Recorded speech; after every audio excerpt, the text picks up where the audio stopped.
Okay. Does the screen look better now?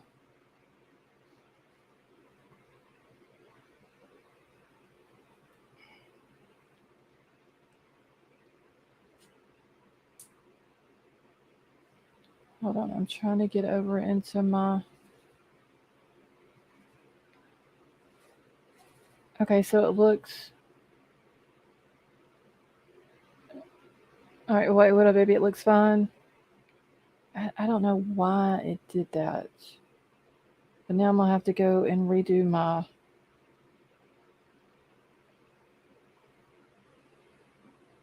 Okay. I don't know why it did that. That's crazy. Give me just a second. I got to get back over to my other...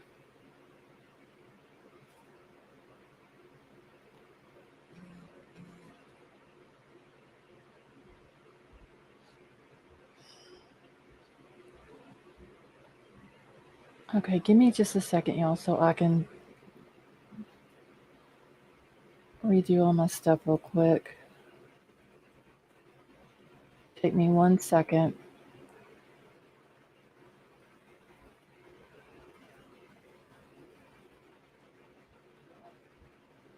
Okay.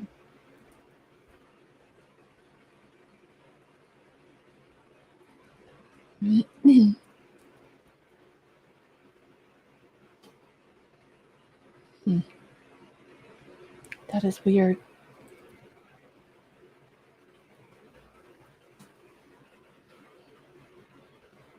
Let's see. I still got my thumbnail on my computer.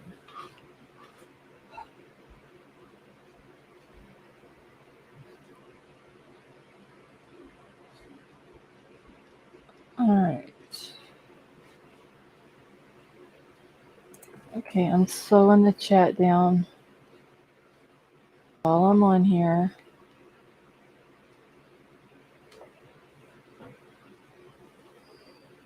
All right.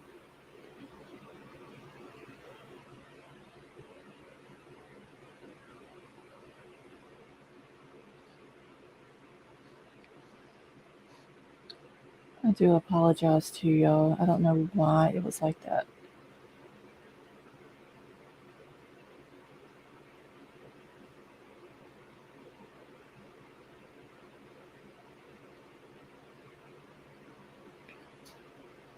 All right, 1 second.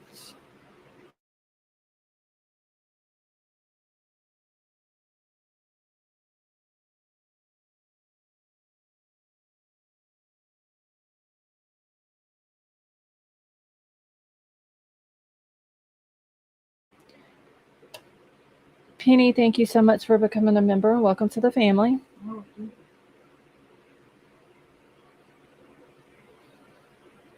All right, I got to get in the new chat.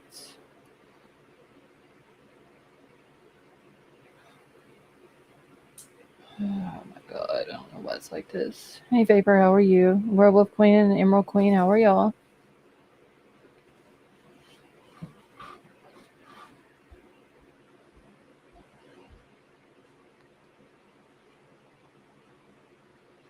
Okay, why is my thumbnail, y'all?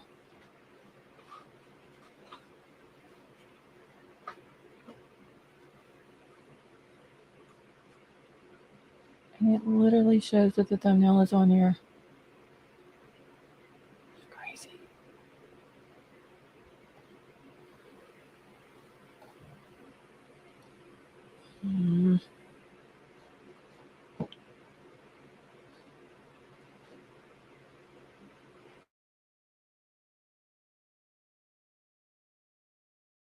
Okay, now I think it's on there.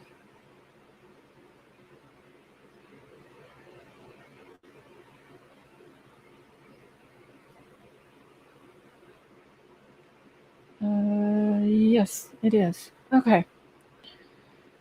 Now, I do apologize for that, y'all. And mods, if y'all need it to at any point, the thing to slow down the chat, just let me know and I'll go back in and slow it down some more.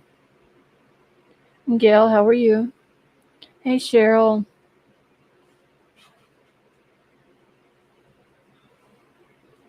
Hey, Gregory, how are you? Miss Honeypenny, how are you? Okay, great. Thank you, Emerald Queen.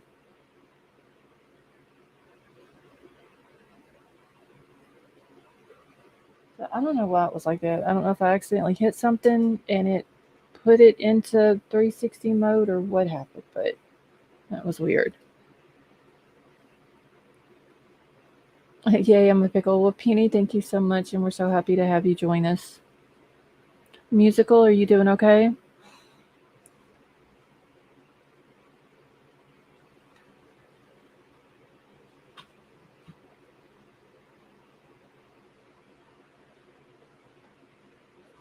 So happy Australia Day to everyone. Hey, Doug, how are you?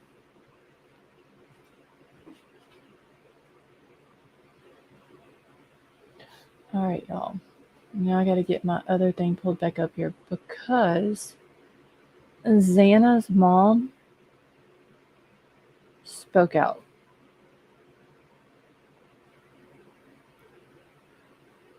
Okay, Crime Crazy, I just got your picture. That is weird. I don't know why I did that.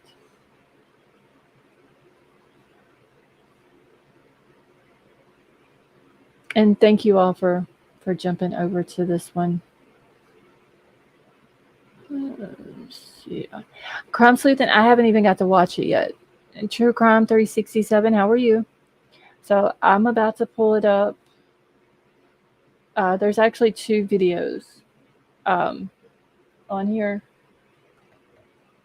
two different ones with Ashley Banfield.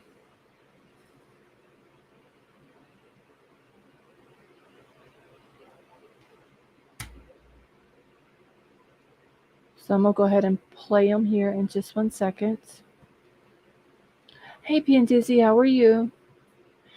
True Crime, yeah, I'm feeling better. Thank you.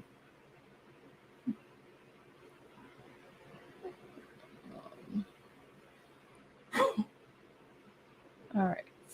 I'm going to make sure I get the Shadow victim. All right. So I just want to make sure I'm pulling up the first one first.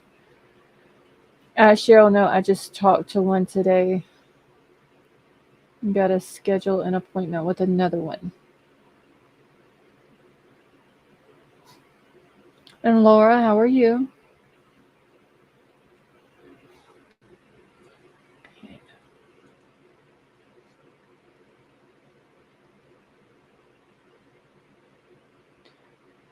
Blues hockey fan, how are you?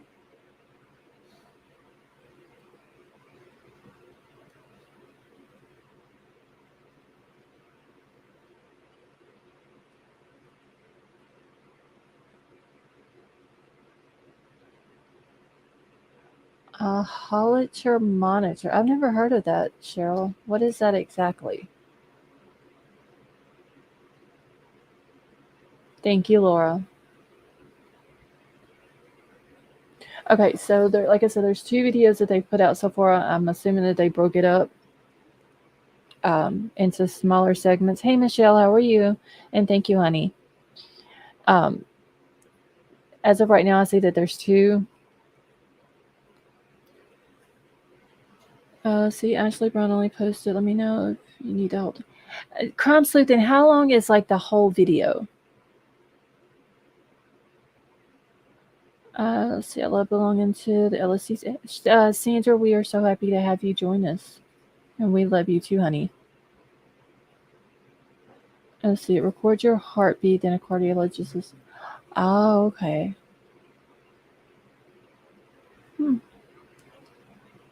I've never heard of one of those, Cheryl. Well, hopefully, I mean, I don't know what problems you got going on, but hopefully you get better soon.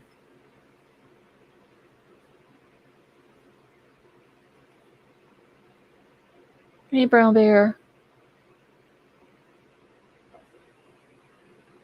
JJ, how are you? Okay, so Crime Sleuth and like the whole thing is just 6 minutes. Because I have one that's 5 minutes 58 seconds, and then the other one is like 4 minutes, a little over 4 minutes. I'm gonna play these two that I have, and if it's not the same one that you have, just let me know, okay? And Sandra, you're very welcome.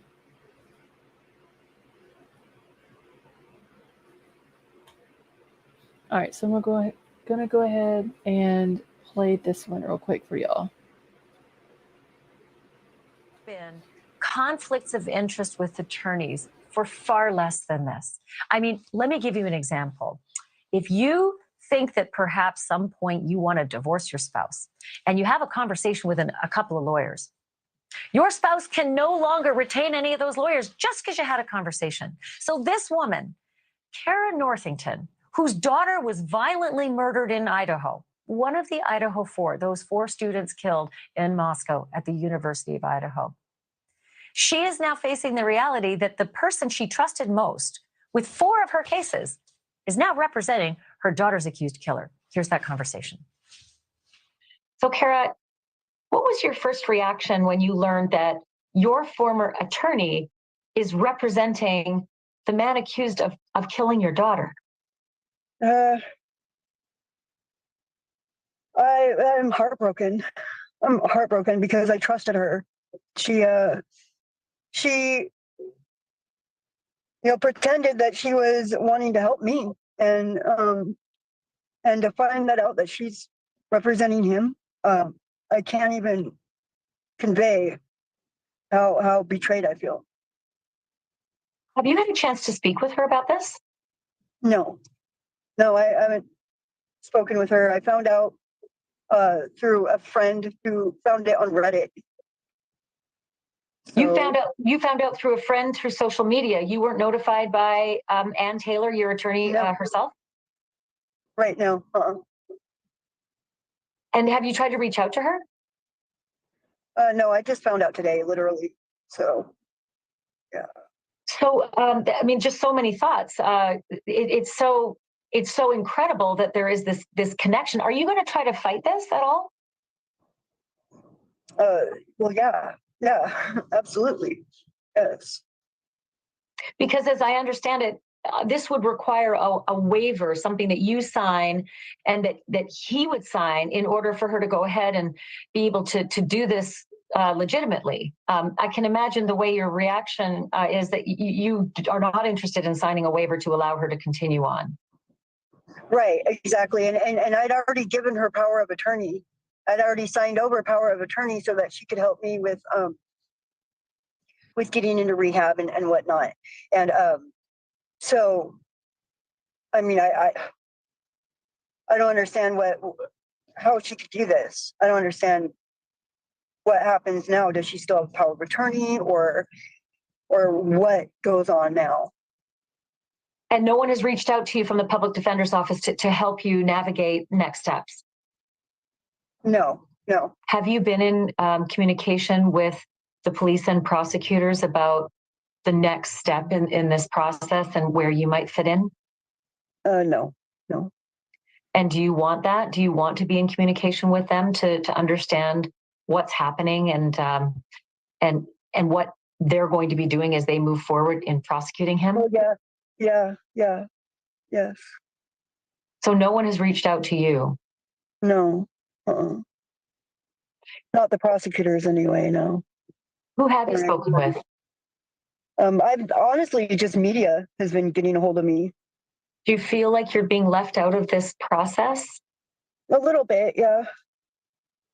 Had you ever heard the name Bryan Kohberger before? No, I have not, no.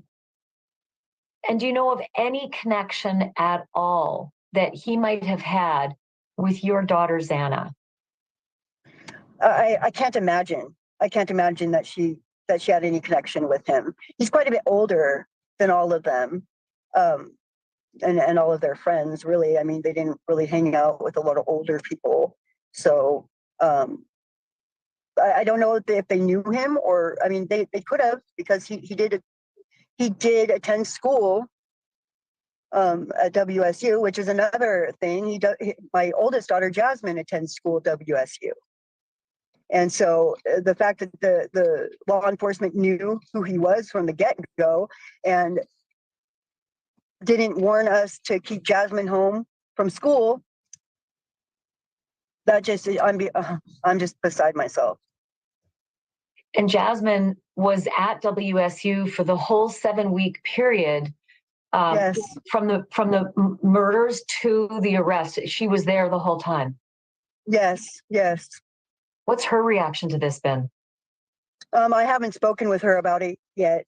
But I mean, I can only imagine, you know. She was adamant about going to school. She wasn't going to let this keep her from going to school. But I think it would have been different had she known that Xana's killer was going to school with her. From what you know, no connection that you know of anyway between Kohberger and Xana. Do you think it's possible that he may have connected with Xana and Maddie through the Mad Greek restaurant where they worked? That is a possibility. I mean, I'm sure they connected with a lot of people that way, and that could very well be how they connected with him. Thank you for watching. Go to Newsnation. Okay, y'all, 1 second. I'm gonna grab the other video. Yeah, this is sad. She gave that attorney power of attorney over her, so she can help her get into rehab, and now she don't even know if she still has power of attorney over her. Tonka, how are you?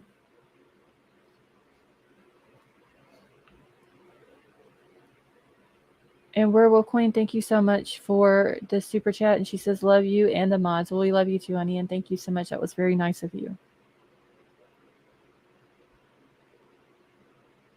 All right, let me grab this other one. Y'all, that is sad.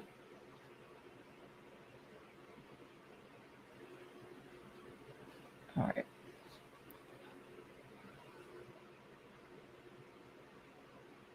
Okay. All right, so here's the second one.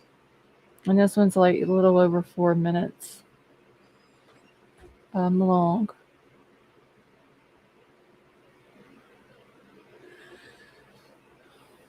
Okay, I think she knew. She was like, okay. Wow. That's sad, y'all. Seriously. So no matter what this lady's got going on with like her cases or whatever, y'all just keep her in your prayers. Please. All right. And what about just the details? That there's so many missing details, so much mystery still surrounding what happened, in that house. Right. And the 2 surviving roommates. Have you had a chance at all to speak with the 2 surviving roommates about what they witnessed, at least in the middle of the night and the next morning? No, I haven't got to speak with them at all. So yeah, there is a lot of questions. What about the other family members of the other kids? Have you had a chance to talk to them? No. No. Is that something you'd like to pursue? Yeah, maybe. Yeah, I haven't yet. I mean, I wouldn't mind speaking with them. How are you managing? I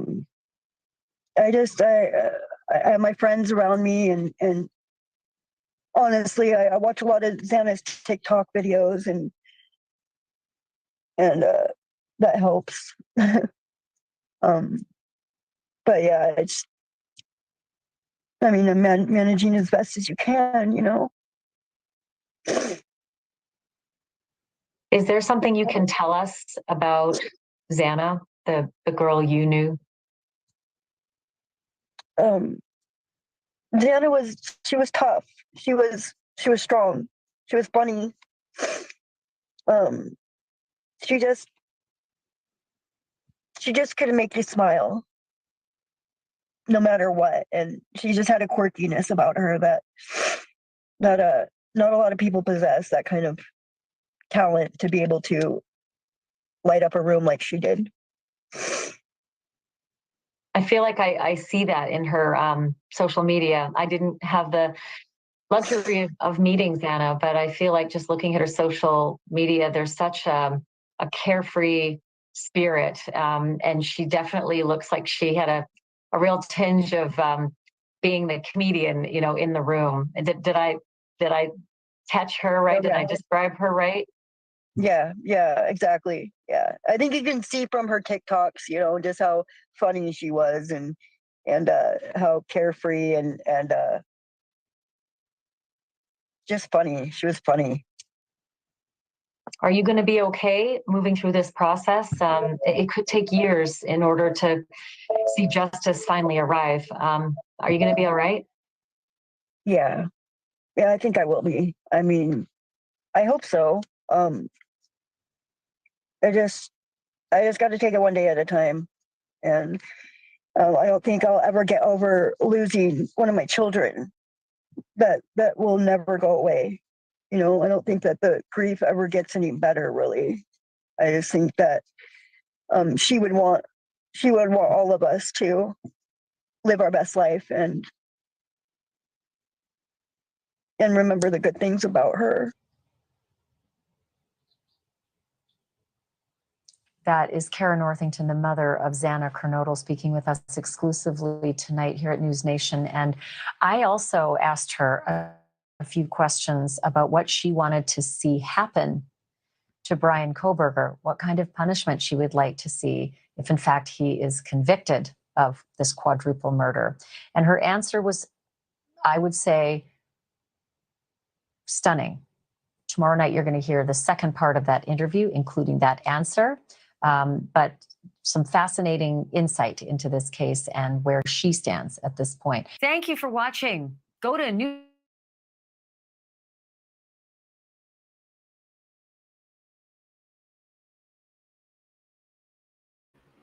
Okay, y'all. That is sad. I honestly don't even know what to say to that.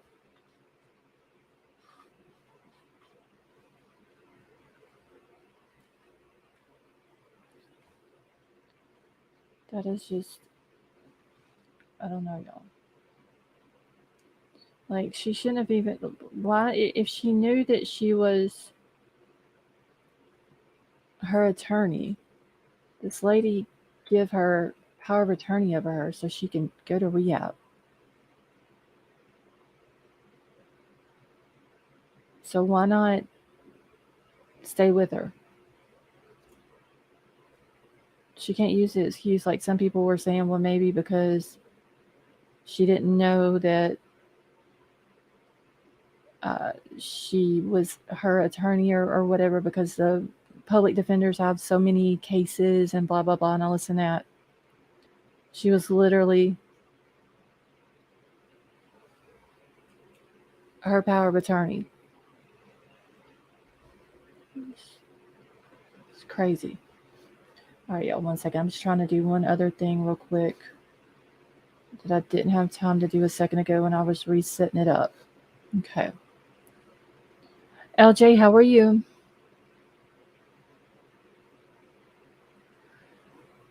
Hey, Mar, are you feeling any better? American Princess, how are you? Y'all keep Xana's mom in your prayers, okay? Because regardless of what she's got going on, y'all, she still needs our prayers.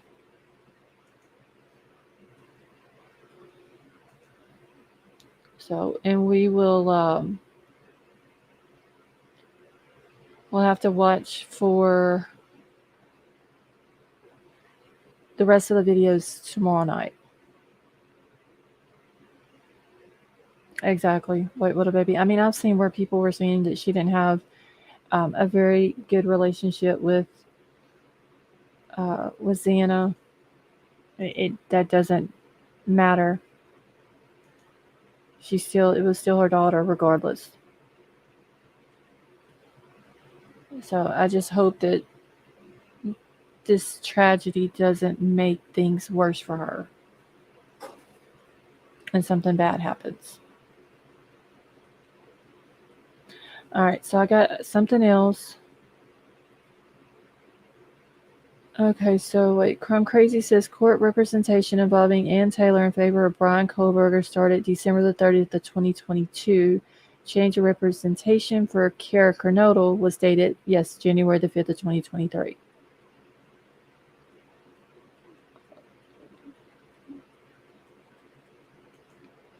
All right, so I'm going to pull this up real quick also. There was some people the other night in chat saying that there's supposed to be a court date in April.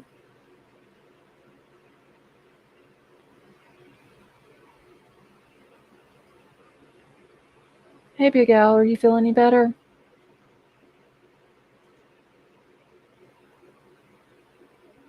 All right, give me just a second, y'all.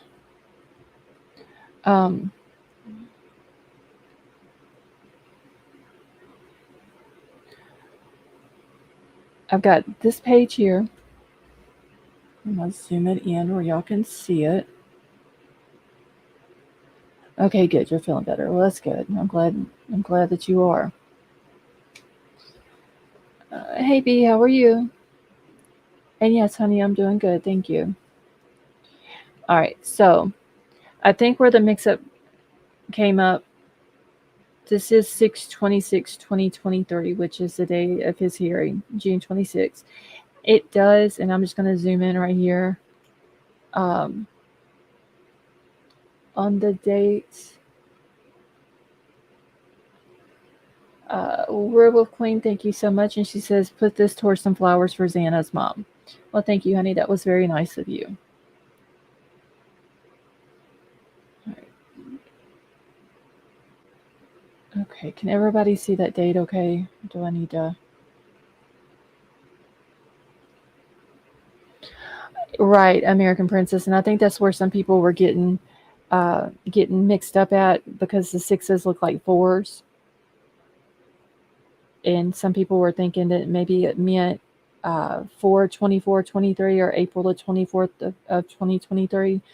It's in fact June the 26th of 2023. Let's see. I'm just going to look real quick, see if it's anywhere. Okay, no, it was the order of it was January the 12th of 2023, but I've also got this right here, and this is the court minutes. You see it up here at the top.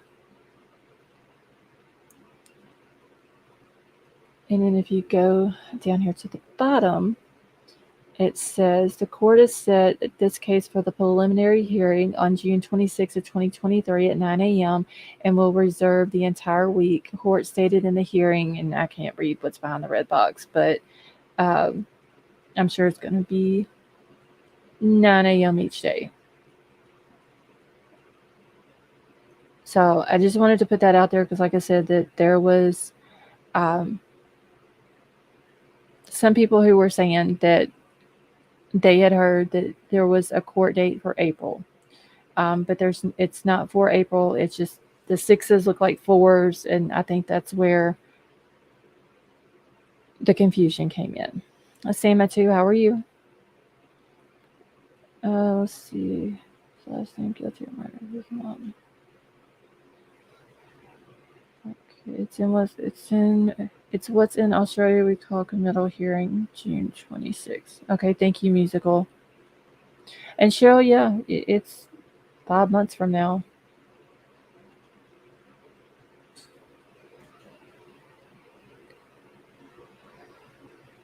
So I just wanted to show y'all that and to clear that up. All right, so give me a second. Let me get off of this.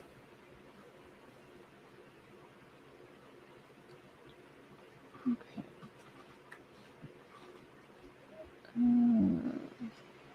And if anybody's come in the chat that I haven't said hi to, I do apologize. But thank you so much for coming in and hanging out with us.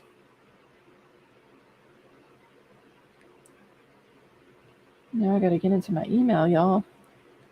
Oh, and I didn't put, and I'm not worried about pinning the thing to the top tonight. If y'all need to get in touch with me, just let either me or one of the mods know as far as email, and they can drop it. The email. Penny, you're very welcome. Like I said, I kept looking for this April date, and I never could figure out where people were getting it from. And then that was pointed out to me earlier today. And it makes sense because the sixes do look like fours. So, okay, so I'm going to pull this up. Yeah, I remember yesterday I was talking about the boy over at WSU that they had found deceased in his dorm room. Crime sleuthing, I don't know where, and unless someone thought that the sixes were actually fours, because whoever wrote them out, they do look like fours. It's that's the only thing I can think of is that, uh, th- they mistaken the six for the four. Well, anyway, so they have identified the WSU student who was found deceased in his dorm. So this actually came out earlier today, and I just wanted to read it to y'all real quick. It's from Pullman, Washington, and it says that 19-year-old Luke Morgan Tyler has been identified as the student found dead in his dorm on the WSU Pullman campus on January the 22nd. And according to the Whitman County Coroner's Office, the cause and manner of death are still being processed, and the WSU Police Department responded to the call at an on-campus dorm on Sunday. When officers arrived on the scene, they found that one of the students who lived in the dorm was deceased. And right now, police are saying that they don't suspect foul play, and the investigation is ongoing. So I'm gonna keep up with this as well. I don't think it has anything to do with the Moscow case. I don't know if he had anything to do with Bryan or anything like that. I don't think he does. But I'm going to keep an eye on it. And Tater Tot, how are you? I'm going to keep an eye on this case, whenever they come out with information about it. And as information is released, then I will bring it to y'all. But as of right now, they don't suspect foul play. So I don't know if it was just an overdose or natural causes or what. But I mean, the boy was 19. So keep him in his family in your prayers as well. Okay. Okay, I had a high school friend pass away in his dorm a long time. I'm sorry to hear that, Musical. Just it seems like there's a lot of stuff going on up there, y'all, in that area.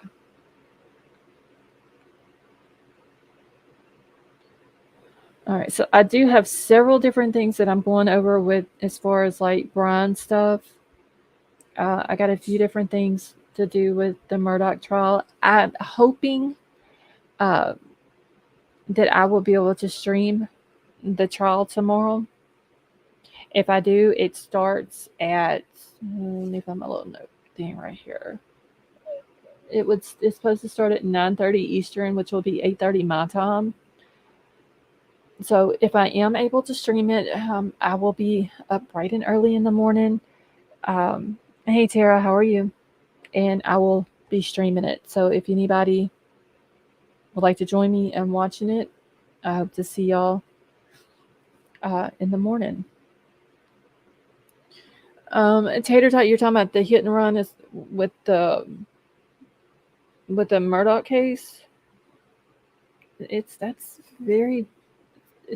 very weird thing. The boy, Stephen Smith, the story is that his car had ran out of gas. Emerald Queen will be AM. So because Emerald Queen, you're Central Time like I am. So it'll be 8:30 AM our time. Red Bull, how are you? But anyway, so the Stephen Smith boy, the story was that I don't know where he was going or whatever, but his in WSU. Oh, Tater Tot, you're talking about the night of the murders. There was a hit and run that was, hey Shells, that was right outside of Bryan's apartments. And allegedly he drove past the police when he left and went to Moscow, and then drove back by the police on his way back in after the murders. Let's see. See, that hit and run boy is the one I was talking about the other night. Paper, you're talking about the one that's with the Murdaugh case? Right.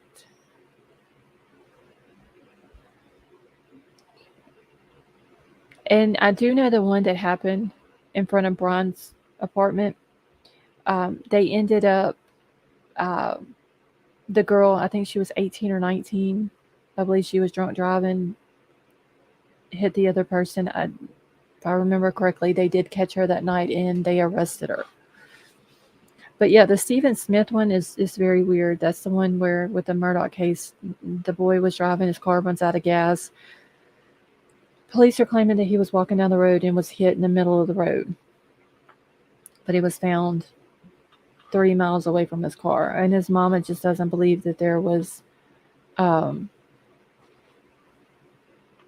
that it was a hit and run. She thinks that it was foul play.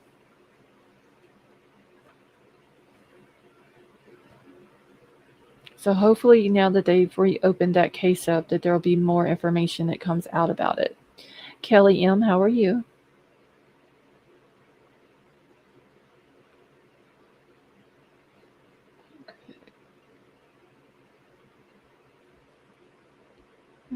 Let's see. Where's mom?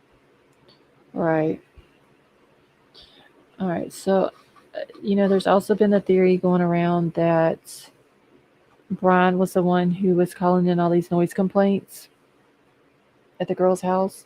Well, Fox News has come out. Hey, Izzy, how are you? Fox News has come out with an article that says that the theory Idaho suspect was behind the party house noise complaints debunked. So let me grab it real quick and pull it up for y'all.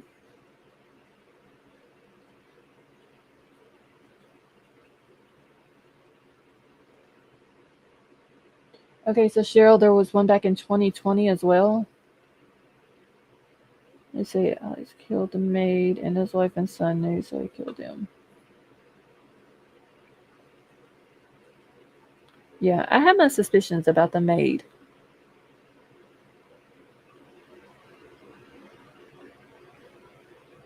Okay, so let's get through this one real quick. And this one also came out today.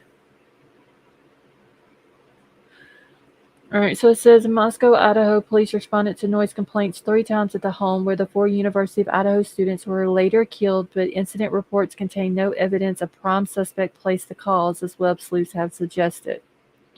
I mean, that was suggested a lot that maybe he was the one that was doing it. Some people were saying maybe to see the police response time. Maybe he was, I don't know if some of the times he was or near the house where he could see it and see what was going on, or if he was able to watch the body cam footage or anything like that. All right, so it says Bryan Kohberger, a 28-year-old criminology PhD student at nearby Washington State University, has also applied for an internship with the local police. He had allegedly been stalking the King Road home where 3 of the 4 victims lived for weeks, according to a probable cause affidavit. Kohberger's cell phone pinged near the house at least a dozen times before the quadruple homicide and once the morning after, according to investigators.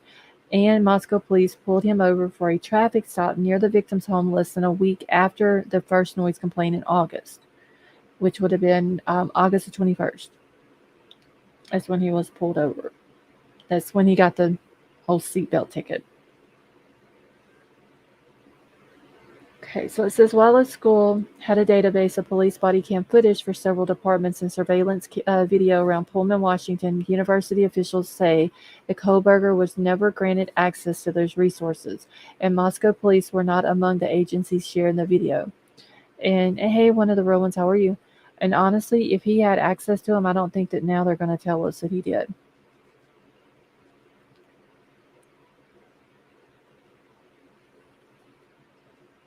Okay, so it says, but the evidence of alleged stalking and his criminal justice background triggers speculation that Kohberger may have been involved in reporting the noise complaints or sought out the body cam video.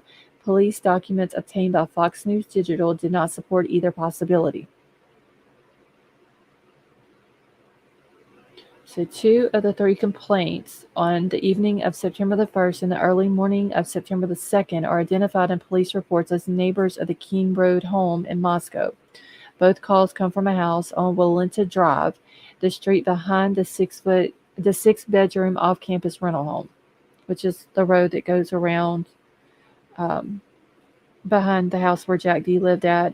And I believe if you go in front, like on turn off of Taylor onto King Road, and then you turn onto Queen Road, which is the house that the girl's house, or the road that the girl's house was actually on, and it curves around and goes between their house and those apartments, and it goes all the way back and it comes to a dead end. I believe there's a house right at the end of that dead end thing that's on Walenta. So more than likely they would have been the people that would have called. I think they would have been the closest ones on Walenta Drive that would have been closest to their house. Tater Tot, Enon lived in the apartment buildings next door to the girl's house. There's like the 2 long apartment buildings there. That's where he lived, in one of those apartments. All right, so it says an earlier incident report from August the 16th does not include a complainant's name. However, the responding officer on body cam video repeatedly mentions that the loud music is disturbing neighbors. And if I'm not mistaken, on that video, they were actually called out to the house over where Jack D lives at the end of King Road up there, because that's where the officers went to begin with, and there was a bunch of guys out in the yard. They were all drinking. They had music going. Cops actually talked to 2 of the guys and told them if they had to come back out, they were going to be the 2 getting the tickets. And then they walked up to the girl's house. In the video, I never could hear music coming from the girl's house, but the officers were saying that they could, and that's the reason why they went up there. And that's when they actually had walked around to the back door, the back sliding glass door, and talked to Kaylee. Okay, so additionally, the incident reports include the names of members of the public who requested the reports and the dates when those requests were filed. Kohberger's name does not appear on the list. So it says Kohberger faces 4 counts of first-degree murder and a felony burglary charge after he allegedly entered the home on King Road in Moscow and ambushed Sienna and her boyfriend Ethan, both 20, and Maddie and Kaylee, both 21. The attacks happened around 4 a.m. on the 13th of November, according to authorities, and Latah County Coroner Kathy Mabick previously said that all 4 were stabbed to death. Steve Gonzalez, Kaylee's father, told Fox News Digital in December that Mabick described the injuries to him as big open gouges. Okay, wait, what this a tater tot, that was what was said, but the family attorney is claiming that there's no evidence of that. And Gregory, I know every time I look at it, it's just the house. It's like bad juju coming from it. So it says 2 other housemates were unharmed, including one who police say witnessed a masked man with bushy eyebrows fleeing after the killings. Gonzalez's dog also survived the attack, and police later said that they found possible animal hair while serving a search warrant in Kohberger's apartment in Pullman, less than 10 miles from the crime scene. Kohberger is due back in court at the end of June for a preliminary hearing where his defense is expected to challenge the evidence laid out against him, and he is being held without bond. And if convicted of any of the 4 murder charges, he could face the death penalty. And the court has also issued a gag order barring attorneys and investigators from commenting on the case. So they're saying that Bryan was not the one that called in the complaints. I mean, I don't know if we know that. I mean, he could have been. He could have been the one that called and just used someone else's name, for all we know.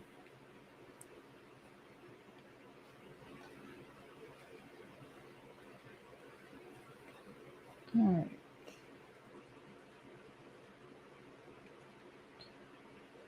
I actually have a few more things to read. Let me see if I had something to go with this in my. I don't think I do. Just want to make sure I didn't have nothing to go with that that's in my screenshots. Okay, this seems very risky. I think it was really the creepy neighbor or the crappy neighbors. Yeah, um, I don't think anything's ever been said though about the neighbors off of Willinta Drive.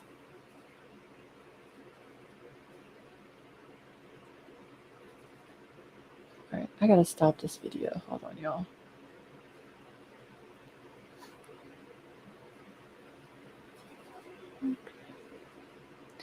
All right, so this one came out. Oh, why does this keep popping up here? I don't want the video to play. And this is talking about if Bryan will face a grand jury.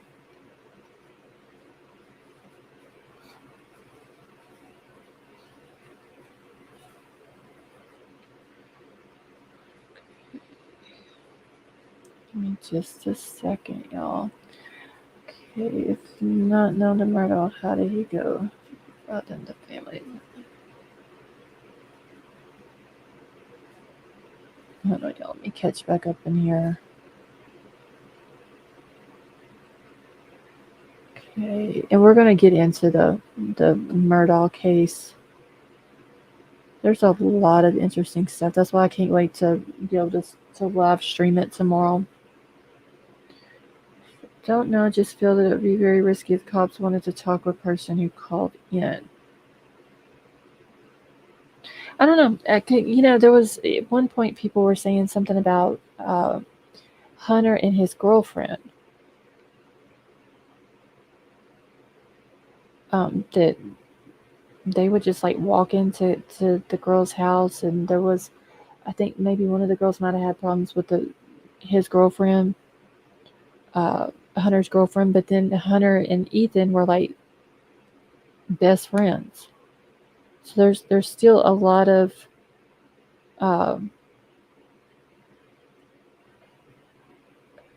there's still a lot of different unanswered questions.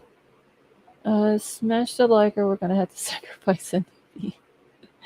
Hey James, how are you?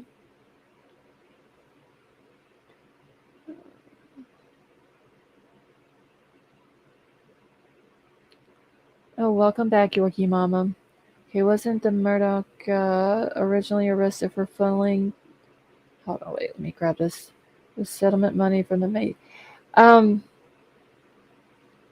know that I believe that's one of his charges.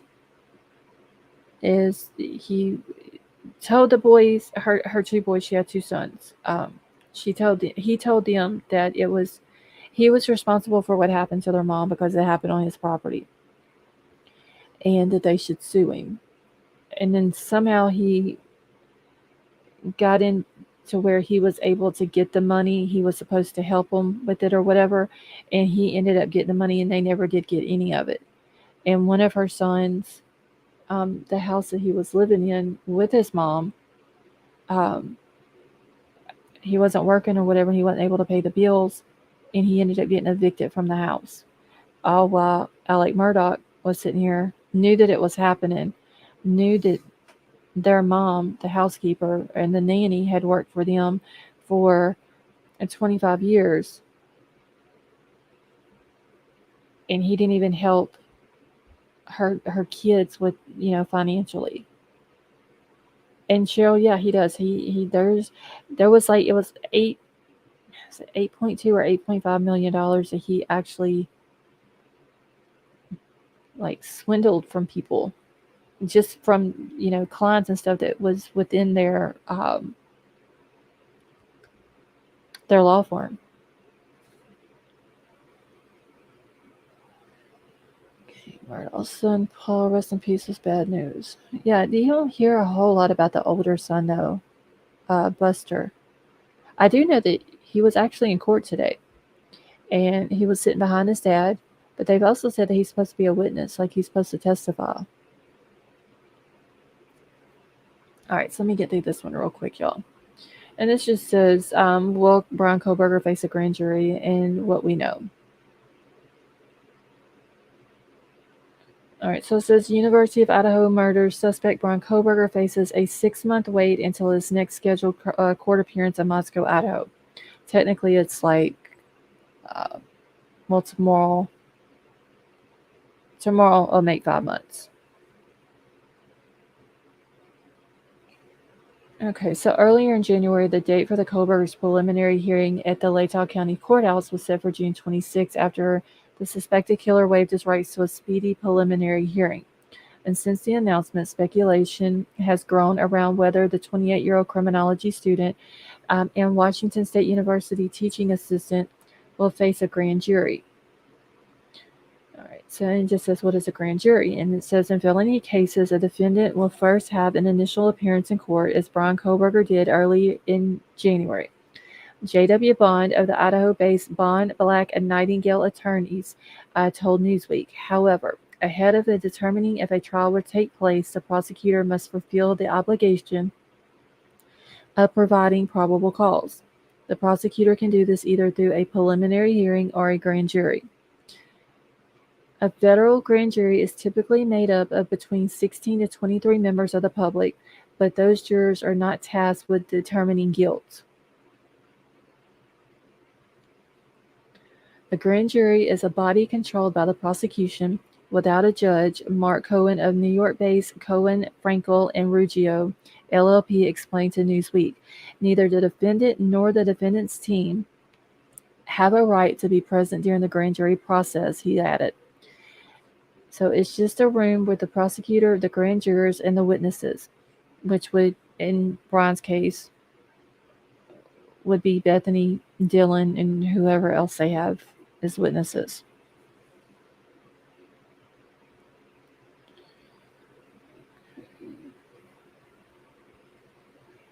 All right, now I gotta find my spot. So, all right, so if the grand jury indicts or finds probable cause, this is not necessarily a unanimous decision, he added.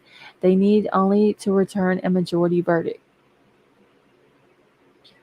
Cohen described the grand jury as intended to be check and balance against law enforcement and federal bodies that will determine whether or not there's probable cause to arrest someone. The grand jurors are allowed to ask their own questions, but it's really a tool of prosecution, Cohen added.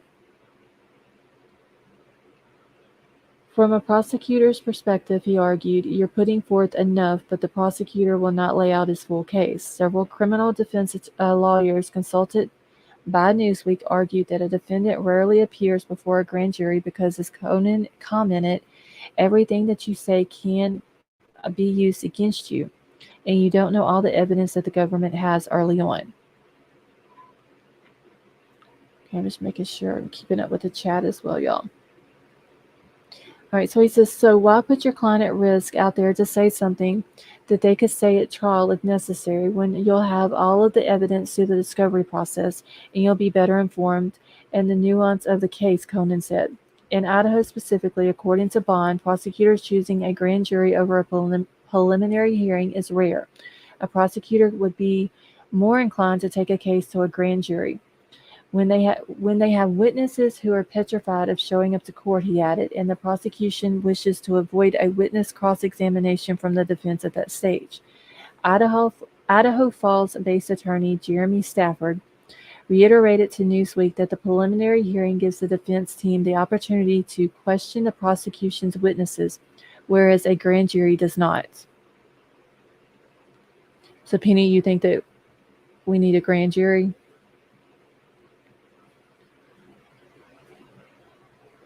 So, I mean, yeah, if they go with the grand jury, then, Dylan doesn't have to sit across from Bryan.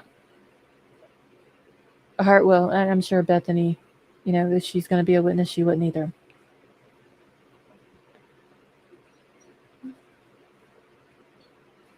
Let's see. Crime Crazy said if I was prosecutions, I would be asking for a grand jury. Okay. So put a 1 in the chat real quick, y'all, if y'all think that we need a grand jury for this.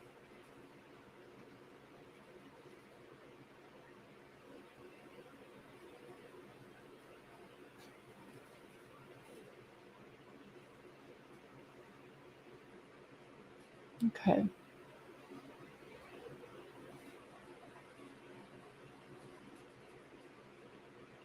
Hey, Petey, how are you? Musical, you don't think so? And Carrie, how are you? Linda Vincent, how are you? Hey, Banker Guy. Banker Guy, so I was just asking to put a 1 in the chat if you think that with Bryan's case, we need a grand jury.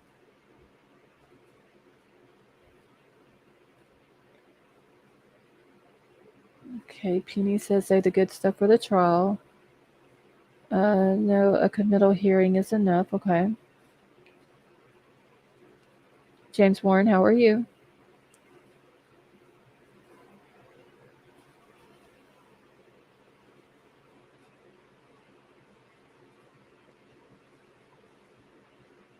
Hey, Destiny, how are you?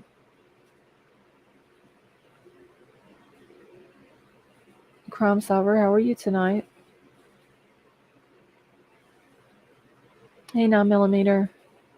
Okay, she says no grand jury as well. Okay, so we got mostly 1s, but we got some 2s or no's in there as well. And Crime Solver, you're very welcome. All right. Okay, so it says, will Bryan Kohberger face a grand jury? Okay, so Musical says it's interesting that your system offers a grand jury, doesn't exist in Oz. So Australia, they don't have that.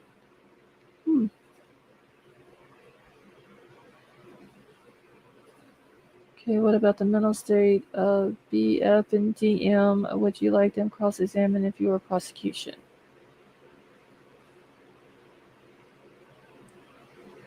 No grand jury. Okay, that's interesting. I didn't know that Australia didn't have that. Is it like that in the UK also? Because I know like Australia and the UK are similar or whatever. I didn't know if they had that there or not.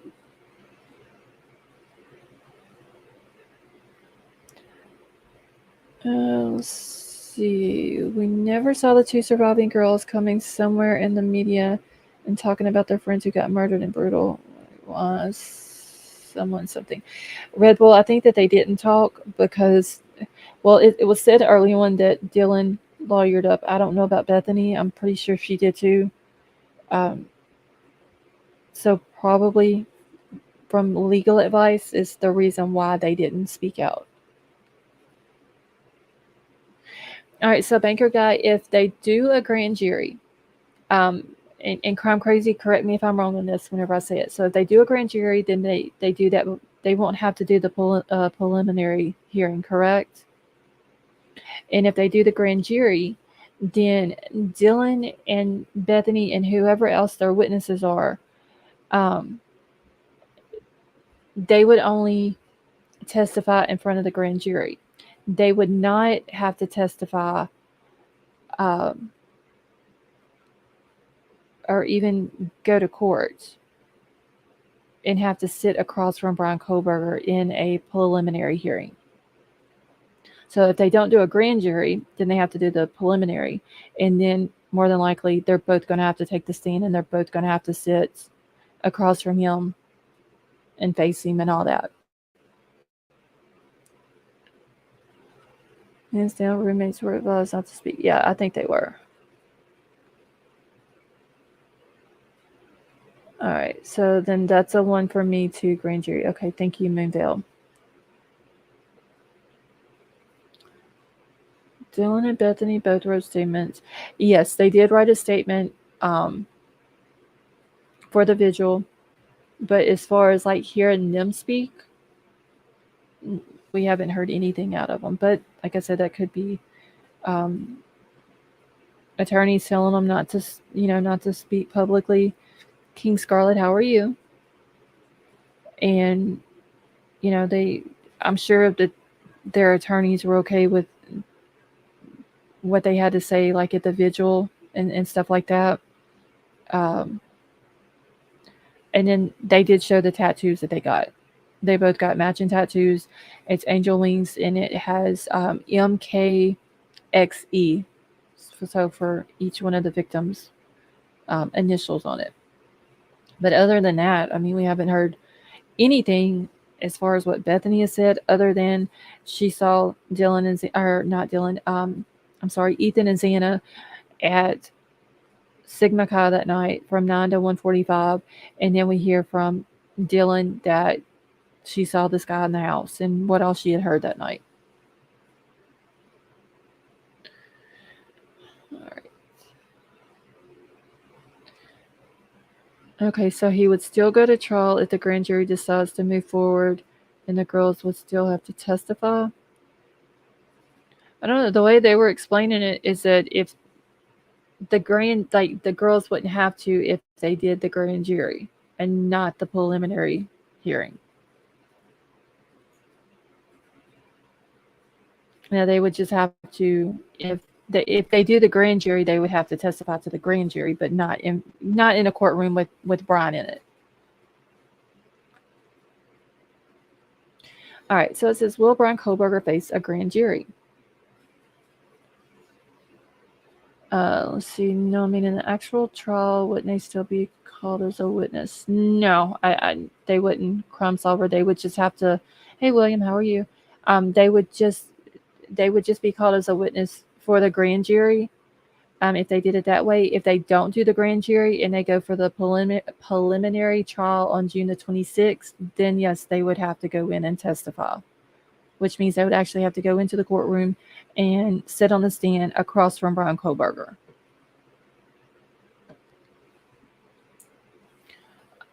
One second. I need to mute for just a second, y'all.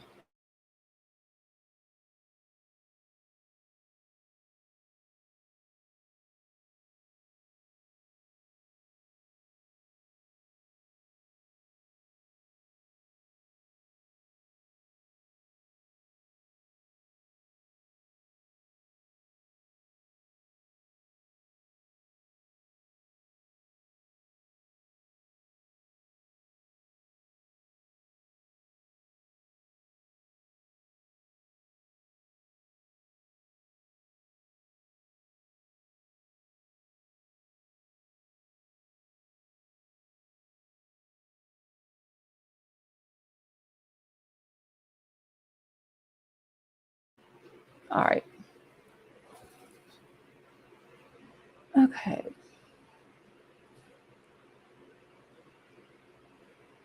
Let's see. I believe they can be called as a witness for the trial. Just not. Okay. Thank you, Crime Crazy.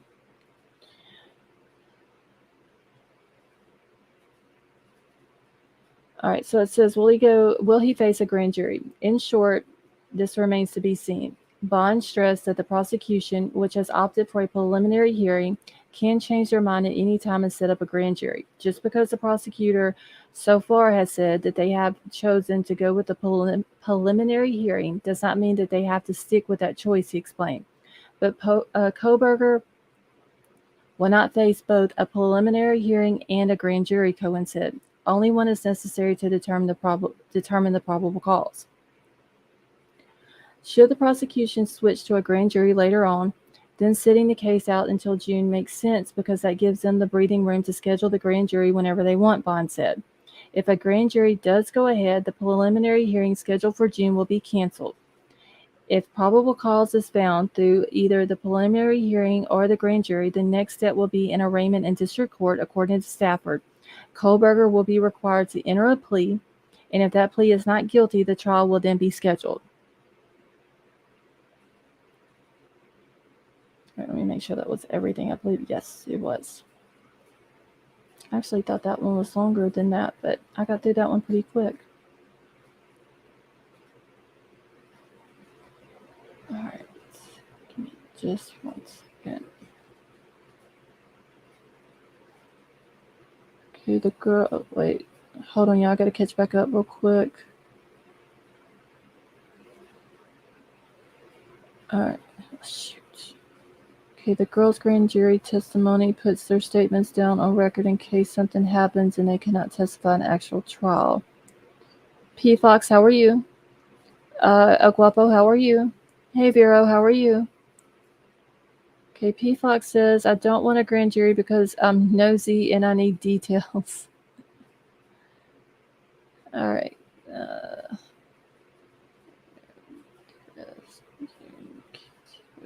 Prosecution. Okay, I'm just catching up real quick, y'all, while I go to my next stuff that I have.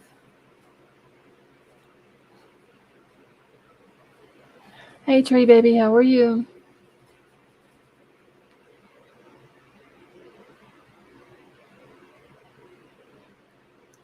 All right, give me a second, y'all, because I need to go to my notes real quick.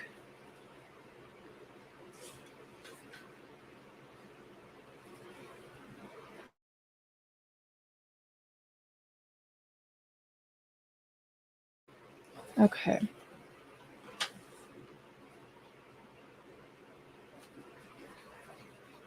All right, let me go ahead and pin this as well while I'm thinking about it, so I don't have to keep worrying about that.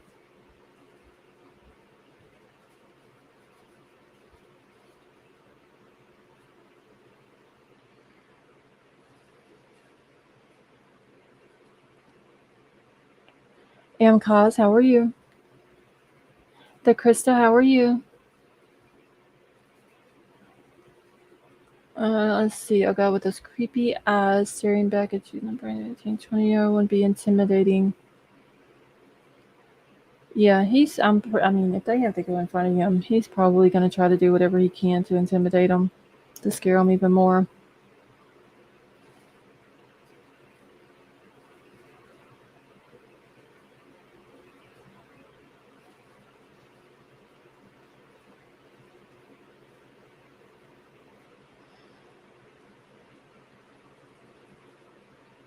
All right, give me just a second, y'all. The Krista, yes, ma'am, I'm doing good. Thank you.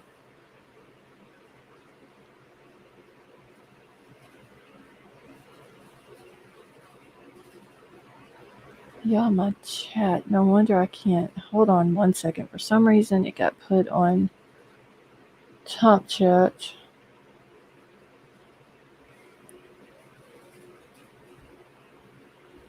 All right.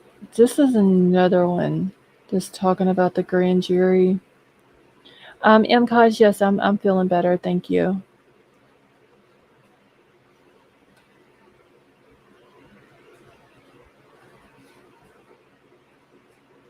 See, 9mm says I would not want to risk a grand jury saying there is not enough evidence presented and let him walk.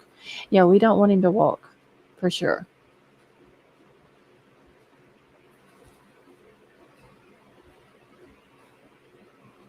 Prosecutor wants to stop Ann Taylor's cock block and get the grand jury to indict. That's the game. Y'all, just listening to Xana's mom's thing earlier, and the way she did Ann Taylor did, Xana's mom, that was heartbreaking to listen to.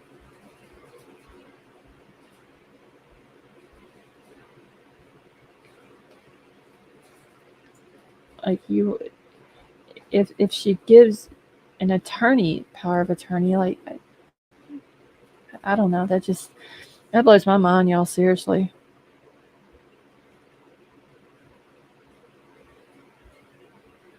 Okay, so this is another one by Fox 13 out of Seattle. And it says, Bryan Kohberger case, Moscow prosecutor can sidestep stall tactic with grand jury indictment. Vero, this is the one you were trying to post in the chat for me to check out.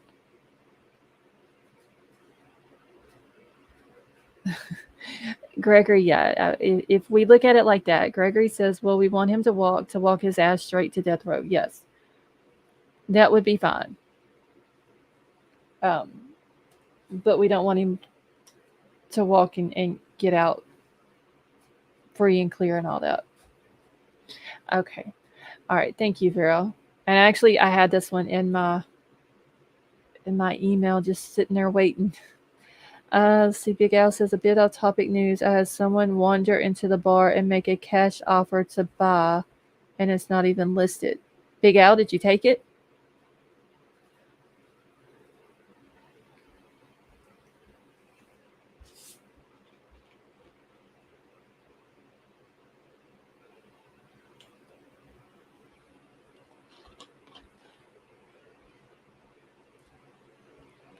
Let's see. My heart breaks for Xana's mom even more.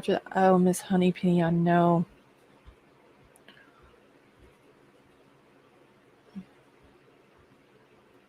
Yeah, Vapor. Honestly, I think if he walked free, I don't think he would last long.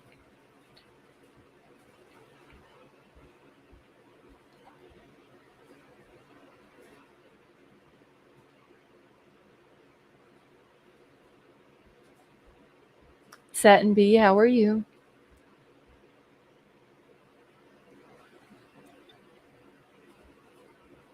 Let's see. If he gives me what I asked for, I'm out of the business. Oh, wow. Well, hopefully, Big Al, it'll work out for you. All right, y'all. So this is Vero was trying to get this link to me, but I'd already had it in my email waiting to read to y'all. So Big Al Banker Guy's offering his services. Okay, so it says Bryan Kohberger, the 28-year-old criminology student accused of ambushing the 4 University of Idaho students with a knife in November, waived his right to a speedy probable cause hearing, pushing back his arraignment by more than 6 months. Prosecutors can undercut the procedural maneuver by seeking a grand jury indictment, which would also spare the surviving roommates from having to sit in court across from Kohberger and face cross-examination during a preliminary hearing, according to the Idaho lawyer Edwina Elcox, who previously represented alleged cult mom Lori Vallow. So the defense attorneys, they're not entitled to notice that it's happening, she told Fox News Digital. They're not entitled to be there, not entitled to present any evidence or cross-examine any of the state's witnesses. Additionally, Idaho has no insanity defense and the death penalty is on the table. Kohberger is accused of the ambush stabbing deaths of Kaylee, Maddie, Xana, and Ethan around 4 a.m. on November the 13th. He faces 4 counts of first-degree murder and a felony burglary charge for allegedly entering the home with the intent to kill. I see you too. How are you? One of 2 surviving roommates told police that she heard crying coming from Kernodle's room and a man saying, "It's okay, I'm going to help you." Then she saw a masked man walk out the back door. She would still testify before the grand jury, but would not have to face questioning from Kohberger's defense attorney, Ann Taylor, as is expected in the preliminary hearing pushed back until June, a proceeding Elcox said that's just a stepping stone. Police used neighborhood surveillance video and a phone data to link Kohberger to the crime scene, then allegedly found his DNA on a knife sheath that was found in the bed near Mogan and Gonzalez's bodies. After Kohberger's arrest at his parents' house in Pennsylvania on December 30th, police found hairs and stained bedroom items in his apartment in Pullman, Washington, where he was attending Washington State University and seeking a PhD in criminology. Pullman and Moscow, Idaho are about 10 miles apart. And there was over a month between the crime and when the search warrants were executed, Elcox noted Wednesday. If you were covering up things, and that would be a pretty big mistake to leave stained pillowcases and bedding around. If the prosecutors do intend to seek the death penalty, Elcox said, they'll have to inform the court within 60 days of Kohberger's initial plea, which is expected at his arraignment. Once either the preliminary hearing or the indictment sends his case from the magistrate to the district court. And they probably will, she said. There isn't much more of a case that could have much more aggravated underlying circumstances than this. And then you times it by tragic killing of 4, she said. She told the Fox News Digital. Okay, give me just a second. I just want to catch up real quick. Okay. Idaho Code Section 18-207 does, in fact, make clear that mental condition shall not be a defense of any charge of criminal conduct. Jonathan Baldoff, another Boise-based criminal defense attorney, told Fox News Digital. Those include that if the defendant is unable to assist in his own defense as a mitigating factor during sentencing, he said. The insanity defense, it was abolished, and so there's nothing on the books or the statutes that allows for what other states have as an affirmative insanity defense, Alcock said. However, the law does not prevent a defense from introducing expert evidence on the defendant's state of mind. So in other words, she can still bring in experts. Hey, just Ann, how are you? To talk about his mental state. Let's see. The Krista says she kind of thinks that he'll do a plea deal. Just my opinion. Now, I did hear earlier from on another channel where, and I believe it was the lawyer, Peter, I believe is his name. I think it was on his. And he was saying that maybe he could work out some type of deal where, to take the death penalty off the table, do the grand jury thing. But, he said that just could be a thing that they could do, but not saying that they are. Okay, I'm pretty sure that the evidence in the probable cause affidavit is enough to get through a grand jury. It's not unanimous vote, just a majority vote. Right. I don't know. There's more people saying that they would rather have a grand jury than the preliminary. So I don't know. We'll have to see what they're doing, what they're going to end up doing. Oh, hold on one second, bro. I got to get situated here. Okay. All right. So it says separately, mental illness must also be considered during sentencing if mental illness proves to be a significant factor in the case, Baldoff said. Separately, he added, defendants with an IQ of less than 70 are ineligible for the death penalty in Idaho. In Crime Crazy says the families would have an input on the plea deal. Okay, and it says if his IQ is less than 70, he would be ineligible for the death penalty in Idaho. Pretty sure his IQ is more than 70. All right, so Kohberger, who just completed his first semester at Washington State University studying for a PhD, allegedly snuck into an off-campus rental home with a large fixed-blade knife and attacked the victims around 4 a.m. on November 13th. Latah County Coroner Kathy Mabbitt said at least some of the slain students were likely sleeping at the start of the massacre. A surviving housemaid, identified in the affidavit only as DM, told police that she froze in fear and locked her door after watching a masked man walk out the back door. A fifth housemate was also in the home at the time and not attacked, and so was Gonzalez's dog. During the search on Kohberger's apartment, police found multiple hair samples and a possible animal hair sample. And if any of them turned out to be a match, the victims or the dogs, the evidence could blow the case wide open, according to Nima Romnia. I'm probably not pronouncing her last name right either, y'all. A former federal prosecutor and Los Angeles-based trial attorney. Adding the potential treasure trove of digital evidence found in his computer, including information about the victims, we may have smoking gun evidence, he told Fox News. Combined with the reports of Instagram direct messages and emails, which may be evidence of stalking and motive, the prosecution may have everything it needs to get a conviction and potential death sentence, except for the murder weapon. Now, has anybody heard anything? I've heard about the Instagram messages, but what about the emails? I don't think I've heard anything about him emailing them. Has anyone in chat heard that? Let's see. Could be blood on the sheet that didn't have to be Probable cause only enough evidence for an arrest warrant.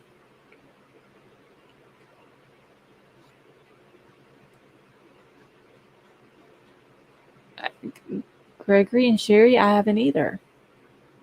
Like I said, I've heard of the Instagram DMs that he sent, and they never said which girl it was, but they said that he had sent um, messages says, "Hey, how are you?" or something to that effect, and um,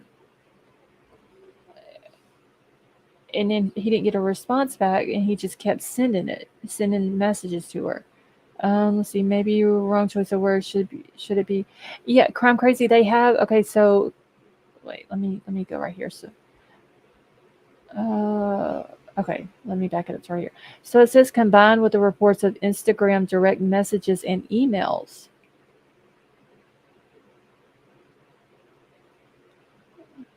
Okay, Emerald Queen, that's fine, honey. Yeah, Gregory, that's what they were all saying. That I think it was People Magazine was the very first one that come out with it, and they said that he slid into their DMs. But I haven't heard anything about emails. So unless they know something we don't, I don't know. That could be wrong.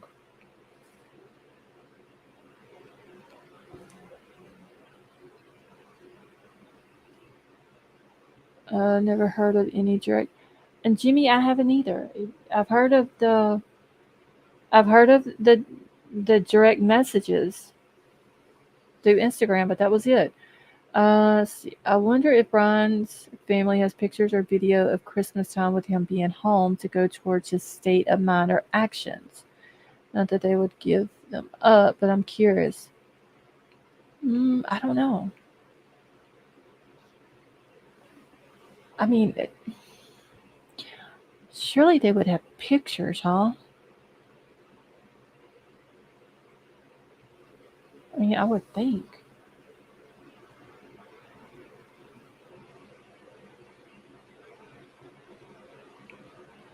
Tech Death, how are you?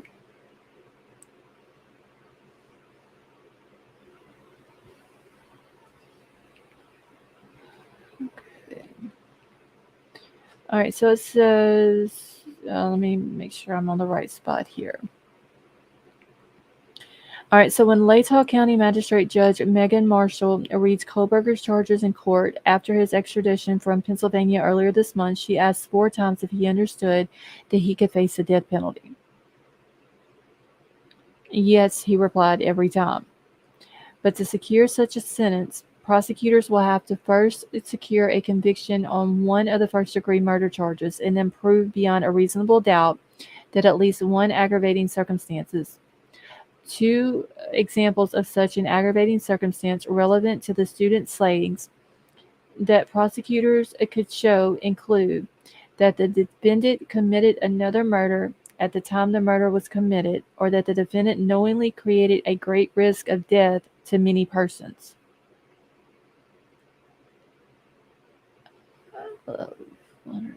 Hilarious. It's a fake account. She only has 2 friends on Facebook unless she's in that case. Oh, Terry, you're talking about the lady that has been sending him all the letters and claiming she's going to put money on his books and all that. I wonder if little Brother got a new fight for Christmas. GOP Nick, how are you? Have you seen the channel True Crime Time? He shows multiple murders with same MO and how Bryan was linked. It's very No, GOP Nick, I have not seen it.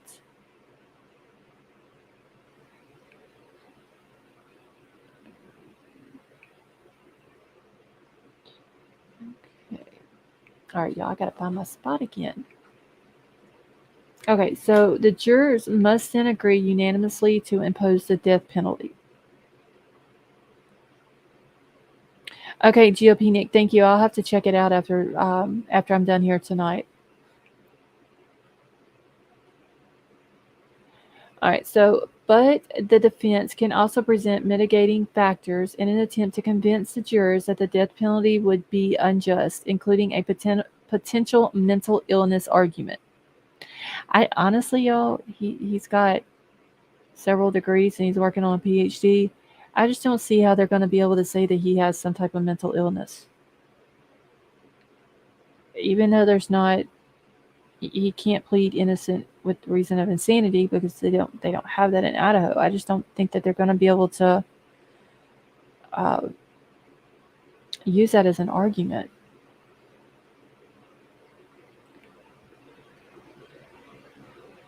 Okay, so it says if prosecutors intend to seek the death penalty, they will have 60 days from when Kohberger enters a plea to notify the court and the defendant. Latah County prosecuting attorney Bill Thompson, along with Kohberger's defense attorney Ann Taylor, have both been restricted from commenting on the case under a gag order. Hey, Jen, how are you? However, at least some of the victims' families have come forward in support of the death penalty if there is a conviction, which we do know that Kaylee's mom and dad, they're for the death penalty. Annie C, how are you? And honey, I don't know of any emails. Like I said, unless Fox has unless they know something that we don't know, or it might have just been, I wouldn't say a typo, but misinformation or something. I don't know.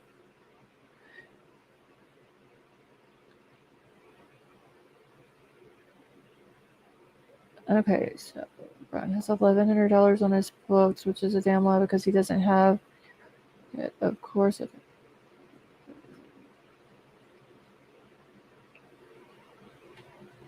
Okay. See, I'm not so for death penalty. Sorry, too many innocent people. And Simple Butterfly, that's perfectly fine. That's your opinion. There was, I forgot what night it was. We were talking about it, and there was several people in chat that was saying, that they wasn't for the death penalty.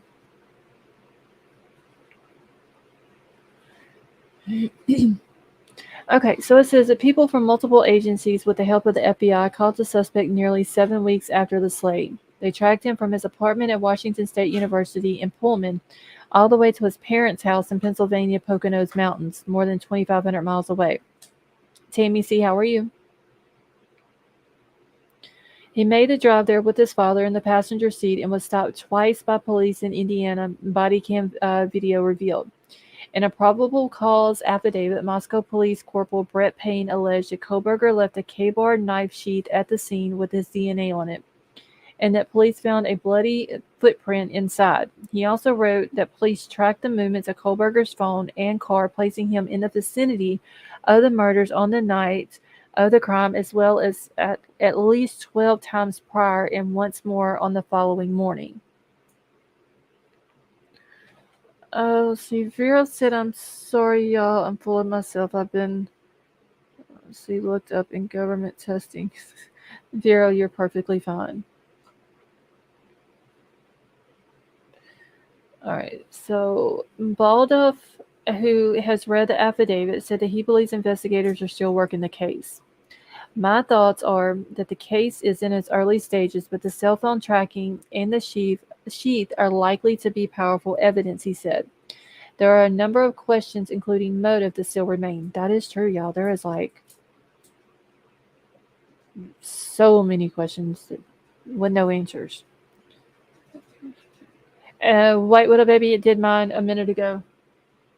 The one on computer, it took it off of live chat and put it on top chat. So if I've missed anybody's comments, I do apologize.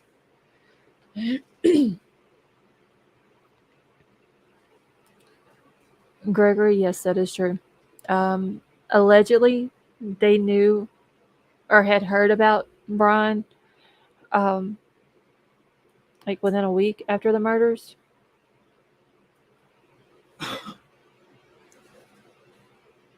See, I'm autistic, but I got good grades in school. Could that be what they meant about the Demon Burger having a mental health issue?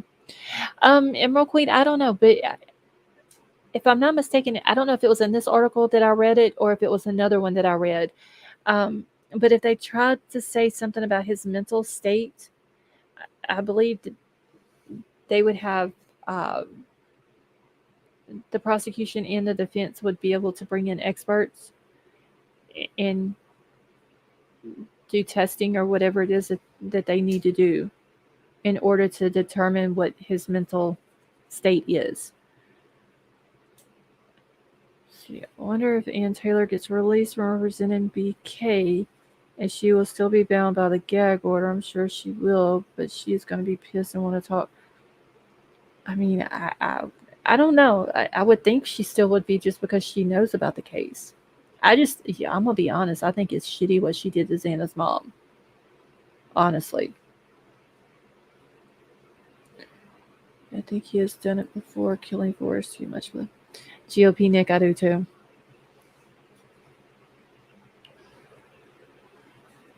Okay, so mental incapacity will only come in when determining sentencing.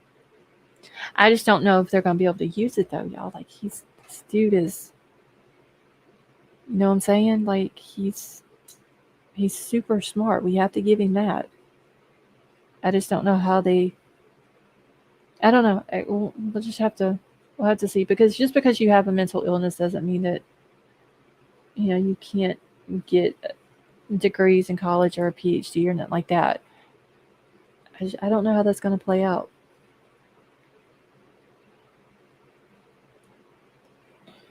All right, so it says investigators also have other evidence that has not yet been made public, including whatever may have been found during the execution of more search warrants served in Pennsylvania. And that is true, y'all, because we have not heard anything that they found in Pennsylvania except for the car. Unabomber was, yeah. I mean, did they ever say if Ted Bundy had a mental illness? I don't remember if they did or not. But we'll just have to see how it plays out.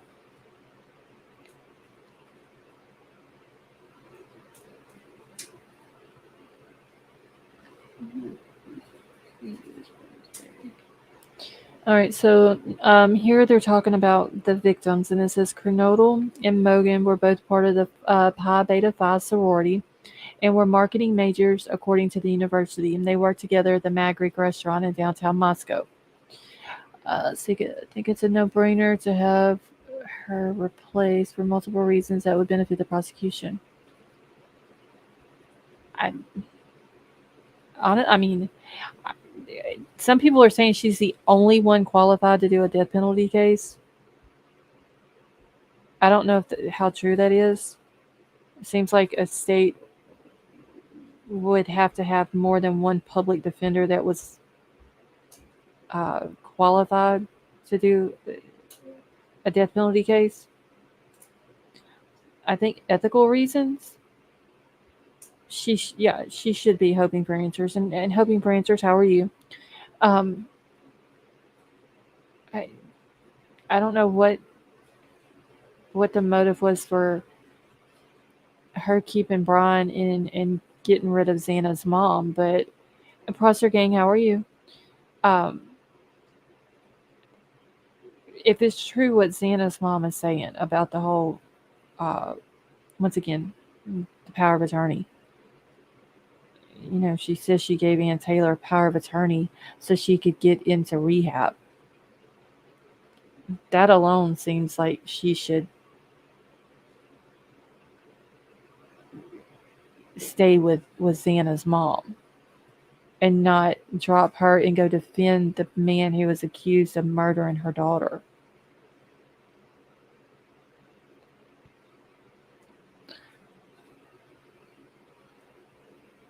All right, so it says Gonzalez, a general studies major who would have graduated in December, belonged to Alpha Phi and had plans to move to Austin, Texas to pursue her career. Chapin majored in recreation, sports, and tourism management at the University of Idaho, said he lived in the Sigma Chi fraternity house about 200 yards from the crime scene. Hey, Huda, how are you? Jelly Bean, how are you? Jelly Bean says there's 13 qualified in the state of Idaho. She is the only one in that part of the state. Okay. Prosser Gang, we're happy to have you. Bare minimum, in my opinion, she needs to lose her license permanently. Emerald Queen, that's just the bare minimum, though, right?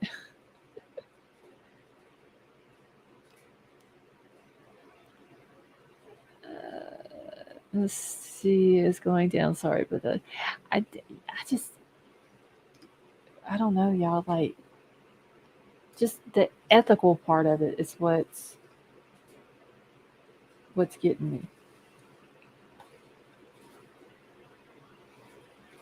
Okay, hold on one second, y'all.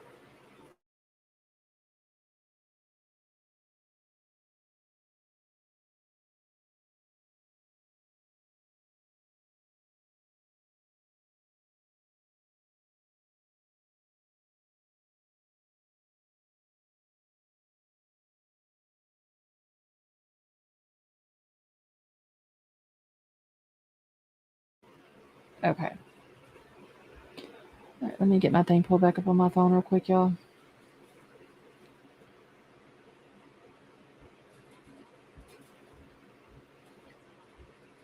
Let's see. Anna represented Kara 4 times.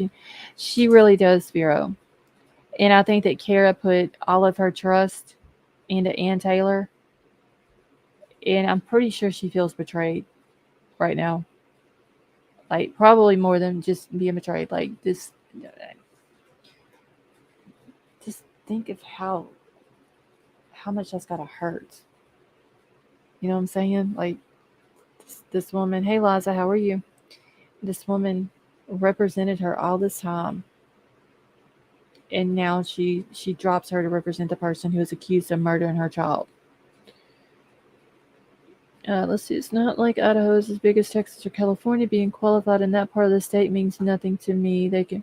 That's what I was thinking. Just because she's qualified in the northern part of the state, why can't, because of the conflict of interest and this, just that issue of her representing Xana's mom, and then her dropping Xana's mom to represent the person who murdered Xana's daughter, why can't they bring another qualified death penalty public defender from another part of the state? I mean, if they can do a change of venue and move to another part of the state, why can't they bring an attorney from another part of the state? I'm pretty sure an attorney from the southern part of the state of Idaho is not going to have a conflict of interest with someone that they need to represent in the northern part of the state.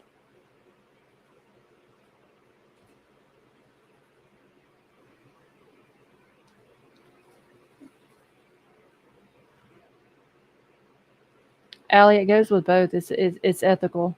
It's for ethical reasons. The fact is that she represented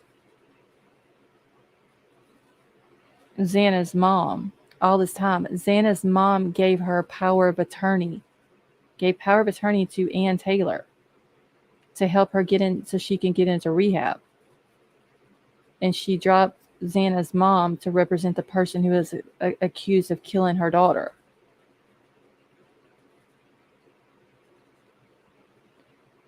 If he's convicted, could he use his I don't know, Vapor.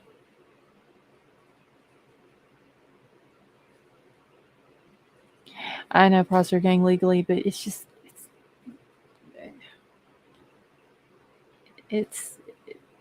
I don't know. It's heartbreaking for Xana's mom.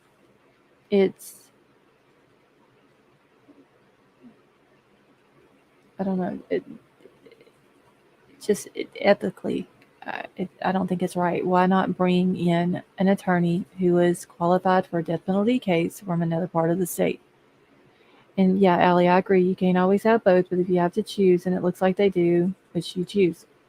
I mean, honestly, I would say bring in an attorney who's qualified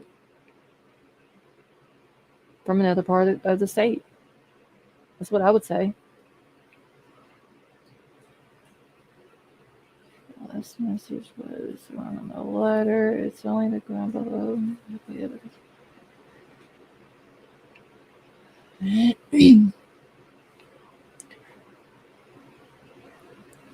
I don't know. It's just, yeah. I don't know, y'all. It's just listening to Xana's mom. Whatever problem she has going on, you know. Yeah, I know she's got drug charges. She's had them for a while. But then you got to look at it too. She just lost her daughter. And her attorney is representing the man who is accused of killing her. It's just, I can't get past that. Let's see. So he used a knife in the killings, and his lawyer is twisting the knife in his defense. That's what it seems like. Michelle, how are you, honey? I don't think they can force another attorney to put their practice on hold to relook. I don't know, Allie. I just, if I had my choice, that's what I would say that they should do. And Prosergain, yeah. I said this last night. She has an addiction. She's been dealing, obviously, with this addiction for a while. Then on top of the addiction, you know, she has all of these arrests and all these court dates that she's got to deal with. On top of that, her daughter gets murdered. On top of that, and it doesn't matter what type of relationship she had with her daughter. That doesn't matter. Okay, thank you, James. The point is, her daughter was murdered. She has an attorney that obviously she trusted, or she wouldn't have given power of attorney over to. And now that attorney basically has betrayed her. None of that is going to help her addiction. I hope that wherever she's at, she can get into rehab and get help, and it doesn't turn out to be something worse. If y'all know what I'm saying. Let me check real quick. Make sure I got that email. Oh shoot, that's the wrong email. Oh yes, this is the one I got. James, I've got this one. I got it off of Twitter today. It's all the Capitol Council rosters, and it was approved by the Public Defense Commission as of December the 15th of 2022. And it's for the state of Idaho. I don't know how many of them exactly it is. I didn't count, but it is a list. I'm going to pull that up here in just a few minutes.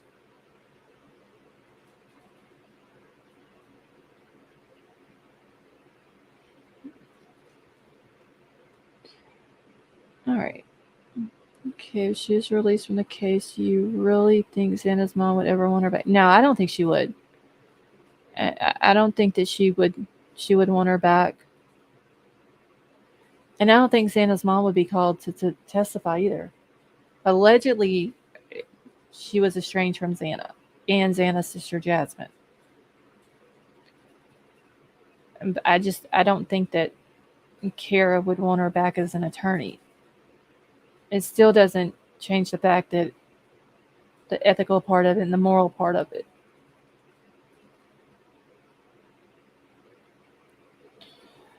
All right, so let me get through this real quick. All right, so it says suspect in custody. According to past acquaintances, Kohberger became addicted to opioids in his late teens. But after sobering up, he pursued a career in criminal justice, obtaining a master's degree from DeSales University and then entering a PhD program at WSU. While at DeSales, Kohberger studied under an expert on serial killers, Dr. Catherine Ramsland, who co-wrote a book with the BTK killer Dennis Rader. Rader killed 10 people between 1974 and 1991. In his semester at WSU, he studied under Dr. Melanie Angela Newely, who in her CV describes herself as specializing in homicide, violent death, and violence as a public health concern. A visible shaken Kohberger made his second appearance at the Latah County Courthouse on January the 12th with slumped shoulders and cuts on his face that sheriff said happened while shaving.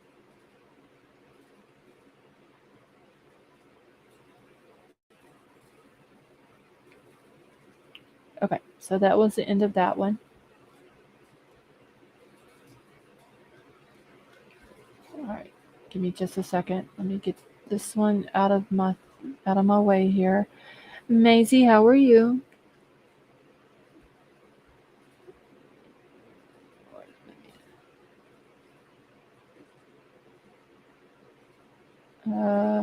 Yes, Michelle. Well, Dr. Catherine Ramsland did, which is who he studied under when he was at DeSales University.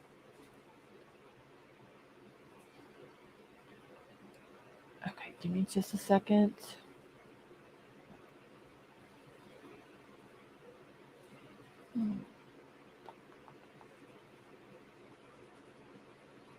Hold on, I just need to make sure that I've got all of my stuff out of my way.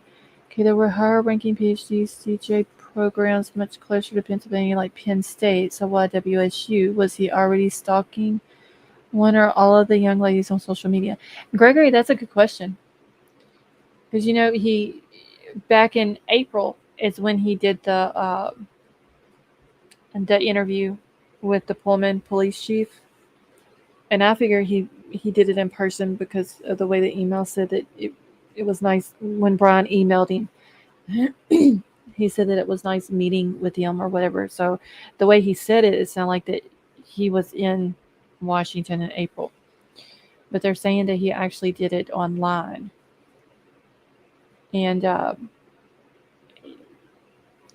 so obviously in April, and this is before he graduated from DeSales University, he knew that he was going to be moving to Washington.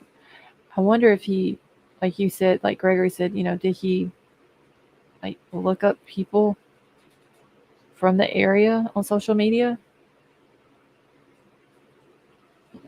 Checking out who some of the females who lived in the area or close to it, or even in Idaho. Like, we don't know if that's the only ones that he was watching. There's more to the attorney thing, though. Ian had 50% of her cases. Only 2 public defenders in Idaho can be lead. Anna's one of those. She had no choice. Okay. Entitled to our day in court isn't innocent until just like Bryan. Okay, yeah, I'm just trying to catch up real quick. Okay, I don't think Ian Taylor had a choice. She's a public defender and his qualifications the deal.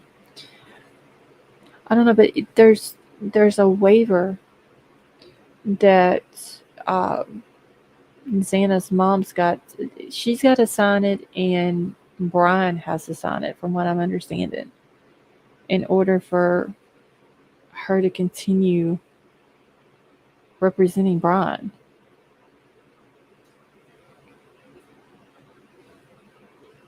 Which I've got to find more out about that, about this whole waiver thing.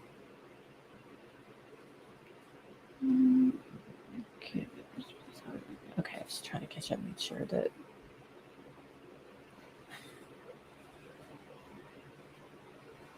And let me grab this thing that James has sent to me real quick. This list.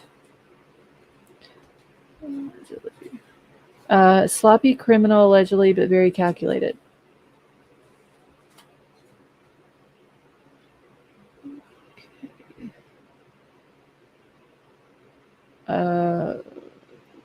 Wait, crime crazy.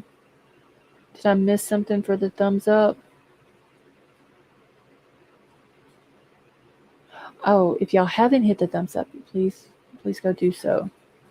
Made me wondering there for a minute. Like, thought I'd missed something in chat.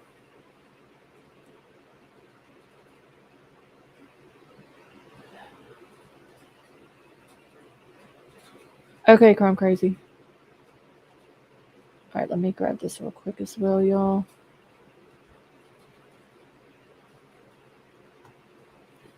All right, so this is the thing that James was talking about. He sent, and it's a Capital Council roster for. And I'm gonna have to zoom in on it because I can't. It's hard to read if I don't.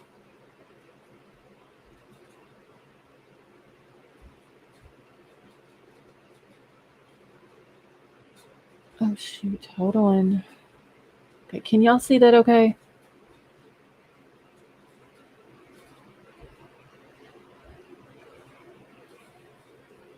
Yeah, Michelle, it's I think it's been on the table from the very beginning. The death penalty has been. Maybe this why his next sheet was off the Okay, so let me go up. I just want to make sure y'all can still see this without moving it around too much. Let's see, on this one Ian Taylor has a boss and boss has a boss. We think Ian Taylor wasn't legally and politically.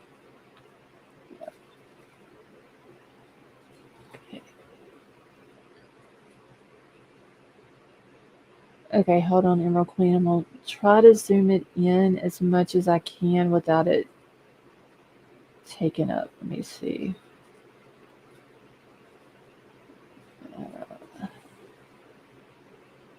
That may be a little bit better. Okay, so this is for the Idaho State Public Defense Commission, and it's the Capital Council roster, and it was approved by the Public Defense Commission as of December the 15th of 2022. So, month and a half, month and what? 11 days. D22, how are you? Okay, try to post that link. Okay, yeah, D22, the only people who can post links in the chat is just the mods. But if you ever need something like that you want me to show, you're more than welcome to email it to me, and then I can pull it up for you.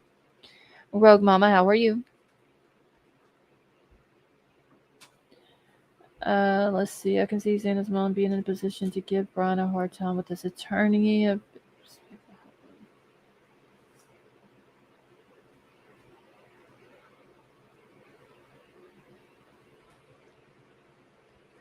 Okay, so these are all the attorneys for the state of Idaho. And I'm going to scroll down. I'm trying to go slow with it so I can keep it centered where y'all can see it. Because Ian is all the way down here at the bottom. All right, so here she is. Oh, shit. Hold on. Give me a second. I shouldn't have did that. Okay, I was trying to highlight it for y'all. Where y'all could see it.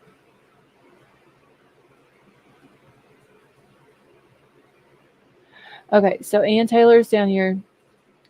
Let me see what I think they're called districts. Is that what they're called? Yes, District of Residence. So she is in District 1. Right here. Has her address or her email address. A lot more mean you think that's what she wants. All right, and then she only has the first 2 checks. So I'm gonna scroll back up so we can see. Oh, Gregory, don't eat. Why would you email her? What would you, she can't talk about nothing. She's under a gag order. Isn't Ann Taylor the name of the store? I don't know. Laza, he's not in here right now.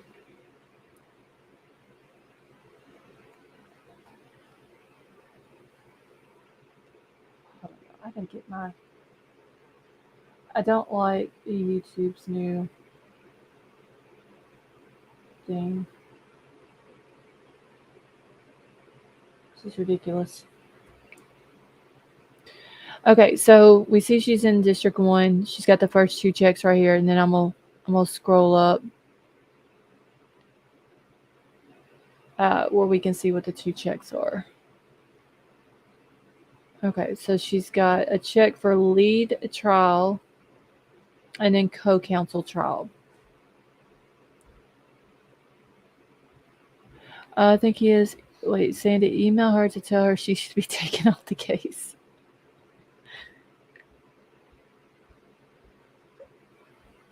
That would be too funny. She probably wouldn't answer him back though, but that would be funny. And Gregory, I'm not encouraging you to do that.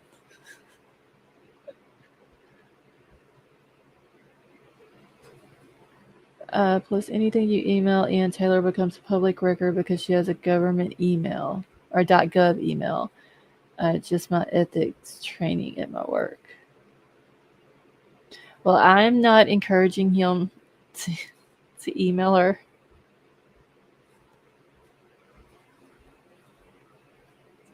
So if he does that, he is doing that on his own free will. But she does have a check for a lead trial and co-counsel trial.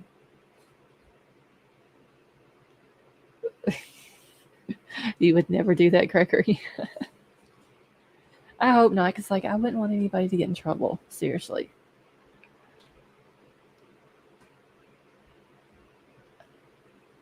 Okay. All right. So I just wanted to show that, and there is Susie Jensen and Jay Logston are also in her district, but they're only co-counsel. And I think that was it. I think there was just the three of them. Let me go back down the list real quick. Yeah, and then Anne. So she's the only one that's got lead, and the other two are just co-counsel. Okay, I don't need her to respond, but if she gets 10,000 emails telling her to take herself off the case. Well, if y'all decide to email her, that is on y'all. I'm not encouraging that. I don't suggest it.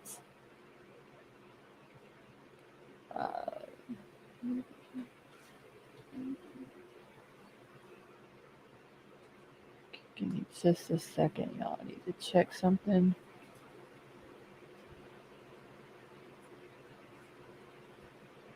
Okay.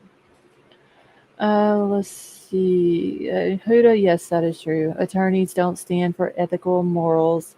As therapists and practitioners, it's against the Mental Health Act because my chat keeps jumping, because we work with vulnerable people.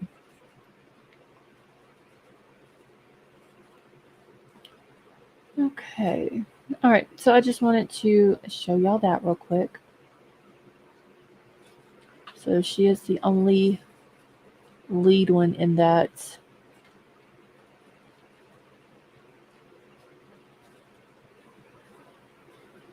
Wait, Crime Crazy, what is it? What did I miss? Okay, let me make sure I got it. 9mm. Hold on just a second.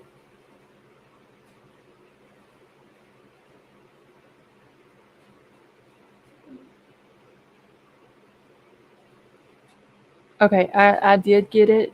9mm. I'll have to check it in just 1 second, okay?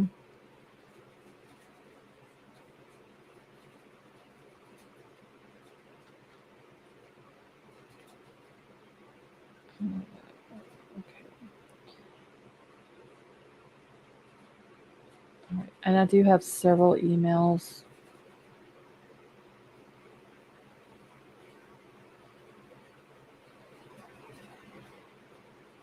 That I need to go through. Lori P, how are you?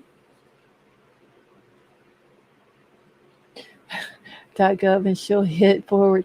Yeah, that's why I'm not. And I would rather no one email her. Honestly, I don't want nobody getting in trouble or nothing like that. So.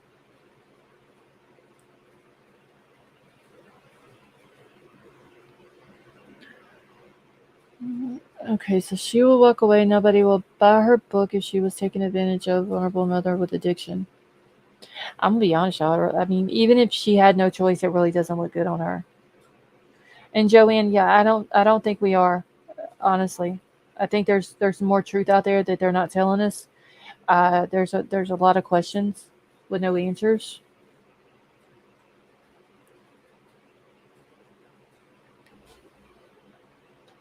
Hold on one second, y'all.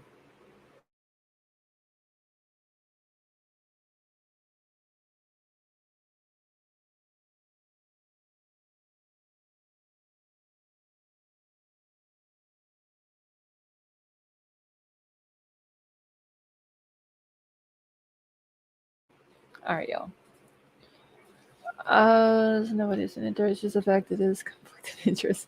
I know, Vapor. I don't think anybody, like, if they emailed her, well, nobody from this chat anyway, I don't think that they would send anything threatening to her. I just wouldn't want anyone to get in trouble for sending anything to her. And Emerald Queen, yes, that is right. Too many questions, not enough answers. All right. I'm going to go ahead and put the link out. I do have some stuff to go over with the, it's just like a few videos.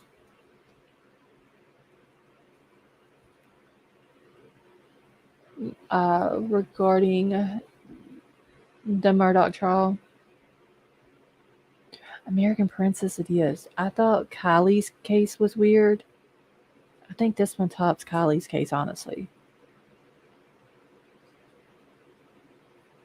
And Joanne, I think they were only joking. I don't think they really had any attention on contacting her. I'm not interested in having a knock in my door.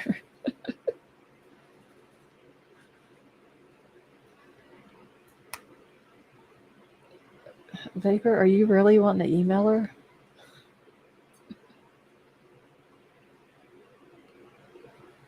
Murdaugh has cold dead eyes. Yeah. It's weird though how his family all these years, I think it's since like 1920, I believe it was, up until 2005, I think it's when they said that it was like 80-year span where like his great-grandfather, his grandfather, on down to his dad, and to him and to his brothers, like him and his brothers are attorneys. But they were all the solicitors of the district there. And now here's Alex Murdaugh and sitting in court where his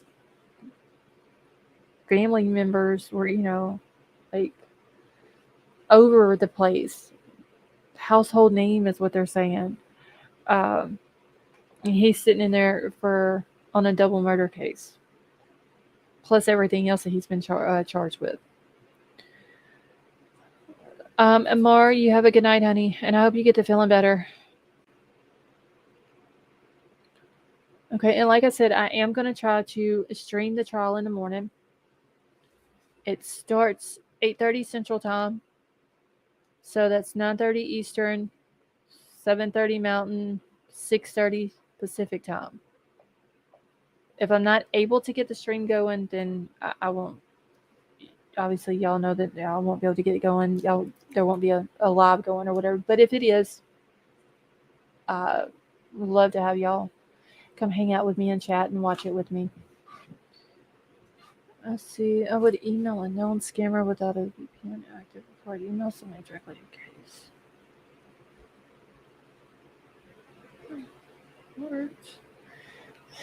case. Yeah, Vero, I don't think anybody's gonna email her. I think they were just joking. And yes, y'all, please keep Mar in your prayers. Mar, are you still in the hospital?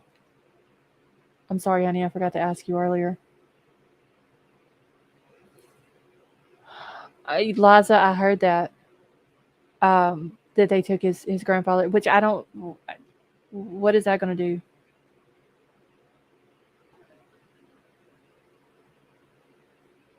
That really didn't make any sense. Why take his grandfather's picture off the wall of the courtroom? I don't know. Okay, Crime Crazy, I just got your email. That's fine. I can get Troll in here with me, so that is completely understandable. Let's see, she really isn't worth a minute of my time. I just think it's shitty. I do too, Vapor. I agree. She could be given BK calls for a retrial. She can have insight into Xana. Yeah. And Crime Crazy, that's fine. I remember you telling us the other day about that. Let's see, there. No way would anyone get in trouble. Okay, I'm just catching up real quick in chat, y'all. All right, so let me see if because I do have like 3 or 4 different. I might as, I guess while I'm reading, I might as well get this out of the way, this last article, and then I can just go to all the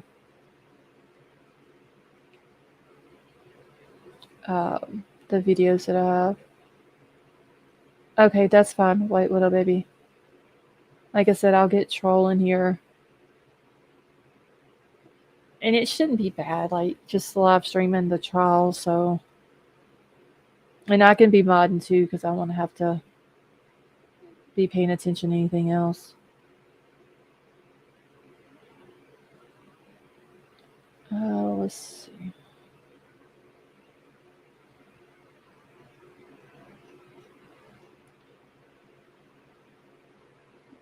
Okay. Give me just a second, y'all. I'm just looking over this. I think I'm going to not do this one right now. I'm just going to go straight to the videos. And if y'all haven't done so, please hit the thumbs up. Also, don't forget Friday night, the 27th, is when I'm going to do the Amazon gift card giveaway. Oh, Gregory, hold on. I didn't see you backstage. Can you hear me? Yeah, I can. How are you, Scarlett? I'm doing good. How are you? I'm doing great, thanks. I'm sorry, I didn't see you sitting backstage. Oh, no, it's fine. I was just reading. Yeah, it's good. Okay. So I haven't seen you in a while. How have you been? I've been good. Yeah, I've been away. I've been in the YouTube Witness Protection Program. They just let me out a while ago, so. Uh-oh. I'm joking. Gregory, have you been getting in trouble? No, never. I might get in trouble if I emailed Ann, though. Yeah, please don't. Oh, I'm not. I should have never said that, because no way. Yeah, because you know how some people, not nobody in here, but other people, how they may take that. Oh, yeah. I mean, I'd rather sandpaper a tiger's ass than to email her. Okay, that was too funny. Yeah, this case is crazy, though. Yes, that it is. I gotta fix my headset again, y'all. Okay. I had to put my headset on, and I had a beanie on because I was cold earlier. And now I gotta take my beanie off because I can't hear with my headset. I was watching the weather last night. Did y'all get hammered with some of that? We got a lot of the bad weather yesterday morning, early in the day. Okay. But I did see where South Louisiana was getting a lot of tornadoes, tornado warnings, a lot of man. We had a little bit of rotating storms up here, but we never had a tornado warning. Okay. It was just we had some rotation though, but that was about it. Yeah. Well, I'm glad you didn't deal with that. Hey Vivian, how are you? Yeah, I'm glad, because God knows I didn't feel like getting up and going and getting in the safe room. Yeah, because every time it comes a bad storm here or the wind blows just a little bit, we have to go get in the storm shelter because my son is like super scared of the wind. Oh, and okay. I mean, even though we had rotation, it wasn't that bad. The wind wasn't. Oh, good. Yeah, that's good. I know the straight line winds can be really horrible. bad too at times. Yep. which we do have a lot of trees where I'm at, so it blocks a lot of the straight line winds. But Yeah. we have a lot of trees around my house too, so Oh, okay. and that's always a fear that they're going to blow down on the house, and that's what scares my son mostly Oh, yeah. is I bet. the wind because of that. Rogue Mama, you have a good night, honey. Are they pine trees mostly, Scarlet, or hardwood trees, or what? We got pine trees, and then we got some oak trees that's like right up against the house. Oh, okay. Okay. So we got a bunch of huge pine trees out by the road, and there's one huge one in the like kind of off to the side of our house. Okay. Yeah. Pine trees used to make me kind of nervous because they grow so tall, and Mhm. they don't have a large canopy, but they've got shallow roots. And Right. Well, they do have a taproot. do they have a taproot? Yeah, they do Okay. have a taproot, but that don't mean nothing. They'll still, especially if the ground's saturated with water, like Mhm. because we've been getting a lot of rain, Mhm. it'll still blow over easy. Wow. So you know what the MVAC is, right? The Where did I see that? Where somebody had a video about, was it Duty Ron? Yes. Okay, I seen it. I didn't know what it was, and I had planned on looking that up. Hmm. So no, I don't even know what that is.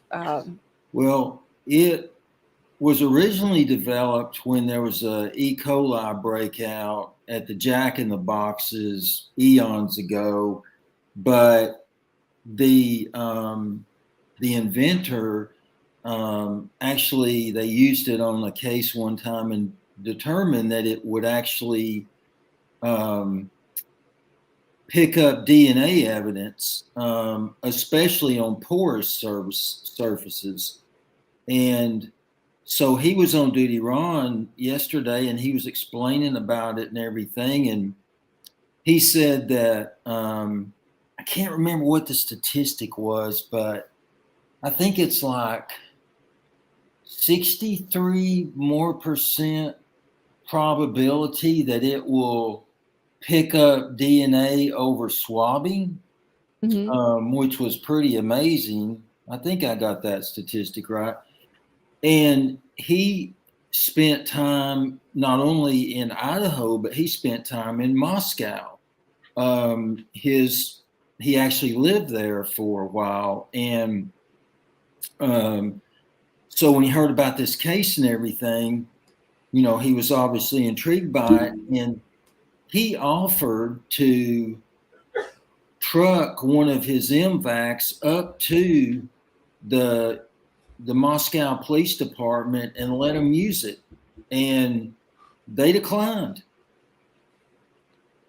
Why would they And decline if it would help them? I know, and he was really kind of, I don't remember his exact words, but essentially he was kind of taken aback by that, because here he was offering to literally just bring it to him. And he was talking about how the how effective it could be, like regardless of how much Kohberger had, cleaned his apartment, Mm-hmm. or in particular his car, that MVAC would draw DNA out that he said no amount of cleaning would get rid of it, that the MVAC would pull it out, if there was any there, Right. especially carpets, the seats. He named other parts, but I mean, in a way, it almost seems to me like that Moscow is not being as aggressive as I thought they would be. Yeah, I mean, it seems like if somebody offered something to you that would help you, that you would take them up on it. Yeah. So I don't. That's weird. King Scarlet, thank you. Yeah, it is weird. I don't know. Unless they think that they've got, everything that they need for the conviction to stick. But I mean, I don't know. If they had a chance to use it just to, see if it would help them, then why not do it? Yeah, I mean, I would think you would want to try to increase your odds any way you could because, I mean, I think from looking at it and all quite a bit, I believe the defense is just going to blow holes in that whole timeline with the car and stuff. Mhm. I think that's going to be, now maybe they have way more than what we think they have, and maybe it's a strategic move on their part to release what they did to maybe give the defense, the impression that, they're really not on the ball, but Yeah, because they've been pretty good about keeping stuff to themselves and not letting anyone know what they're doing. that's true. They sure have. So they could be just making us think that they're not doing something, but in the background they're taking care of everything. So Yeah, that's true. But I mean, like, what? So I was thinking about this. What would be the, because everybody keeps talking about the sheath, and they're like, oh, well, I feel like he lost it in the struggle with, with Kaylee. mhm.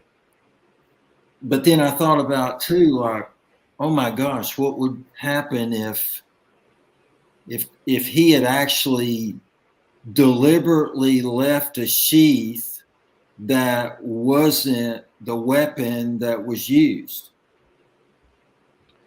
Right. I mean, a lot of people think that he planted the sheath on purpose. Yeah. I mean, and it's kind of easy to think about that because you would think that he would have, like, I mean, as clean as he apparently made his escape, if you will, you wouldn't think he would have forgotten to wipe the sheath off, especially if he planted it. I mean, it's just weird. It's, Yeah. I just can't. I keep trying to figure out in my head, like, okay, how did it really, um, go down, as far as, well, based on the paper, based on the PCA. I mean, Idaho lists the order of the unalives, so we know that it was Maddie, Kaylee, Xana, and Ethan. Hmm. And Yeah. it was odd how Bethany and Dylan produced tattoos with that exact order. Right. And if you think about it, they also put the felony burglary, the way they listed it first, which would have mean, like obviously he goes in the house Yeah. first. So that would have been like the first charge. And then it was, how they listed the kids' names. It was almost like they were maybe giving out a hint that that was the order of them. Now, whether that's true or not, I don't know. But, uh, all of that obviously will come out in court on the order of what they believe uh, of it happening. But a lot of people were speculating that the way they had it listed, which was, also the way it was Maddie, then Kaylee, then Xana, and then Ethan is how the girls had it on their tattoo. Mm-hmm. And Yeah. so I don't know. Maybe that's how it is, and they just haven't came out publicly and said it. Well, from what I've been able to ascertain, Idaho is one of the states that lists the order of the unalives. So if that is the case, then that is the order that it took place, and then that would lead me to think that Dylan actually heard Kohberger as he was attacking them. You know, Mhm. I mean, Mhm. how else would they know? I mean, like, I mean, I guess it was luck, but I mean, the chances of them like guessing the order for their tattoos, I mean, it leads me more to think that, you know, that based on what she heard that night, Dylan Yeah. knew, you know. Right. Right. I don't know. Maybe, which I'm sure the order will come out, but I don't know if we'll ever know if Dylan knew the order. Right, But right. I'm sure that it'll eventually come out. Um, they should like we should hear everything. Hopefully, they're gonna live stream it. I'm hoping. You JC, think, how are you? oh, you think they might?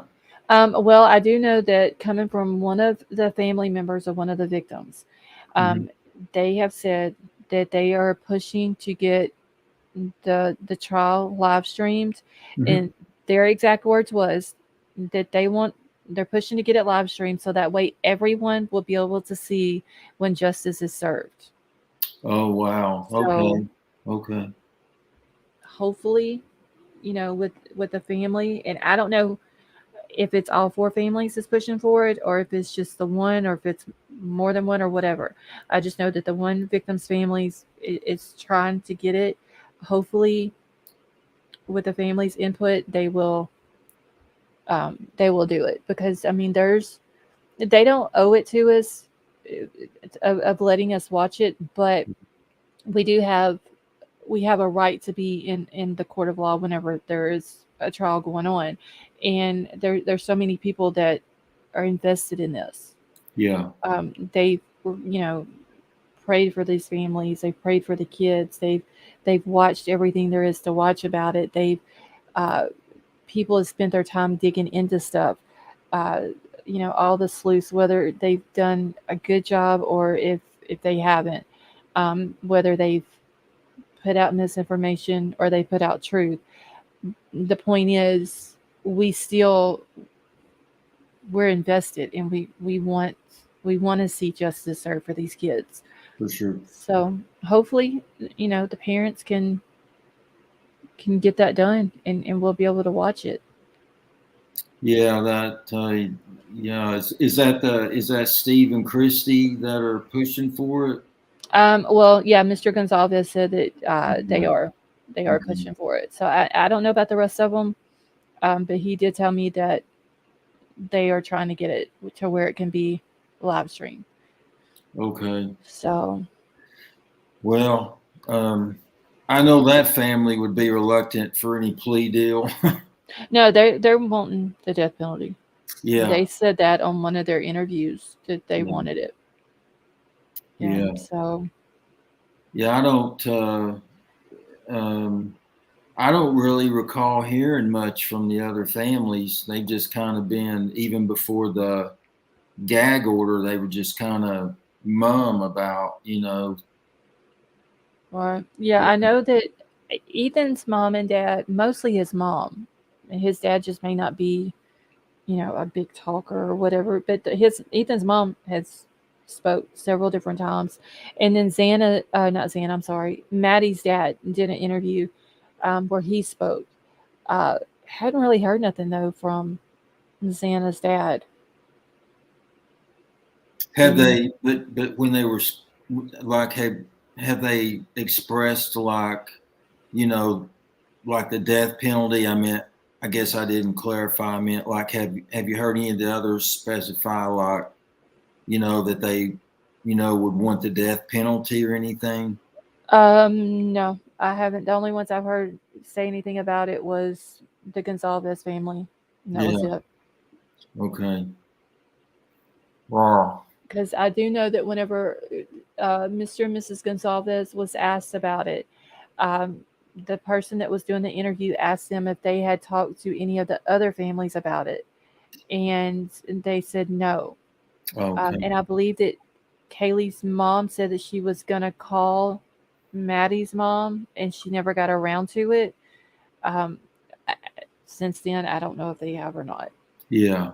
Yeah. I've been in touch with Mr. Gonzalez. I just never have asked him any questions like that. It's been pretty much letting him know that we're all here for him. We're all praying for him. They're in our thoughts and prayers. If they need anything, to let us know. But I haven't really questioned him. Yeah. Like I didn't want to pry. I felt like if he wanted me to know something or wanted to tell me something, that he would. He knows that he can tell me, instead of me prying, because I wouldn't feel right just going in and just questioning him on stuff. So Oh yeah. I mean, that's, I think, yeah, because that he's been, I mean, that's what's happened a lot probably is, people have questioned him and, tried to get him to, you know, say something or commit to something. And mhm. so I'm sure he, respected you for having that, that attitude and Mhm. all. So you've heard this Kim lady, right? That has spoken about, Yeah, I've heard. I haven't heard everything that she said, but I've heard a few things. I haven't just like sit down and listen to all of her interviews or anything like that. what is your take on her, if I may ask? Um, I think some of what she says makes sense. I'm not gonna come out and say she's lied about everything or that she's lying about anything. Um, she could be fully telling the truth about everything. I don't know. Some things she says make sense, and then some things, um, it I don't know about. I don't know if it's the truth or not. So I'm kind of on the fence about it. Yeah, I am too. I can see how there could be some element of truth to it. I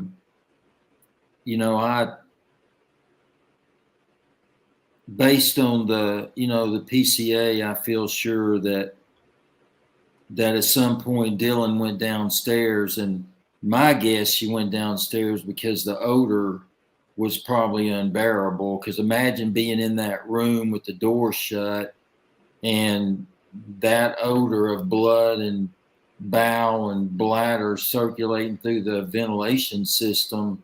I mean, it had to be sickening. Yeah, some people are saying that's why the front door was open. It's Yeah, because they were trying to air the house out. Now that is just that I don't know that to be a fact. That is just another thing that was going around, another speculation was that, that maybe that's the reason why the front door was open was they were yeah, trying to air that scent out because the cop did say, uh, that whenever the first cop that went in, that whenever he got there, whenever he got walked up to the front door, like he wasn't expecting the smell to go up his nose the way it did. And yeah. so I can just imagine if they're saying it happened between 4 and 4:30, and they didn't call until right like a few minutes before 12. That's right at 8 hours almost. Yeah, It's yeah. just that scent has basically settled into everything in that house. Oh, Um, yeah. No it's kidding. I mean, I used to work in EMS as a volunteer, and I've smelled that smell, and it's mhm. kind of like weed. You never forget it. Forget it. Yeah, that's what I was telling in the chat that night. If you've ever cleaned a deer or anything like that, Mhm.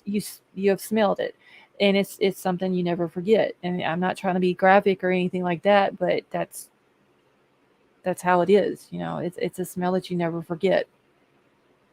I'll take your word on that. I mean, it's basically the same thing. It's Yeah, you know yeah. so But yeah, that's what I wondered too. Was why that door was open as well, because she obviously went downstairs, and I mean, it would stand to reason she went in Bethany's, room, um, or I mean, for all we know, I mean, literally, for all we know, they could have both gone outside. You know, they could have been standing out front. I mean, we don't know because there's no, you know, there's apparently no more video unless they're keeping that, you know, under wraps as well. Mm-hmm. But and somebody was saying, wait, where's this thing? Vivian said, poor Murphy knew what was happening and really smelled that smell, and it took 8 hours just to get him out of the house. yeah, You know? So, you know, that poor dog. I feel sorry for him. Oh, I do too. I mean, Yes. I do too. I mean, because I mean, you know, I feel pretty sure that the noise that she first heard was, you know, Right. Yeah. I think it was Kohberger putting Murphy in the bedroom myself. It could have been. And allegedly they have found what they think is a possible animal hair in his apartment. And I had seen other people on Facebook that was talking about, well, maybe it was an animal hair that was from the previous tenants of that apartment.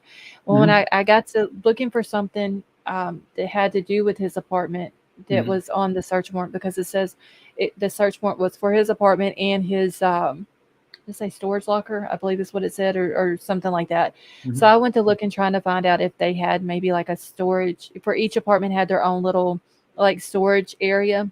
And sure enough, I found that.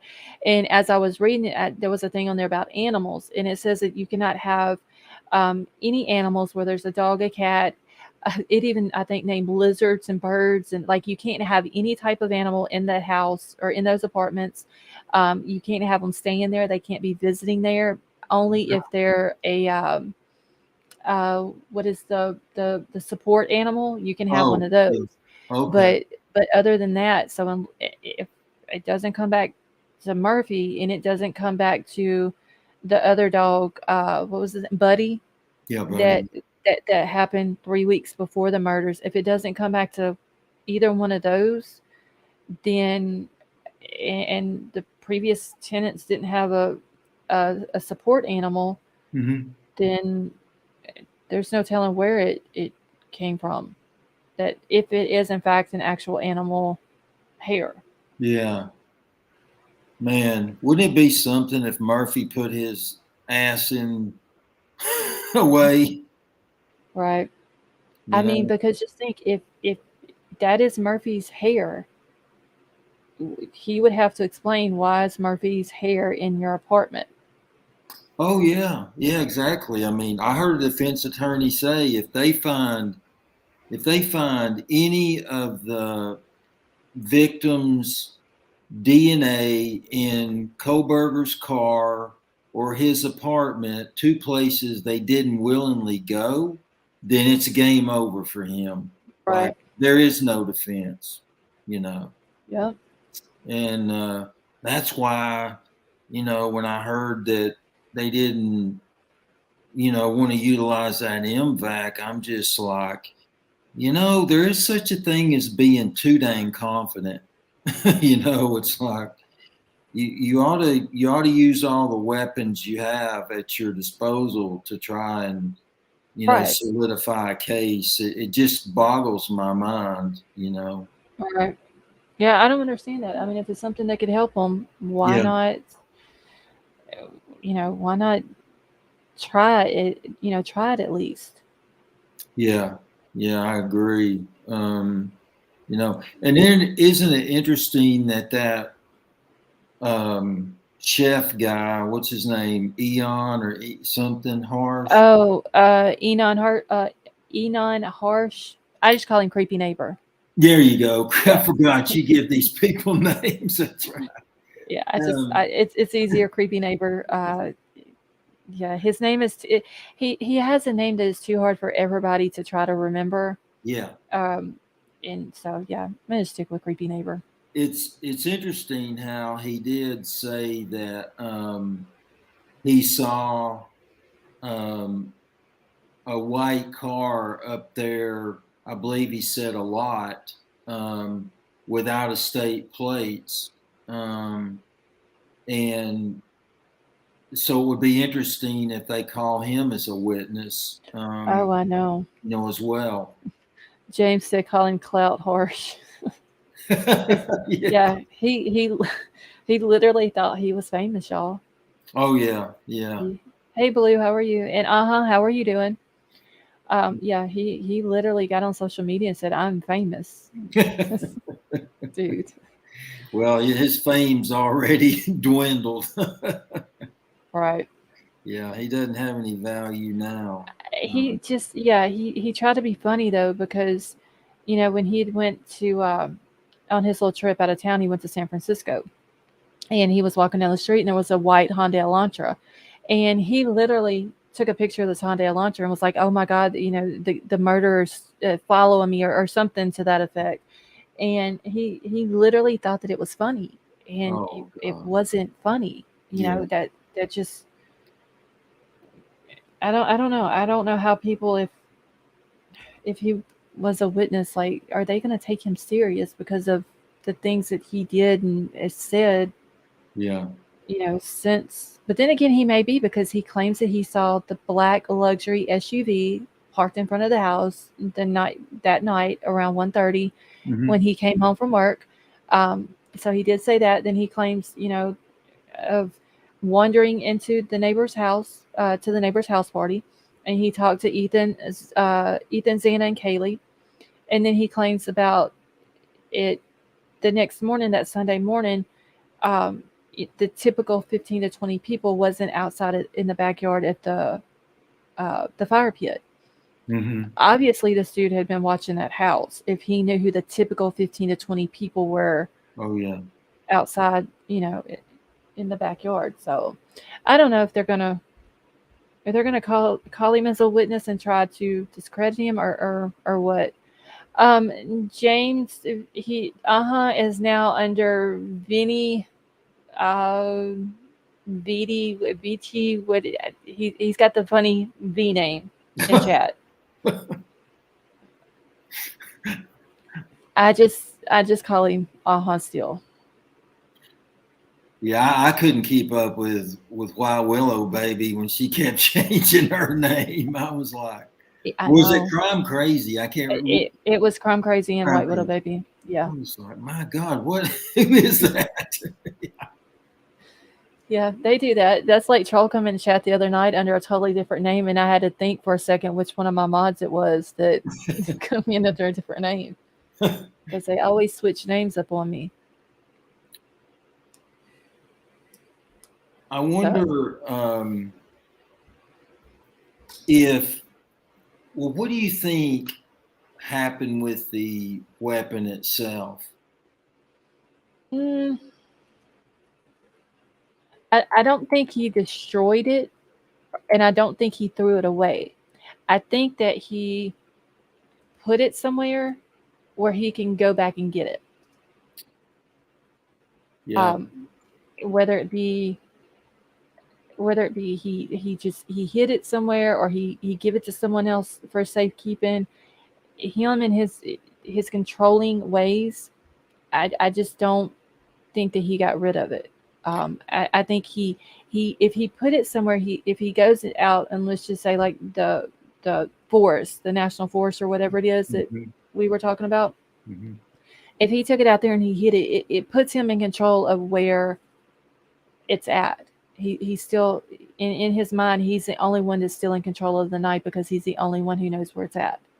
So um, I think that he either he hid it, or he took it back, or got it back to Pennsylvania. I've even said that he could have very easily sent a package to his parents' house and slipped that knife in there, and maybe some clothes or just anything. He could have sent a big package home, and he could have threw the knife in there, and they would have never knew it. And when he got back to Pennsylvania, he could have took it out there somewhere and hid it. Yeah.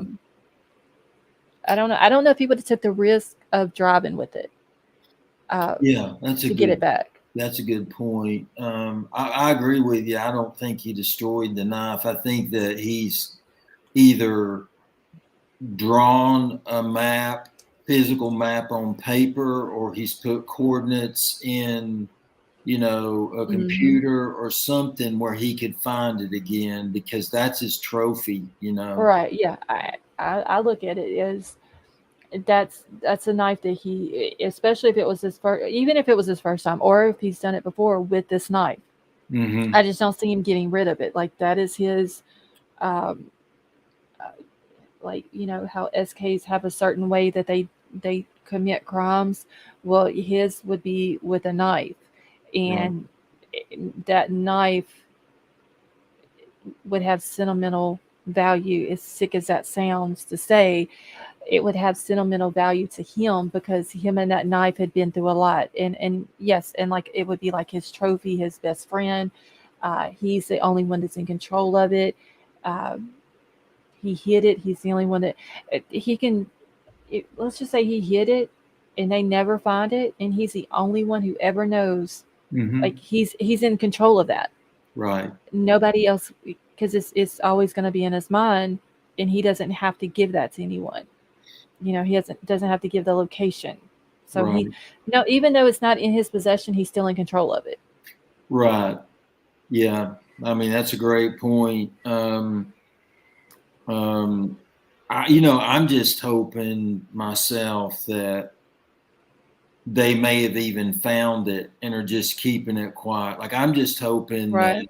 he was so confident he wouldn't get caught that maybe he was, you know, Kind of dense like, enough to leave it somewhere before he ever hit it. Does that make right. sense? Yes. I Um, mean, they thought that maybe they were going to find it in his apartment. right. And now, I did bring this up the other day. You know, they did show the list of stuff that they found in his apartment. Mm-hmm. But I'm going to have to go back and look on that page to see if it says like page one of two or one of three or whatever. Mm-hmm. Because anything that they took out of his apartment, they were supposed to legally put it on that paper. Okay. Everything that was brought out. And it was only a list of, was it 12 or 13 things total Mm-hmm. on that, but that could just be uh, the first page of that document. Okay. Yeah. So I Yeah. need to go back and see if if that page says like page one of two, one of three, whatever, and see if Yeah. there may be more pages, and they only gave us the first page. Yeah. Yeah. Oh, that's interesting. Yeah, I hadn't thought about that. That's a great point. You know, I'm wondering if that latent footprint that they found when they went back, I think they did a second sweep of the house when they found that latent footprint outside of DM's door. You know, it had the Mhm. diamond shape, and they think they referenced Van's shoe, I think, or something Yes. like that. Yeah, a van shoe. I'm really wondering, Scarlett, if that might have been from somebody that was in there that morning and had nothing to do with him. It could be. They're also saying that the night before the murders happened, that there was a party there with like 150 people in the house. Like Oh my gosh. if you take 150 people in a house at a house party, at a college house party, out of those 150 people, how many of those kids do you think is going to be wearing Van shoes? Probably Well, more than half. I mean, I think I'm the only person in America that doesn't own a pair of them, honestly. I don't own Vans either, but if you watch the body cam footage, the Mm-hmm. first one from September the 1st, the girl Mm-hmm. that answers the door that a lot of people thought was Bethany, Mm-hmm. she had on a pair of Van shoes. I Okay. mean, I'm sure a lot of these college kids wear them. Yeah. So unless they find the shoe in his apartment or in his belongings or something like that with blood on it, I think that's going to be kind of hard to, Yeah. you know. And she said in chat that some Diki shoes have diamond patterns soles. So I don't know if what the type of diamond pattern soles, because I think they showed a pot of the soles of a pair of Vans um, that was solid diamond shaped. I Mhm. mean, I don't own any van shoes, so I don't know how the soles of them are, but I think the ones that they showed was like it was solid, like Okay. diamonds all over the bottom of it. It wasn't like a tread with like a diamond shape or whatever in it. Mhm. I think it's the whole bottom of the shoe is. Well, they got a receipt now, didn't they, from where he had purchased some items. Like, wasn't there a Dickies tag? And Yeah, there was a Walmart receipt that they found with a Dickies tag. So I'm guessing the way they explained that it had Walmart receipt with Dickies tag. So okay. I'm thinking that whenever they found the Walmart receipt, it might have been rolled up with the Dickies tag in it. And then they found two um, receipts from Marshalls. Okay. Hmm. So I did look on Walmart's website. They do sell a lot of Dickies items. They sell the face masks. They sell the shirts, the pants, the coveralls. Uh, Wow. I'm pretty sure they sell the Dickies boots too. I didn't look for it, but I do know the shirts, the pants, the coveralls, and the mask. They do sell. Well, you had mentioned, the possibility of him burying the weapon in that forest down there. Hmm. And that would be the ideal place for him to burn any items, because nobody's going to think anything about somebody, you know, having a controlled fire like at a campsite or something. Right. Um, because I believe anything he was wearing, he probably burned it. Oh yeah. I You don't know, think I don't. I wouldn't think he would have kept it. But then again, I don't know this case. It wouldn't surprise me if they come back and say, "Yeah, we found it, and he was all in his apartment or in his storage locker or whatever." It wouldn't surprise me if they would have came back and said that, it wouldn't. Okay. because no, the way this case is, Yeah. no, it's and Carrie says she just looked at Walmart and the Dickie shoes look like Vans. Oh, wow. So I don't know. Like I said, uh, nothing in this case. It really doesn't surprise me, as Yeah. crazy as it is. Yeah. It me neither. I really believe that I believe he lost that sheath in a fight with Kaylee myself, and um, he when he drove back the next morning, I think he probably contemplated, looking for it, like, wondering if he dropped it on the ground, when he was leaving or something. Um, Right. I just mean, if you're going to plant a sheath, you're not going to want to plant it with your DNA on it. And see, that's what didn't make sense because, like I said before, just me thinking, Mm-hmm. I would think that if you're gonna take something, more than likely, he obviously he probably didn't have it on a belt. Mm-hmm. Um, he probably just carried it in his hand and then took the knife out of it while he was in the house. But it still seems like if he's going to take something like that into a house to go commit a murder, he's going to Mm-hmm. wipe it completely down first. And he's going to make sure it's completely clean just in case something happens and he loses it. So let's say he wipes it down. Well, then how did his DNA get on that little snap? I mean, the snap isn't that big. Right. I would also think that him going into a house to commit a murder, he's going to wear gloves. Right. So his fingerprints and DNA or whatever is not left. So did he have, and I keep going back to this, like, did he have a hole in his glove and he went to unsnap it and just so happened a whole part of the glove got, was touching it and got his fingerprint on it? Or uh, did he just not clean it very good? So I don't know. This whole case is it's weird. Well, I've worn those type gloves before, and it doesn't take a whole lot to tear them. So if he got Mm. into a struggle with, you know, Kaylee, I mean, I could easily see how, you know, his glove or gloves could have gotten torn, you know, at the end of the, you know, where the fingers are, Mm-hmm. or the thumbs. So um, yeah, I definitely could, you know, could see that. I mean, the other thing could be that he was careless and touched the button part before he ever put his gloves on, Yeah, you that is know, true. Yeah. and that's how it stayed on there. But I think he was real concerned about that sheath based on the dialogue that he got into with that poor guy. As you know, he was Papa Roger, and they got Mm-hmm. into that sheath discussion, you know. Right. And I It, really feel like that was him trying to kind of downplay it.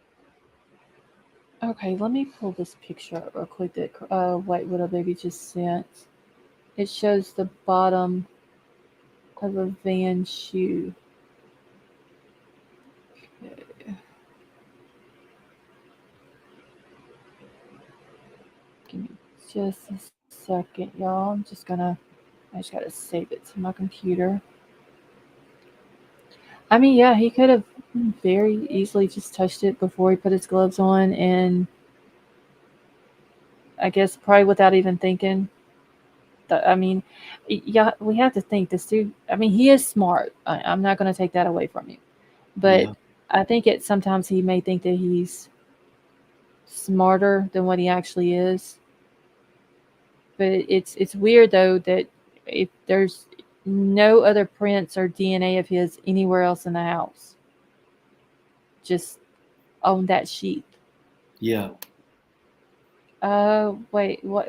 Wait, what a baby. Was there a Converse in there too? Hold on, let me go back to the email because I didn't. I just seen the Van shoe, but I didn't see the Converse. Now I do own some Chuck Taylors, and I'm gonna say those are damaged. I have to go back and look. Hold on, let me grab this one. So okay, so I didn't see the Converse in there, but I've got it now. So yeah, these two have the Converse doesn't have this diamond pattern all over them like the Van shoes does. All right. Okay, I'm fixing to pull this up real quick. Okay. Okay. I'll have to zoom in because I can't see it. Okay, so that's the diamond pattern that they were showing. Okay. Yeah. So I don't know if that's what they were saying. Mm-hmm. Um, if it's this type of diamond pattern or if it's just let me go find the here's the Converse. So the Converse, I mean, they have a diamond pattern too, but it's not the whole bottom of the shoe. Okay. Yeah. Yeah. So I don't know. Maybe we'll get to see pictures of that too whenever this goes to trial. Okay, he looks like he has no remorse and zero empathy. Huda, I agree. His eyes are like that, just the deep setting. I don't really know what you would call them. Like they sit Bundy. deep. Bundy eyes. Yes, yes. Like they sit deep in his head, and he's got black around his eyes, and he's cold and empty and Golly. Yeah. no soul. And I'm trying to think of nice thing. Well, really not nice things to say, but y'all know what I'm trying to say. Uh, he just, I don't know. Krista, you got the green bear. Yeah, he even that picture that was taken of him, I can't remember her name now, but early on there was a young lady that came forward and her brother was friends with him. She's the one, she was actually friends with him too. She's the one that he Oh, you're talking about Casey? Yeah. Yeah. Yep. In that picture that was taken, just that look on his face, Mm-hmm. where it was like that group picture. Oh my gosh, that was, you know, Right. I Yeah. mean, just It, empty, expressionless yeah. eyes.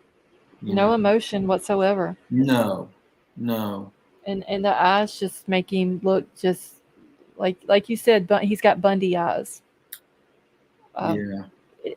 it's weird how much him and Bundy look alike. Oh, I know, Scarlett. I That saw is it side by side, and I was like, yes. oh my That gosh, is that is weird.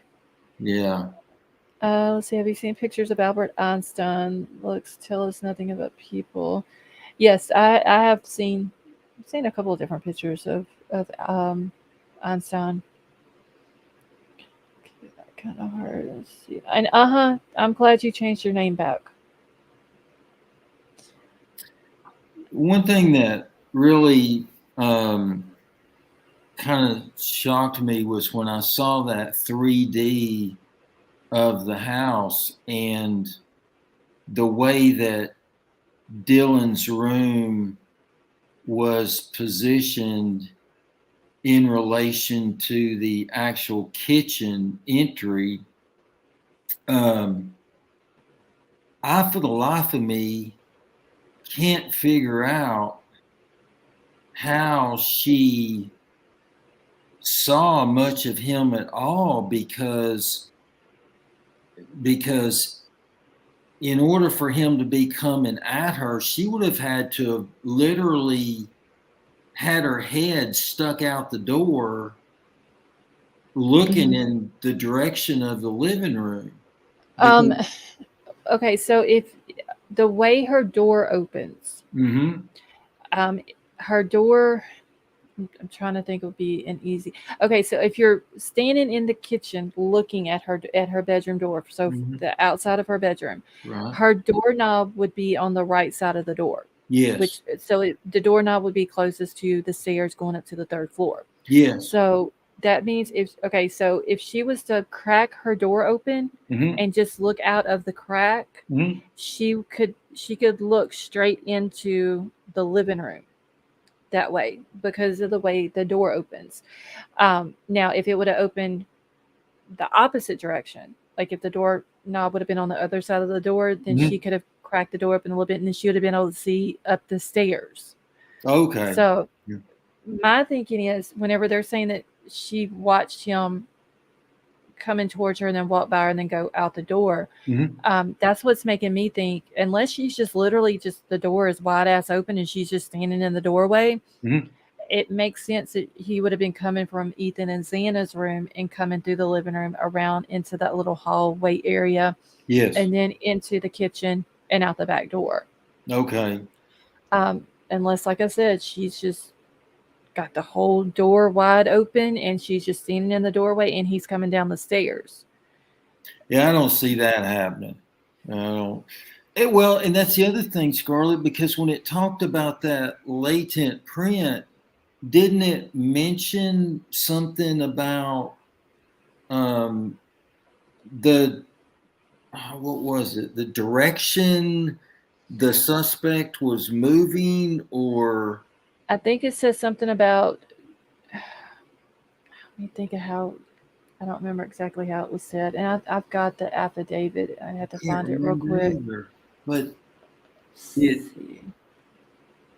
I know she didn't see him walk out the actual door, but she saw him.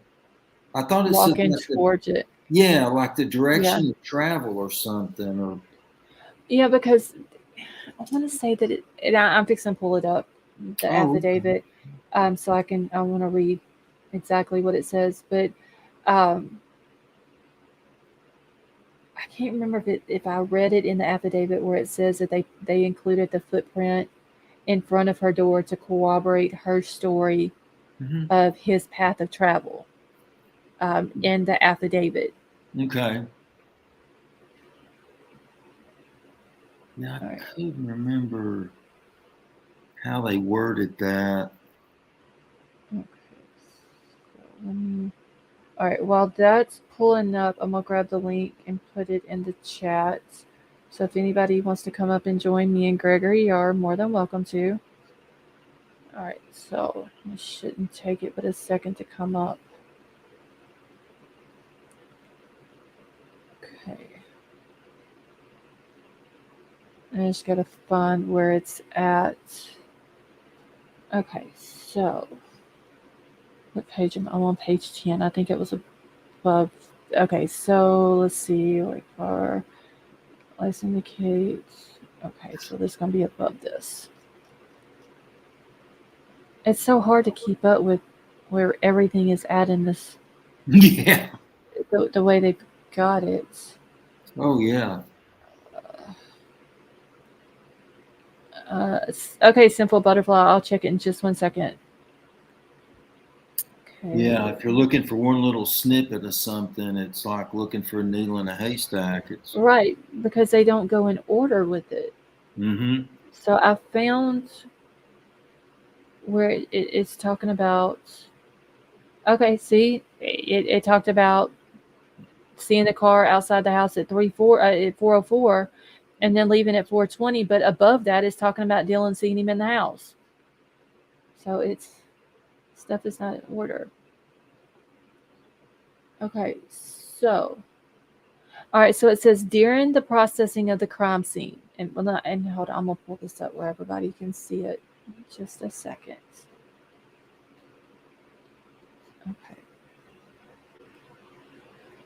And let me zoom in. Okay, so we're on this right here. I've got highlighted. All right, so it says during the processing of the crime scene, investigators found a latent shoe print, and this was located during the second processing of the crime scene by the ISP forensic team by first using a presumptive blood test and then amino black, a protein stain that detects the presence of cellular material. The detected shoe print showed a diamond-shaped pattern similar to the pattern of a Vans type shoe sole. So they're not just coming out and saying that it's a Vans shoe. You know what? I didn't catch that. Yeah. So they left the door open. Right. It very well could be a Vans shoe, but they're just putting it like that. Yeah. I don't know why. I mean, because I think it was James that said a minute ago in the chat that those soles, they're patent, so they can't be used on a different type of shoe. Okay. So, and it says here is similar to the pattern of a Vans type shoe. So if it's similar, I mean, we just seen Converse has diamond shaped too. So it could be a Converse, it could be a Vans shoe. It just says that it's similar to the pattern of a Vans type shoe. Yeah. Okay, and it says it was just outside the door of Dylan's bedroom located on the second floor. This is consistent with DM's statement regarding the suspect's path of travel. So it doesn't say if it's coming from the living room through the hallway into the kitchen or if it's coming from down the stairs into the hallway and then through the kitchen. Yeah, I see. Wow. And Jet said, yeah, let me see if I can find. I know I've got it. I just got to remember where I put it.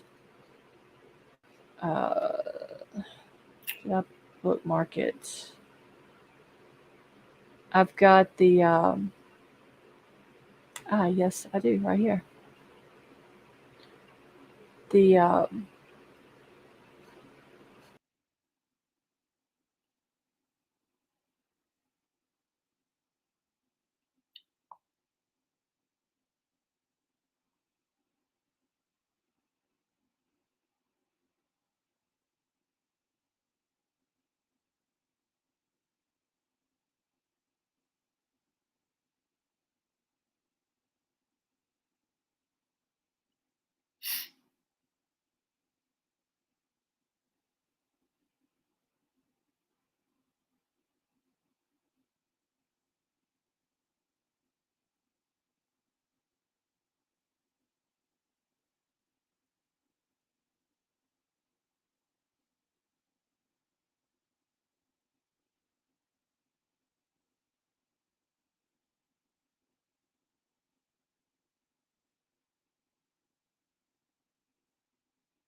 Sorry about that. No, it's Completely kicked myself out of it StreamYard. happens. Okay, let me see if I can get. Okay, so now I've got the virtual tour thing, but it says that there's no content. Like, Oh. what happened to it? Uh-oh. Oh, wait, no, I got it. Here we go. All right, so let me pull this up. Leo girl, how are you? I have to start watching myself. I can't believe I literally just kicked myself straight up out of the. I did crunk crazy. I completely booted myself. I was trying to go to my bookmarks and I didn't click on a new tab before I did so. Wait, Huda says that Lacoste has the diamond pattern. Oh, okay. Wow. That's interesting. Huda, thank you for that information. For sure. Yeah. Okay. Hey, Collins Avenue, how are you? Okay. Let's see. If it was coming from Xana's room, he would have turned the corner to get to the kitchen, right? Okay. So, give me a second. Let me find. Okay, so that's the. No, that's the first floor. I need the second floor. Oh, damn. They got it backwards. Yeah, I should be able to handle it. Okay, so is it on there yet? The second floor? That's second floor, yeah. Okay, so, and I hate how it has it. To me, it's upside down. Hey, Phil, how are you? Oh, it would have been better if it had been flipped over the other way. But so Dylan's room is right here, bedroom 2A. Mm-hmm. And then you see how her door opens. So like her doorknob, like I said, would be on the side where the stairs are at.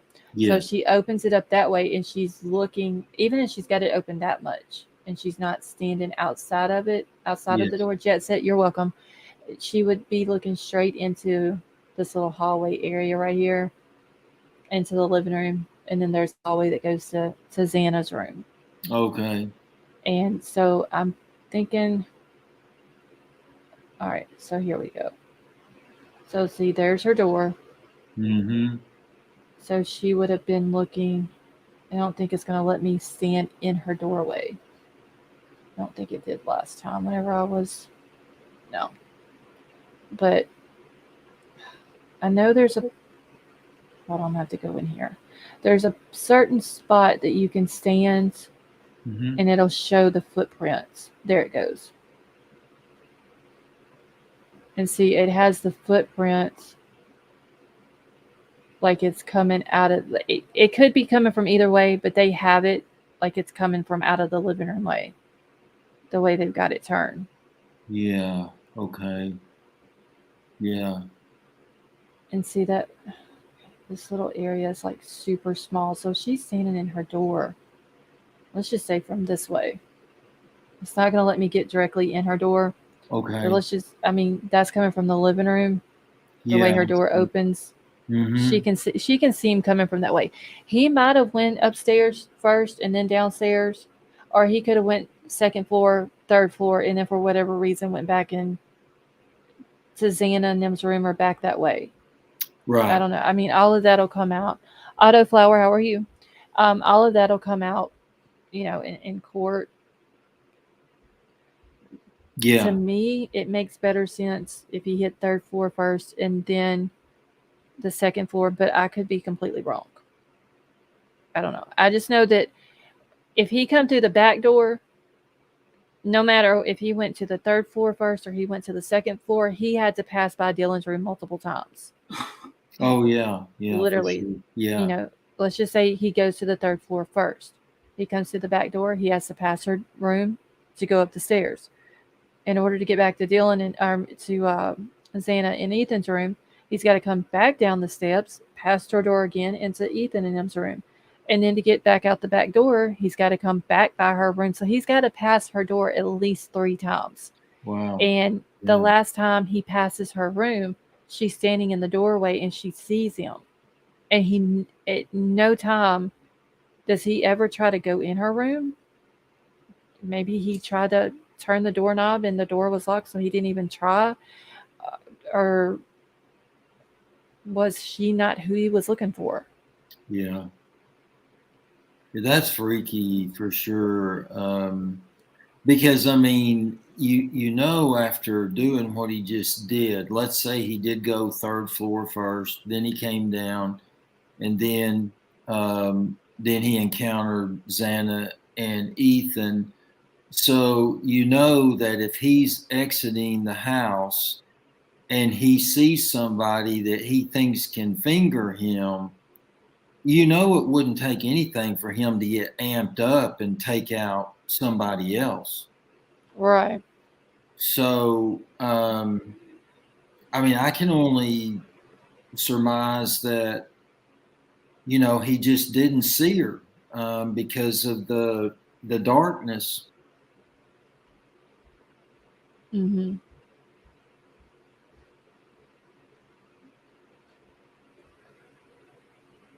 Because otherwise, I don't think she'd be here. Right. I really don't. Yeah. It's You know, I mean, and the other thing could be that he just, I mean, because I think when he entered the house, and he had this plan all worked out, you know, in his mind exactly how something was going to go, and you know, he probably ran it through his mind, no telling how many times, and then he gets in there and it's pure chaos, you know, mm-hmm. with probably not expecting Kaylee in Maddie's bed, and Yeah.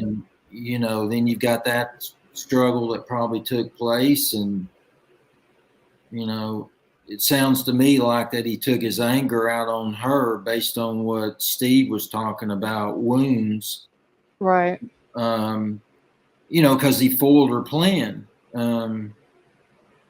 Yeah. But yeah, I just don't think he saw her. Oh, I Like mean, you said, Scarlett, he may have tried her door, you and it know, just didn't open. Yeah. yeah, and it being, you know, locked, and he knew if he tried to kick a door in, it would alert everybody. Maybe. I mean, that's just a thought, but Um, yeah, it's okay. All right. And see, they've even got it. Whoever did this, y'all, did a good ass job. man, they did, didn't they? Yeah, they put it where it's, dark. Let me see if I can't remember. Oh shit! Why won't it not let me in her room? Okay, here we go. Okay. See, now it'll let me stand in her doorway. So if her door is open, it that red arrow goes to Xana and Ethan's room. So let's just say if he was coming from this way and she just had her door even open like that, he could have just walked right on by her. And maybe he had tunnel vision trying to, just he's more worried about getting out of the house than anything else, and he just didn't see her. Yeah, or maybe he thought she just didn't get a look at him.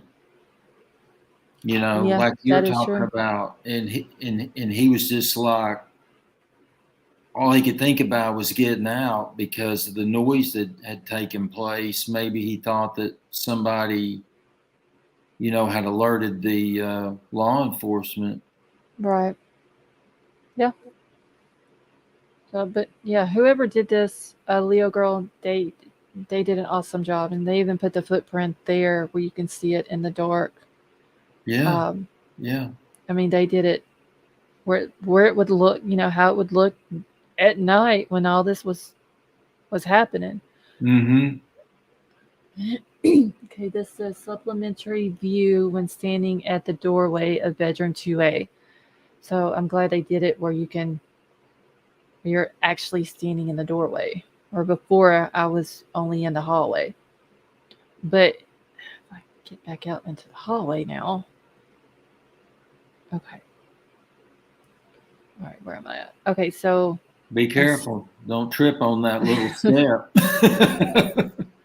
It's weird. Like if the house was dark like this, Yeah. it's weird that he didn't trip over the step. I thought about that, and that makes me believe with 100% He's been in that house certainty he's before. been in that house. Right. Because it seems like if not, he would have tripped over that little step and he would have fell or made a noise or something. Yeah, I think so as well. He knew the house like the back of his hand. Right. Okay. Now see, I put it back on day vision and it moved me. Oh no, I'm still in the door. Okay. So if I'm standing in her door right now. Okay. Mm-hmm. If he walks out this way or Mm-hmm. either way, whether he comes down the steps or whatever he does, Mm-hmm. if he goes out the back door, she can't see him go out the back door Right. unless she walks into the kitchen. Like she Right. would literally have to Yeah. walk in here to see into the kitchen to go out the back door. Yeah. I see what you mean. Yeah, for sure. Crime crazy, I'm just gonna take y'all through the house. That's all I'm gonna do tonight. We are about to go up the stairs though, so all right, so let me get up the stairs. See, that would be the view just on this little landing right here. You can Mhm. still, coming down the stairs, you can see her door. Yeah. Okay. But that is a weird location for a room, like right at the bottom of the steps. Well, they remodeled this house. This whole area, if I'm not mistaken, used to be like the living room, dining room, Oh, kitchen. I'd oh, have to go back. I have the old floor plan somewhere, oh, and okay. it took me forever to figure them out, the old one versus how it is now. But Yeah. I believe this.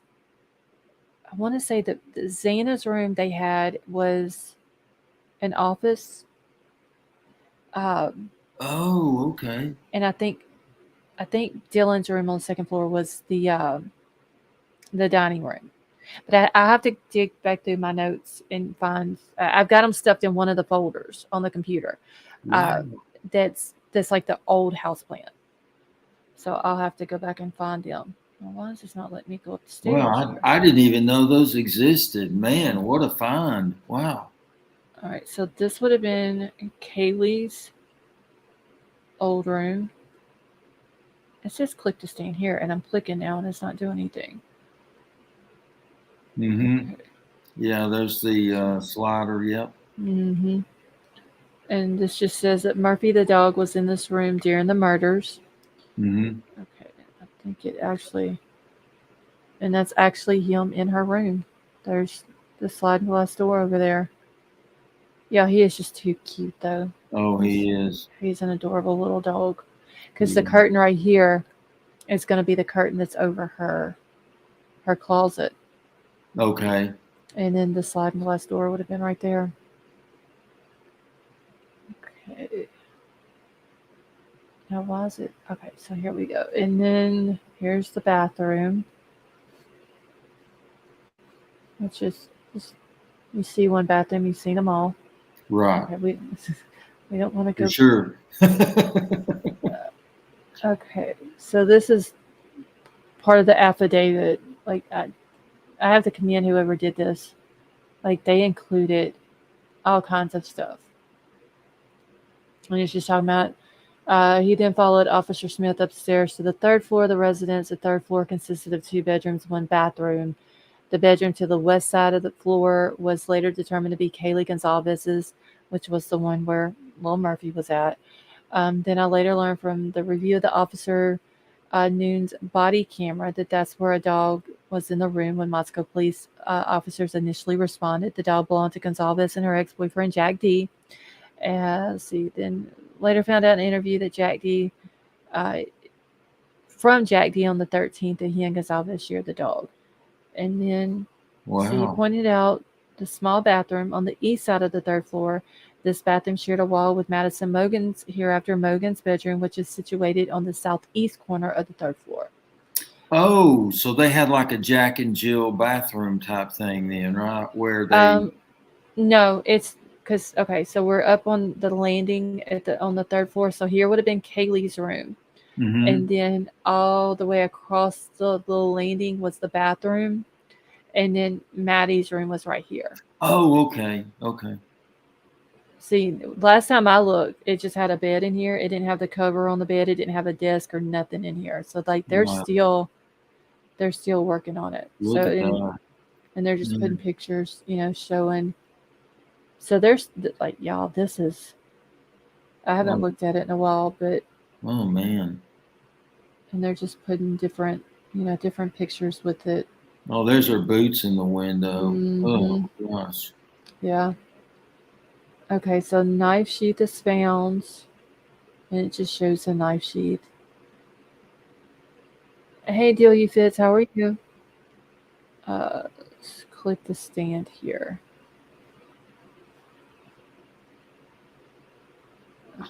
Okay, that was a knife sheath. Okay, and it says Madison and Kaylee were found on the bed in this room.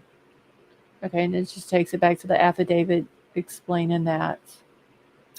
So actually, I had it wrong then. So Maddie was actually sleeping against the wall because when they said the right side, they meant as she was sleeping in the bed, not as you entered the room. Yeah, they said that the sheath was found on the right. Let me see if it. Let me pull it back up here. Okay, so it says, as I entered this bedroom, I could see two females in the single bed in the room. Both Gonzalez and Mogan were deceased with visible stab wounds. I also later noticed what appeared to be a tan leather knife sheath laying on the bed next to Mogan's right side when viewed from the door. So if they're standing at the door, like we are here, then yeah, it would have been, she would have more than likely been sleeping up against the wall. Based on where And the pillows are, right? I mean, yeah. yeah. Yeah. And it would have been at her right side. Yeah. So, See, that's why I can really see how, and it would almost seem like he would have had to have knelt on the bed to have attacked Maddie. And right. then I could see how Kaylee then would have, you know, maybe even been able to get out of bed and try to get away. And he ended up. Right, because this room is tiny. So and let's see if it, let me pull this back up. You can see this little table over here in this picture. So when we're looking at, there's your closet. Here's this, they put the same type of little table next to her bed. And there's literally no room. So her bed had to be all the way up against the wall. Yeah. Just like they have it here. So yeah, more than likely, he would have had to have leant over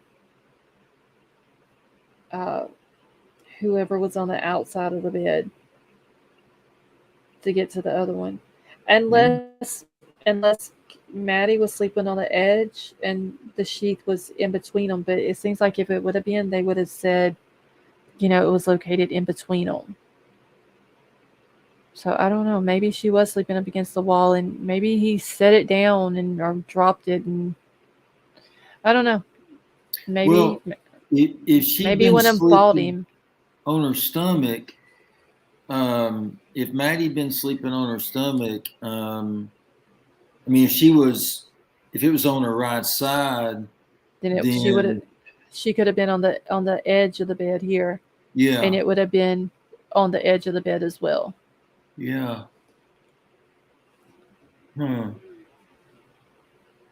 Wow. Well, I know one thing. When I saw those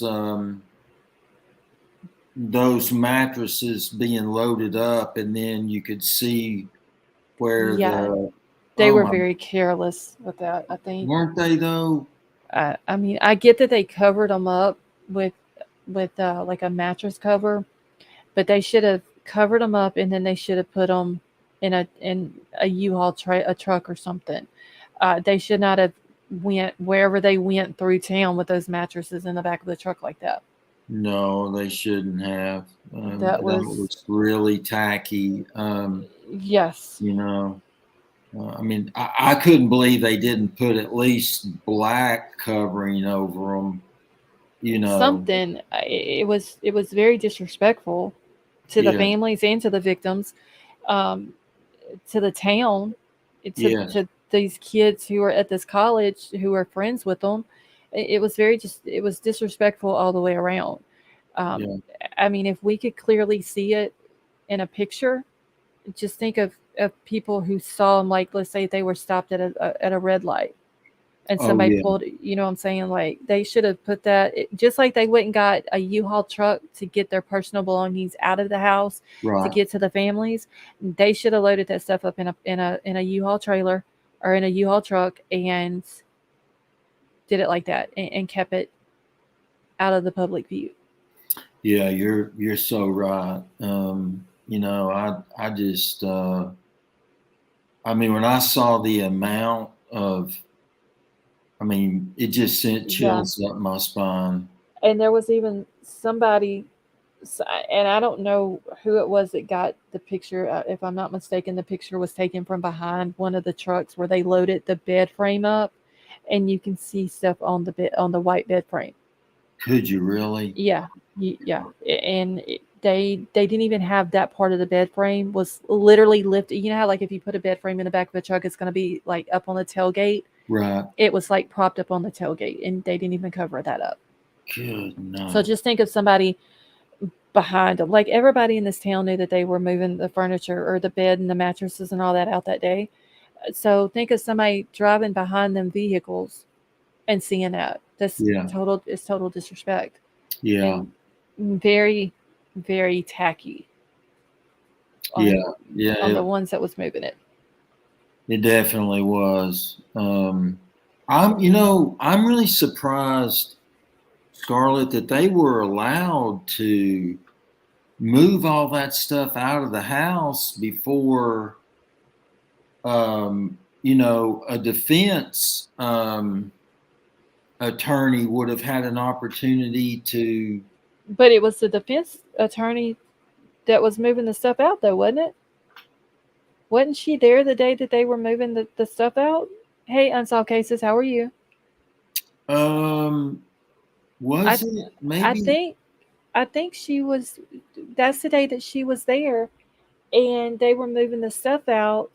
Hey, Jim J, how are you? And the lady was there with the camera, and everybody thought it was Bryan's sister. Okay. I think that was the same day. I Okay, I must be confused then, because I was thinking way back. Not, I was thinking like when they moved. Um, they were carrying Ethan's golf clubs out, and Okay, uh, that was when they were moving the personal items out to give back to the families. That yes, was, yeah, that yes, was thank you, that yes, that day they had a U-Haul truck that they were loading everything into. I yes. I I was just believe, surprised they were allowed to do that. yeah, they said that they were only taking stuff out that they didn't need anymore as Okay, evidence. okay, And they were going to go ahead and give it back to the families. But the bad thing, if I'm not mistaken, was the day that his attorney was there. okay, okay, Let's okay. see. Okay, so wait, let me see what Prosser gang. Okay, Bethany also identified BK with Dylan. Okay, hold on. Okay, Prosser gang, where it says that in the documents. Okay, same sentence where it says Dylan identified. Okay, hold on. Let me. Okay, I'm gonna have to exit off of this so I can go to. Well, that'll be a new one because I sure didn't know she was identified. But you know, it seemed like every time I would read it, I'd see something different. Okay. Right. It's crazy.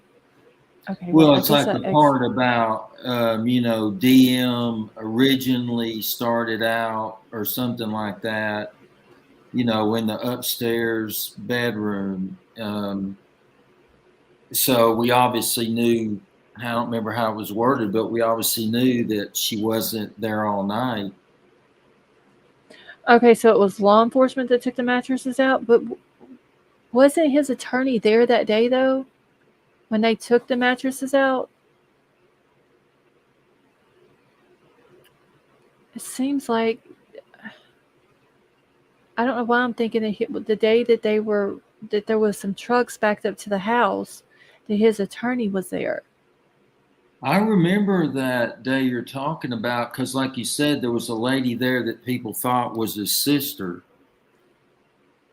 Okay, so Leo Girl says yes, defense team was there. Okay, so maybe it was law enforcement that was removing it, but his attorney was there. Maybe that's why they had the video camera.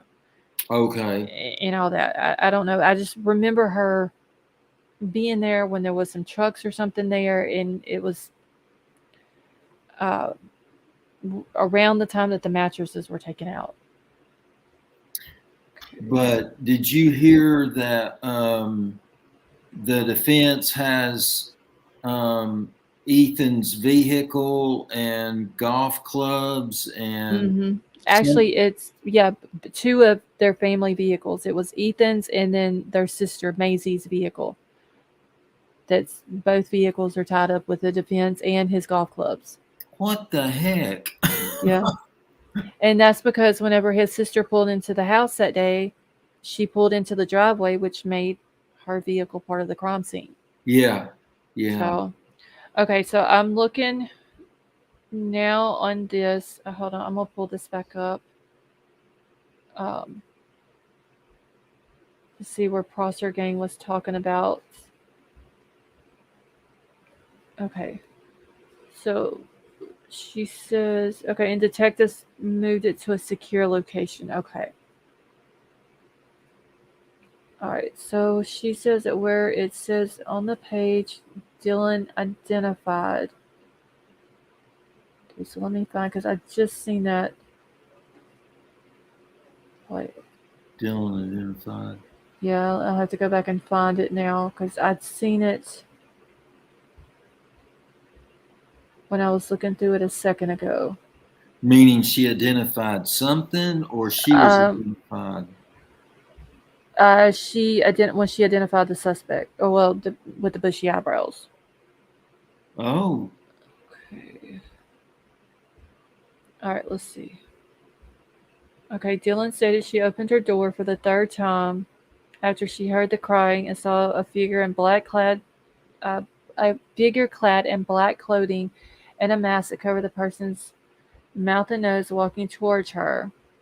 DM described the figure as 5'10" or taller, male, not very muscular.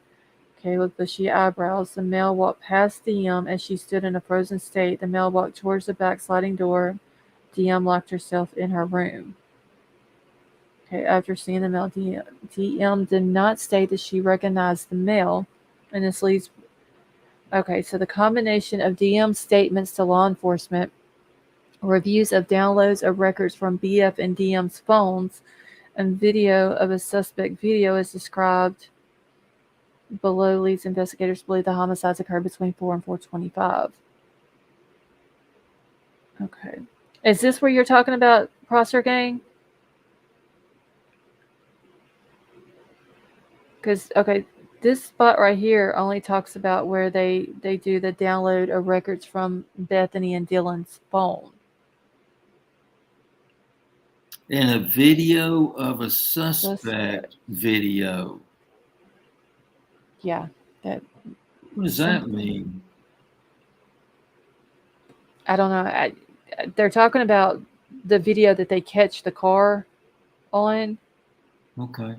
I don't know if that was a typo or if that's just, I don't know.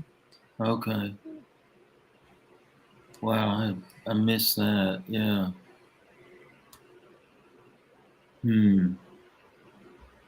Downloads from BF and DM's phone.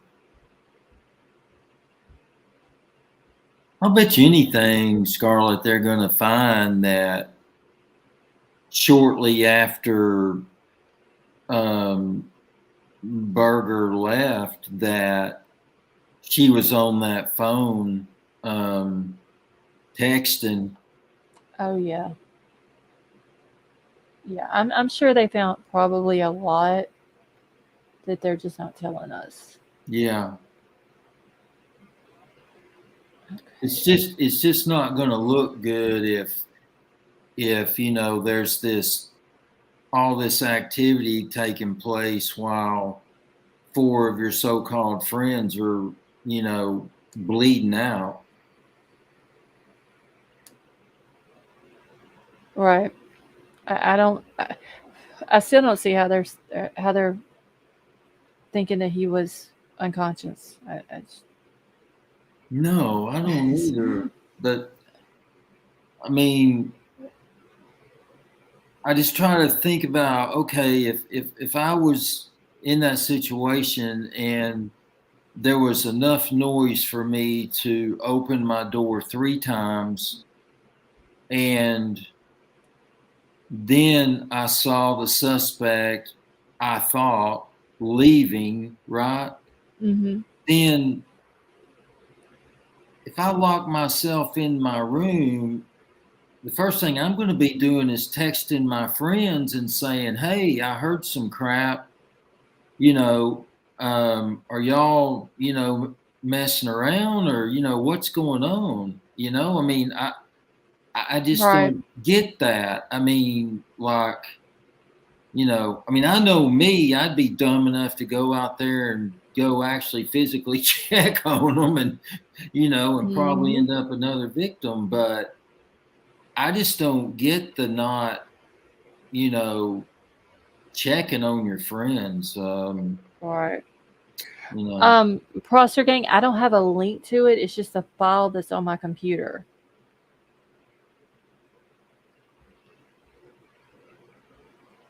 It was something. Somebody. I have to go back and find that too, where I've got it downloaded. But there was something that was brought up about in the affidavit. Let's see. On the evening of November the 12th, Chapin and Coronado are seen by BF at the Sigma Chi house on the University of Idaho campus. Okay, so we know where the Sigma Chi house is. From approximately 9 p.m. on November the 12th to 1:45. They were saying something about in the. No, that would have been in the search warrant, I believe is what they said. I have to go back and look. Uh, Wait, what is paper? No, it was Crime Crazy. It was Prosser Gang that's wanting a link to the affidavit, but I don't have a link for it. It's a file that's sitting on my computer, so I don't have a way to post a link. Okay.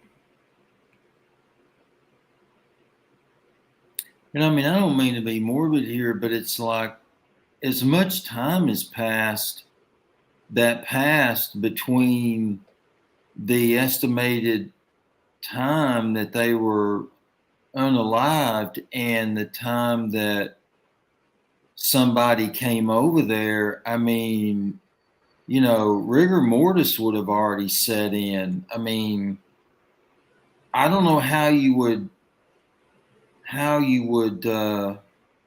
confuse that with an unconscious person, because, you know, with as much loss as there was in fluid, I mean, Right. their skin would not have looked normal. No. You know? That's what I didn't understand. Why? I don't know.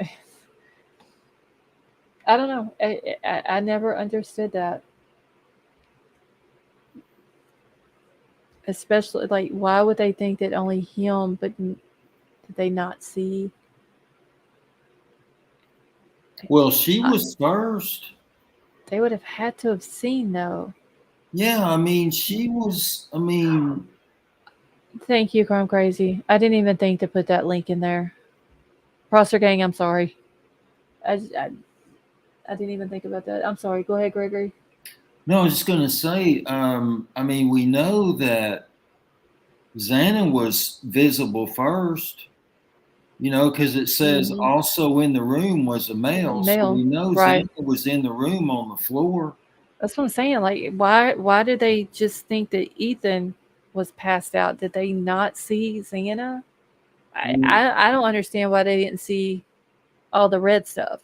Oh no, yeah, Y- exactly. Uh, That yeah, I don't understand that. Crime Crazy, thank you. I mean those, at least in the area where it took place. I mean, those floors would have just had the red stuff everywhere, and it would have Right. been it would have been on the walls. I mean, Yeah. it's Yeah. just That's what Tanya was saying in chat. They had to see it. I just don't understand how they didn't. yeah. And like I can completely understand. You know that your friend was at a frat party the night before. Obviously there's going to be drinking at a frat party. Okay, maybe she thought, and I could completely understand this. If there wouldn't have been nothing around him, nothing red. I'm trying not to be graphic, y'all. But if there wouldn't have been nothing red around him, he would have just been passed out on the floor or in the bed, and they couldn't wake him up because he was passed out from drinking. Uh, Hmm. I can completely understand that, but his girlfriend is in the room. He's in the room. They have both been brutally murdered. I just don't understand why they thought this boy was passed out.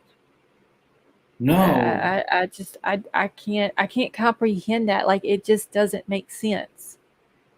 yeah, and And, the other thing too is if we are to believe, and I think most people do, that was actually um, red stuff, from the bodies.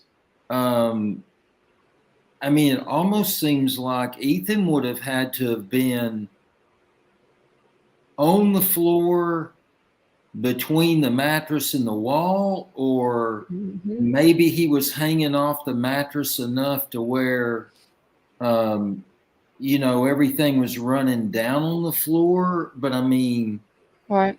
it defies logic. And like everybody's saying, the smell. I'm Oh God, sorry, you're not gonna get past, unless they're gonna use the excuse. Well, they thought maybe he puked all over the bedroom, and that was what the smell was coming from. well, Phil makes a great point right there. I mean, even when you have a bad nosebleed, um, you know what that smell is, Right? Yeah, and and it's everywhere, just from a nosebleed. yeah, yeah, Especially if you're on a bed and it gets on your pillow. right, It's the pillow is going to soak it up and it's going to spread and it's going to look like it's more than what it actually is.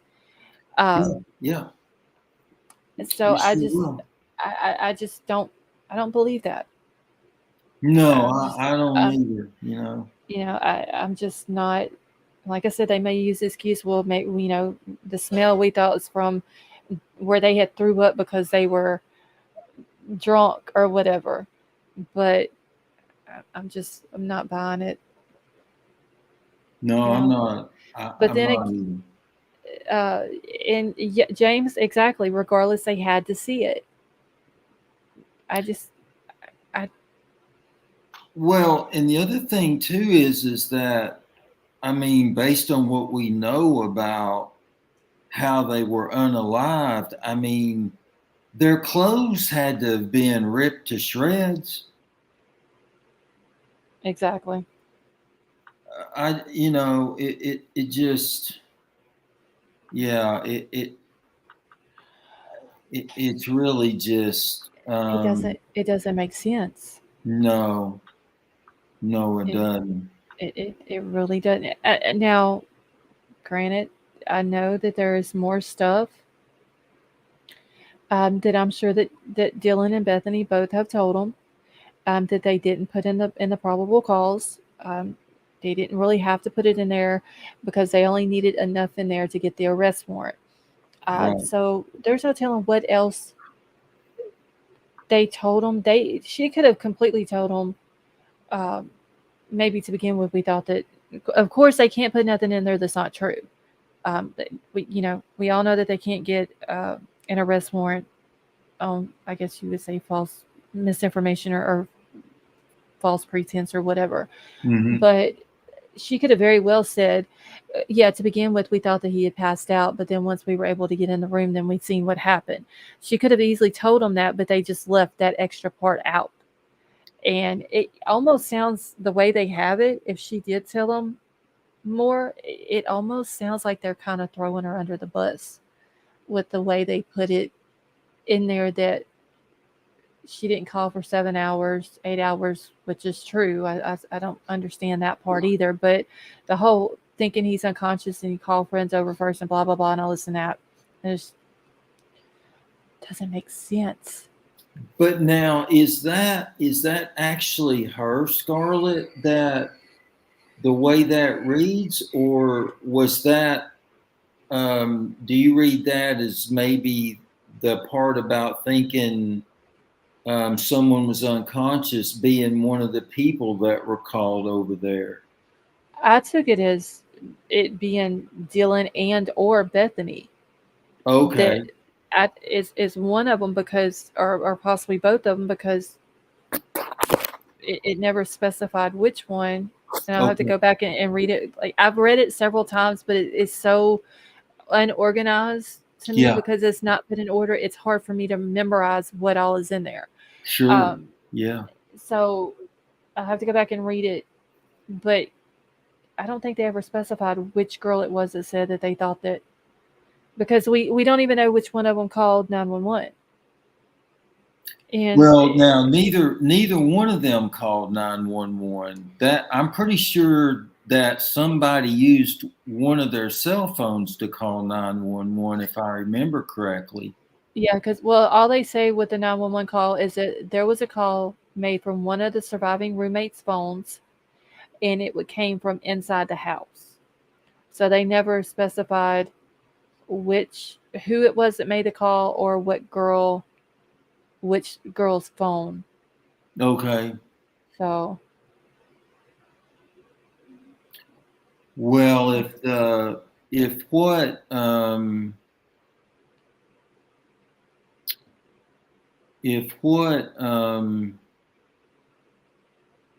Kim is saying about that whole sorority pipeline, if you will, of people being called, that's just sickening there.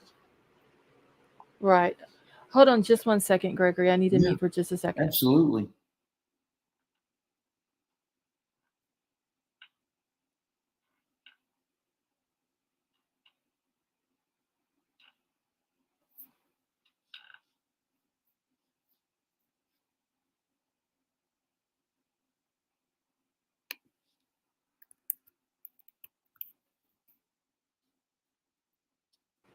Okay, I'm back.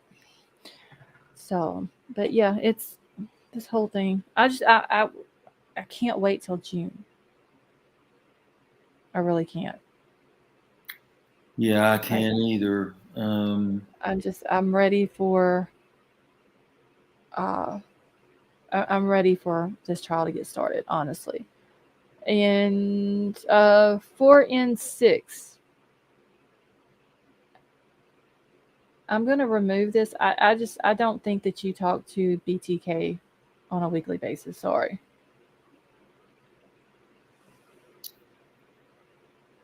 Okay. Yeah, I'm sorry, Gregory. James said that one of them called but couldn't complete the call due to shock. So that that may have been somebody that had come over there from the Right. sorority or something that. Mm-hmm. Yeah, Well, that tried to call. But if you thought, I mean, here's two is like, if you thought that somebody you knew had been, you know, unalived or was just horribly sick or whatever, why would you call their brother and sister? I don't. That's another thing that didn't make sense. I mean, if I talk think that about, somebody's sick or unconscious, I'm gonna call 911 to get them help, and then after the fact, then I will call and be like, "Yo, I think that your brother's sick. I wanted to call and let you know, and I've called 911 to send help for him." yeah, Uh, doesn't that seem logical? yeah, I mean that's what I would do, but Me too. they can use the defense that this girl is young. Uh, she didn't really know what to do. They could easily say that, but I mean, I would think the logical thing to do would call 911 first, then call the family member. Because even if the family member can get there, especially if they're over at the Sigma Chi house, it's literally 200 yards away from the girl's house. No Right, matter what, the brother's going to be there before ambulance gets there. right. Yeah, So yeah, that's a great point. Yeah, I just, I mean, it almost seems cruel to me, um, to call them over because yeah, they're either going to be, I mean, either way, they're going to kind of be traumatized. right. And at that point, they didn't know that, or I wouldn't think that they knew. I can't state it as a fact, but I more than likely they didn't know that they were deceased. So Right, the first thing that they should have done was call 911. Now, if they knew that they were deceased, the first person you call is 911. right, Get the police there. Let the police call the family. That would have been the right thing to do. right. So I don't know. This whole case is just it's it's crazy. It's weird. Um, I Well, mean, I think that based on what we know, and like you pointed out, there may be a whole lot more that law enforcement knows that we don't know, and they're just keeping their, cards close to their chest.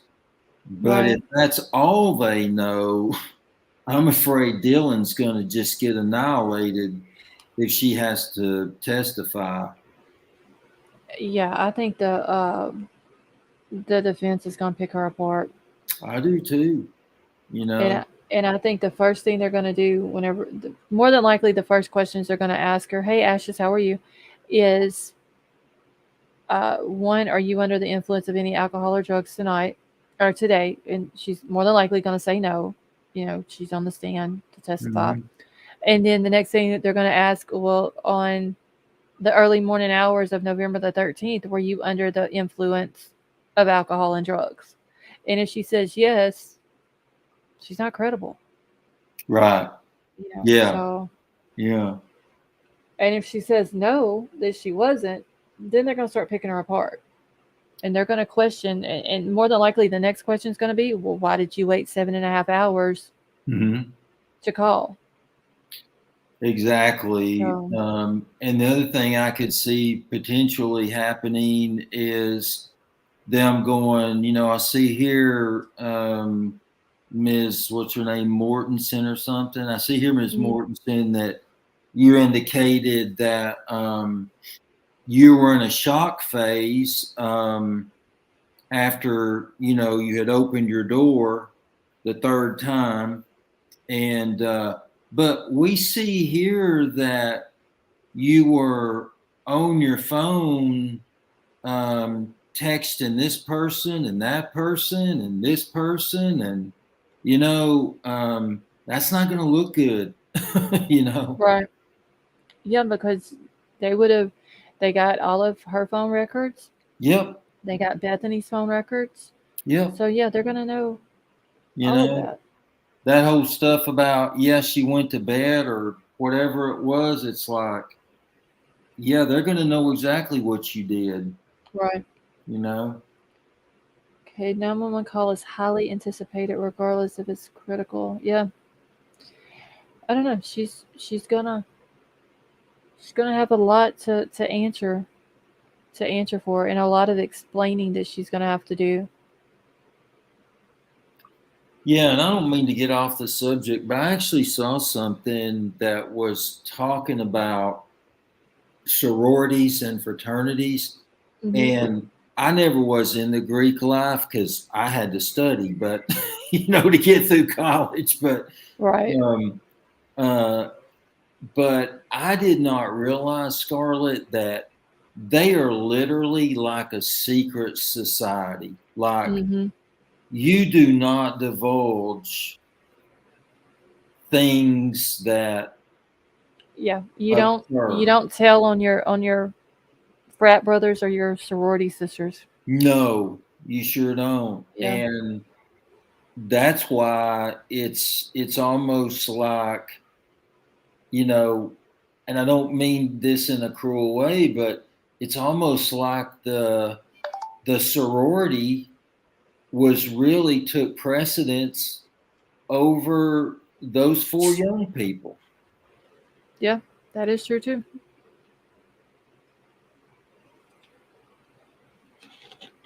So I don't know. It's just the frat houses and the sorority houses. Like they have some. Hey, pickle me Elmo. They have some very strange. I don't know what you would call it. I know they have rules. Like the girls can't have alcohol. They can't serve alcohol, but the frat houses can't. Uh, Mm-hmm. but yeah, whatever it's almost like whatever happens in Vegas stays in Vegas. That's kind of how Mm-hmm. it is with the frat houses and the sororities. What happens here stays here. You don't speak of it. Don't tell nobody. You don't know nothing. Pretty much how it is. Yeah, and I think that's probably one of the reasons why nothing ever really came out about that young fraternity guy that drowned in that creek no deeper than a squirrel would drown in. Hmm. Yep. That's just like over at Washington State University. I don't remember what year it was, but it was what was the boy's name? Was it Martinez? Was that his name? Sam Martinez, I believe was his name. Mhm. Just saying, have a good night, honey. Um, they were doing a hazing, and he was down in the basement of the frat house. And their thing was like they had to drink like copious amounts of alcohol.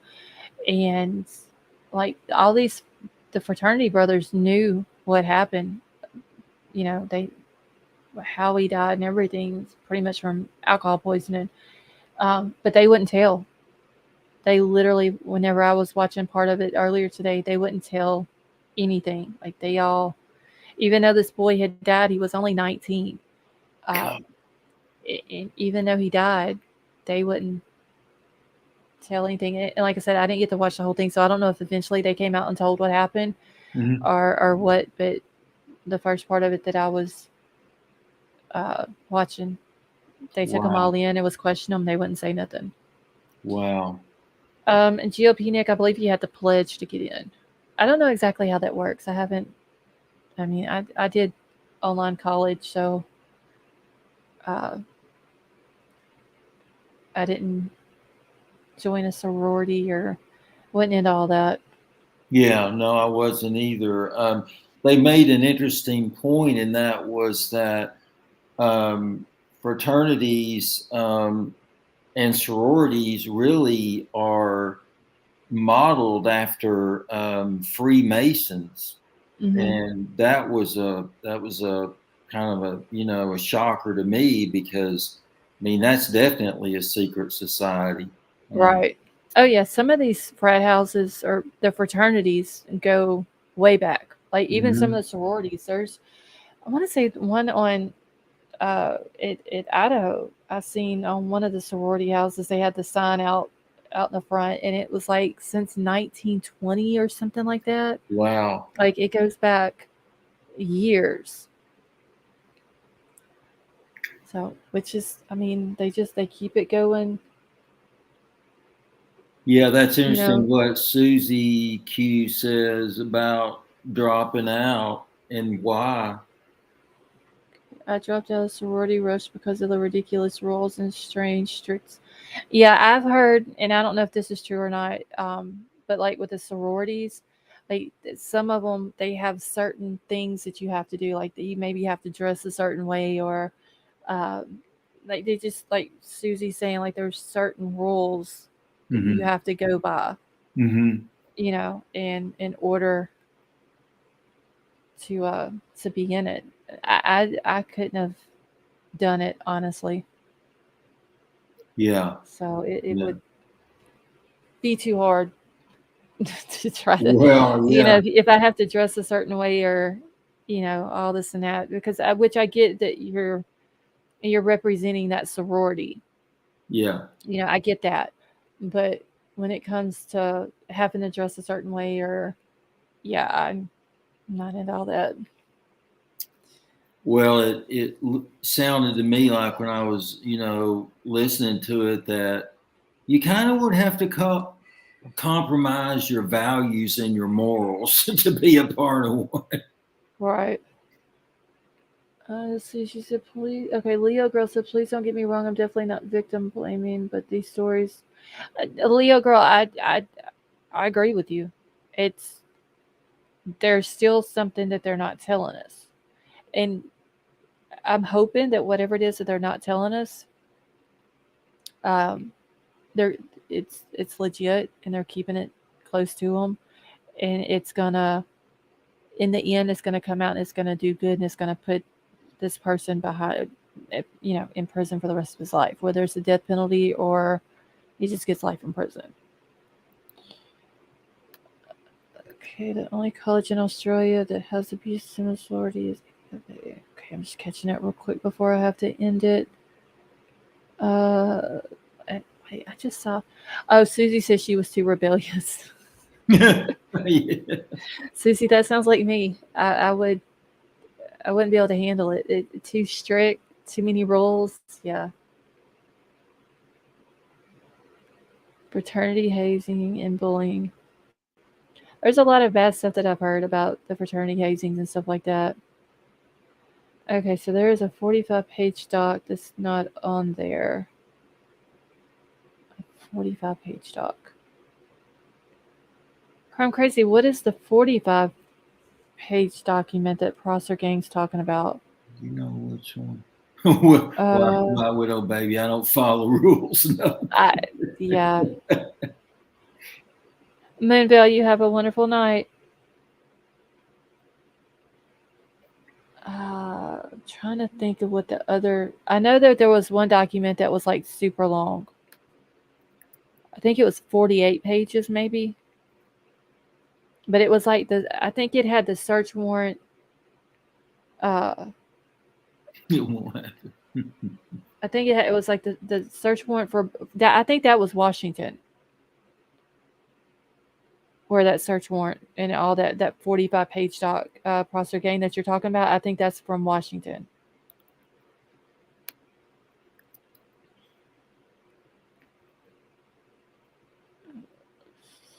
I watched hundreds of trials and murder court cases. Such awesome. Okay. 8:45. Kids are going to school. Yeah, GOP Nick. It is. It's 2:45 here. I'm about to end it here in just a second. I got to try to get up and do that. See if I can get that to stream in the morning. Let's see. Prosser Gang. I have to see if I can find it. I believe the one you're talking about, though, the 45 page or 48 or whatever it is. I believe that's the one from Washington. From Whitman County, where they did the search warrant. Okay, so yeah, that's what James is saying. The only document with that many pages was a Washington search warrant. And I don't Oh, understand why they put the PCA in there twice.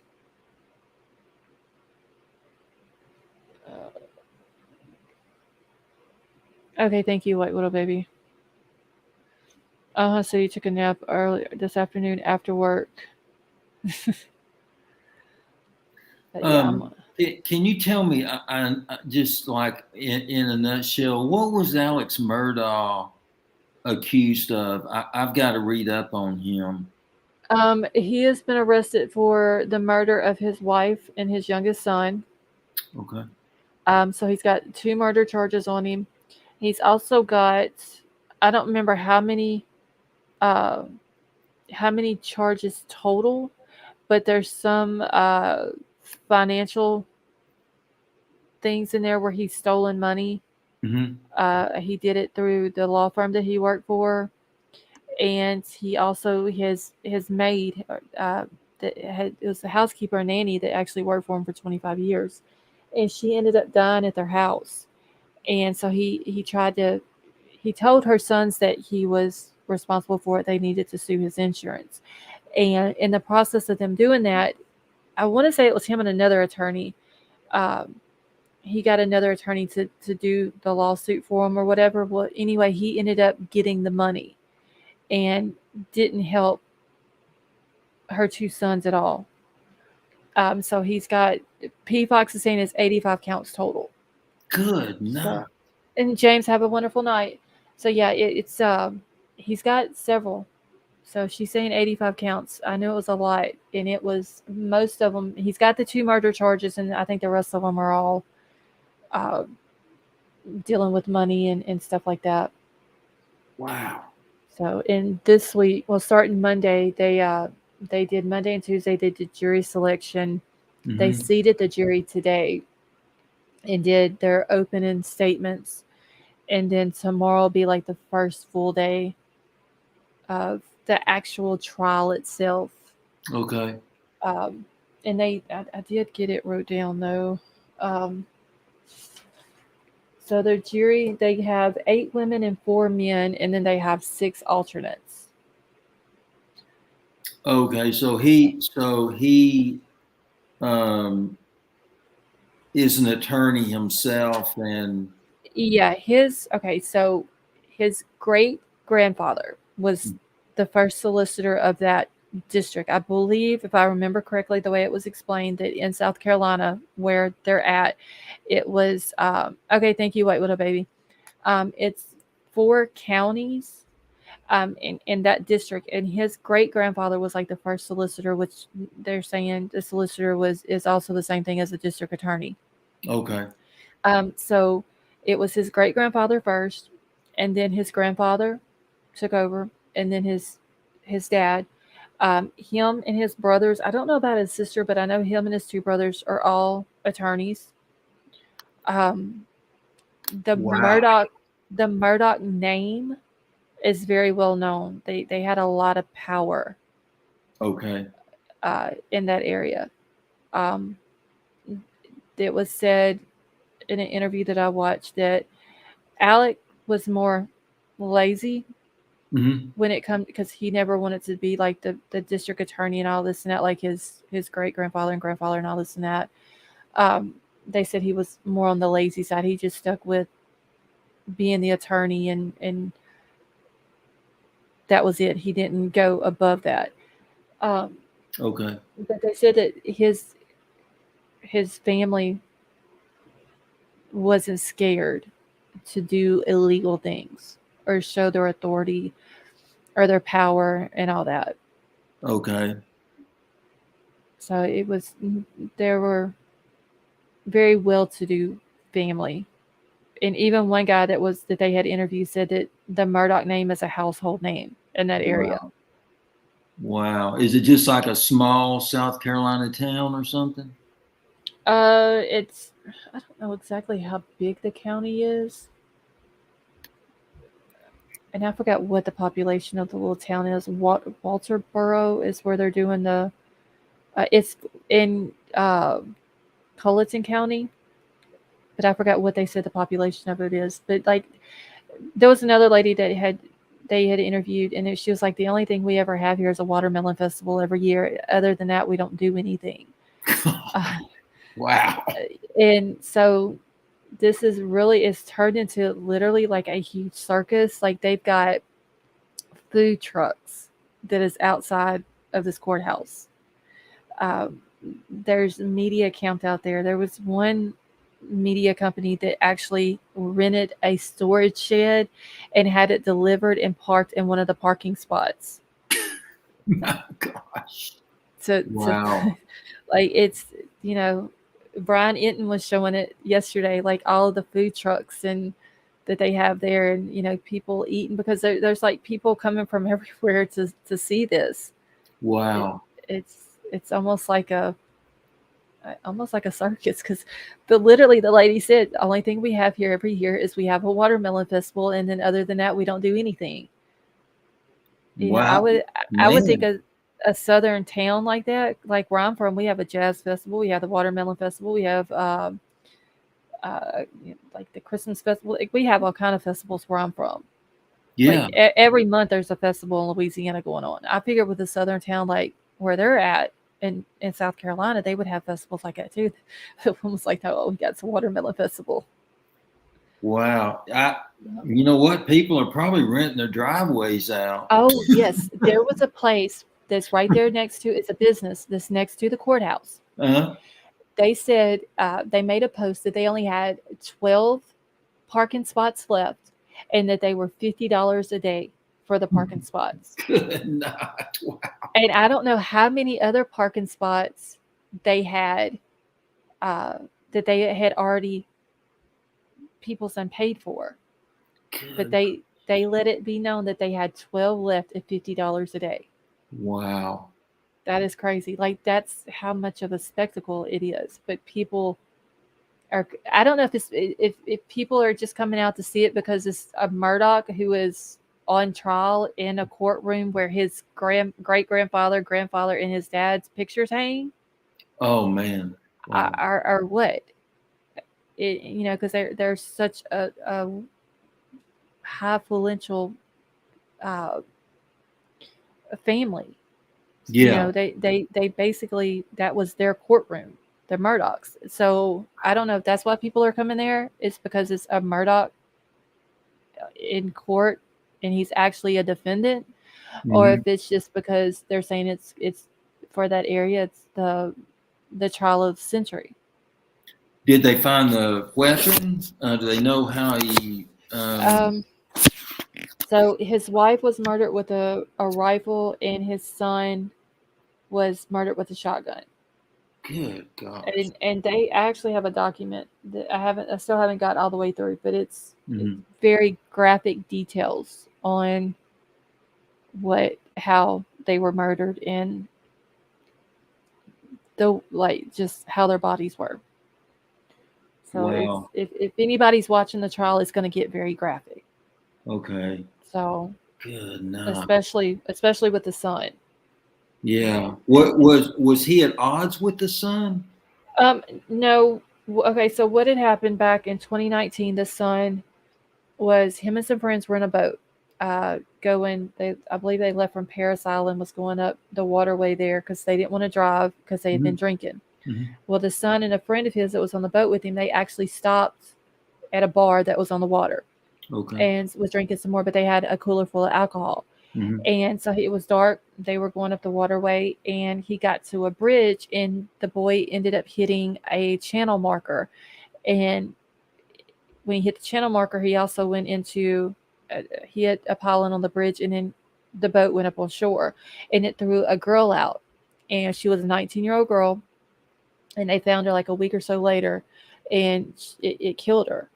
And so he got charged, but the son did, but he never spent a day in jail. What? No, he got arrested and he was charged, but yeah, he never spent a day in jail.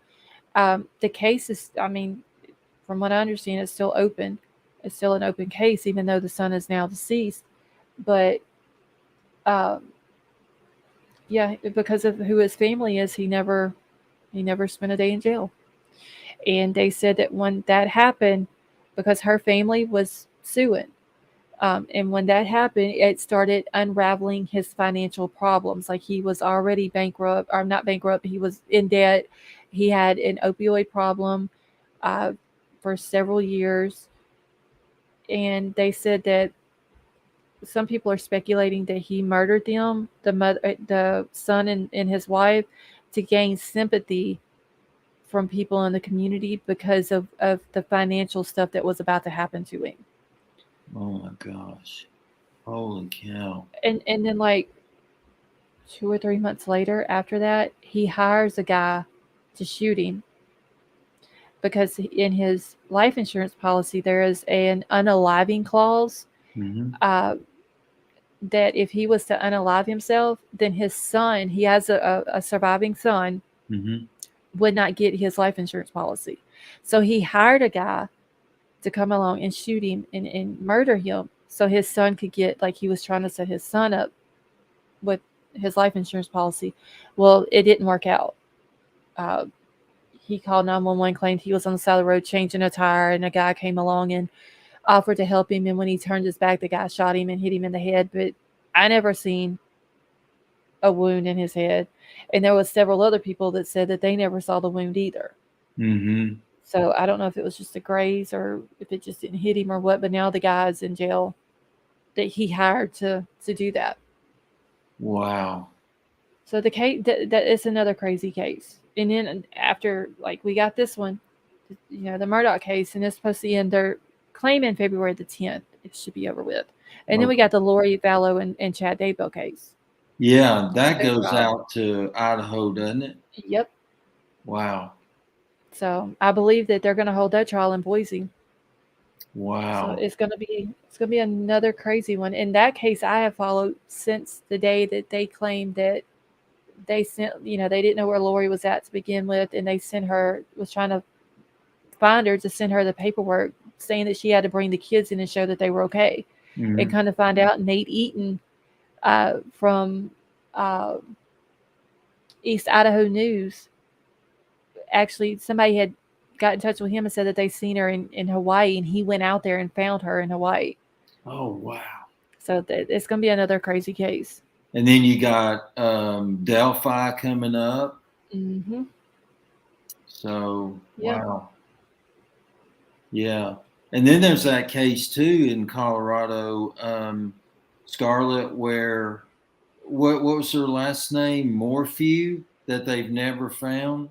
Oh, was it Suzanne Morphew? Yeah, yeah. Didn't her husband get arrested and then they ended Yeah. up letting him go? Oh, I didn't know they let him go. I Did just heard they arrested him.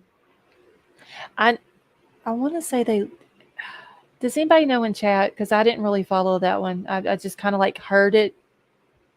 Oh my gosh! I hope they. But I know they arrested him. But I thought I heard that they let him go. Okay. But I could be wrong. Okay, so Crime Crazy saying he's out, Wow. and they never found her. And then they've got this other one, the Walsh case. Oh yeah, good night. Where they arrested her husband for her Yeah. murder.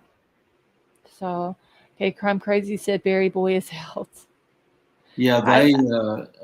I think on that other lady that you mentioned, I believe they saw him depositing garbage bags in different receptacles through the city. Yeah. So they're not going to find her. Oh yeah, Dylan Rounds is still missing. I forgot about that. Yeah, Dylan. Yeah. Who else is it? White Widow Baby. Is she still in here? Because she had sent me something several weeks ago. What the dude? White Widow Baby. Daniel Robinson. Oh yeah, the geologist. Yes. Okay. So White Widow Baby had sent me some pictures a few weeks ago. Mm-hmm. White Widow Baby, did you ever hear anything else about those pictures? If that was him or not? because it was like a picture of a skull, and they said like the backbone and stuff like that. But I didn't hear anything else after that, if it was him or not. Man, his dad is so distraught. Hmm. Yeah, the last thing I'd heard, his dad had been out. There was his dad, and then a private investigator was out helping him. Yeah, man, when I saw his Jeep or whatever it was a Jeep. Yeah. I mean, it was obvious that somebody had staged that. Hmm. Okay, White Widow Baby said nothing else as far as I know. It's not him. Okay, thank you. Wow. They had another search. Okay. Okay, IML said no, it wasn't Daniel. Okay, thank you, IML. Man. So yeah, I think he went missing right around the time that the Gabby case was going on. Okay. Close to that time. See, and Yeah, then there's that was bizarre. right. Phil, yeah, they did say that about Debbie Collier, which I don't know about all that. Did she put lighter fluid down her throat and basically set herself on fire from the? I don't know about all that. Yeah. I mean, Yeah. I mean, I guess it's possible. I don't see That's someone not a unalive. woman's preferred method. Well, I mean, I don't see anybody that's gonna do that to themselves doing I it like don't that. either. I don't either. I don't know. Yeah, that was something that I never could Yeah. buy into that. And I can't remember the name of the case, but there was a young guy who remember where he was in Texas, but he vanished from an area that was like 15 minutes away from where he lived. They caught him on video and then in his car, and then they found his cell phone in the bushes at the bank. And then the guy turns up, I think it was a month later, in an impound yard, and he's in the trunk of the car. I don't guess I've heard that one. Yeah, it's pretty bizarre, you know. But golly, there's a bunch of cases, aren't there, Scarlett? Man. Yeah. Yep. That's what Troll was telling me. I think it was yesterday. It was like we need to start looking into these other cases and kind of doing like 2 lives a day to try to keep up with all of them because there's so many of them. Yeah. It's crazy how many of them there is. Yeah, the one that really just gets me is that young girl up in I think it was New Jersey, Tiffany Villante, I think was her last name. I don't guess I've heard of that one either. Yeah, she leaves. There's a party in her neighborhood, and she's over at the neighbor's house, and she walks back home, and then she walks outside her door, and she had an argument with a friend, a female friend, where she had used the girl's credit card, and then so Tiffany vanishes, and they find her like, can't remember how many miles away it was, and she literally had been dismembered by a train on the tracks. Oh gosh. Yeah, it is so like freaky, Mm. So yeah, but Yeah, we do have the Gretchen Fleming one. I know the mods have been looking into it. okay. I've got to get caught up on that one. Because if I'm not able to get the Murdaugh case, the trial to stream, I'm going to start doing some lives on that one during the day. Okay. Also, yeah, Shanquilla Robinson. Yeah, The yeah, girl that was murdered down in Mexico. yes. Still nothing on hers either. I know the one that we were calling Gremlin Dejanay, like all they were saying that all of her social media has now been like there's nothing on the internet anymore, no Mhm. social media for her, so nobody can keep up with where she's at or what she's doing. Um, That's so funny. I thought they had an arrest warrant out for I her. I think that was all a rumor Oh, because wow. there hasn't, from what I've checked out, there's nothing's been done in her case. Wow. But that was several weeks ago that I had looked, so I need to look back in it too and just see Yeah, like because an update on it. I was following that reporter that actually broke that story in Mexico about her on Twitter. I was Yeah. following him on Twitter. Um, what is his name? I can't remember what his name is now. And then there was a reporter that was in their hometown that was actually going and knocking on their door. Like he would Yeah, call them on yeah, the phone and they wouldn't answer, or they would hang up on him. So yeah, he'd just get out of his car and go knock on their door yeah, and try to get them to talk to him, and they still wouldn't. yeah. I do remember that. Yeah, for sure. I wish I could remember that guy's name because I sure had it. Yeah, I forgot about Leilani. She's in jail now, Oh which yeah, I haven't, like, I knew she got arrested. I knew Billy Joe got arrested. Apparently Billy Joe has gotten out of jail now, but other than that, I haven't even kept up with that case. no, I haven't either. Um, did you say she's gotten out of jail? Uh, Billy Joe did, but Leilani, Phil Oh, just said Leilani's fighting in court trying to get back out. wow. So yeah, I haven't kept up with that. She doesn't need out. No, Like, no, she doesn't. Well, Scarlett, thank you so much for letting me come up on panel. I really enjoyed it. oh, you're welcome. Thanks for coming up and hanging out. Oh, I loved it. Yeah, absolutely. Um, and I'll check tomorrow and see, check in and see if you're able to stream that. Okay, yeah, hopefully I'll be able to. If not, I'll just have to watch it and do my notes from it and all that. Yeah. So, but yeah, if I'm able to get it, y'all, I hope to see y'all, come join me and chat. Like I said, I won't be talking while it's going on, but I will be in the chat. So, Okay. Yeah, that sounds great. All right. Well, you have a great day since it's already day. yep, you too. And thanks for Okay. coming up. My pleasure. Bye. All right, have a good night. You too. All right, yeah. So, all right, so I'm fixing to get out of here. So I'm gonna try to get up in the morning. Like I said, it's supposed to start to be 6:30 Pacific time, 7:30 Mountain, 8:30 Central, 9:30 Eastern.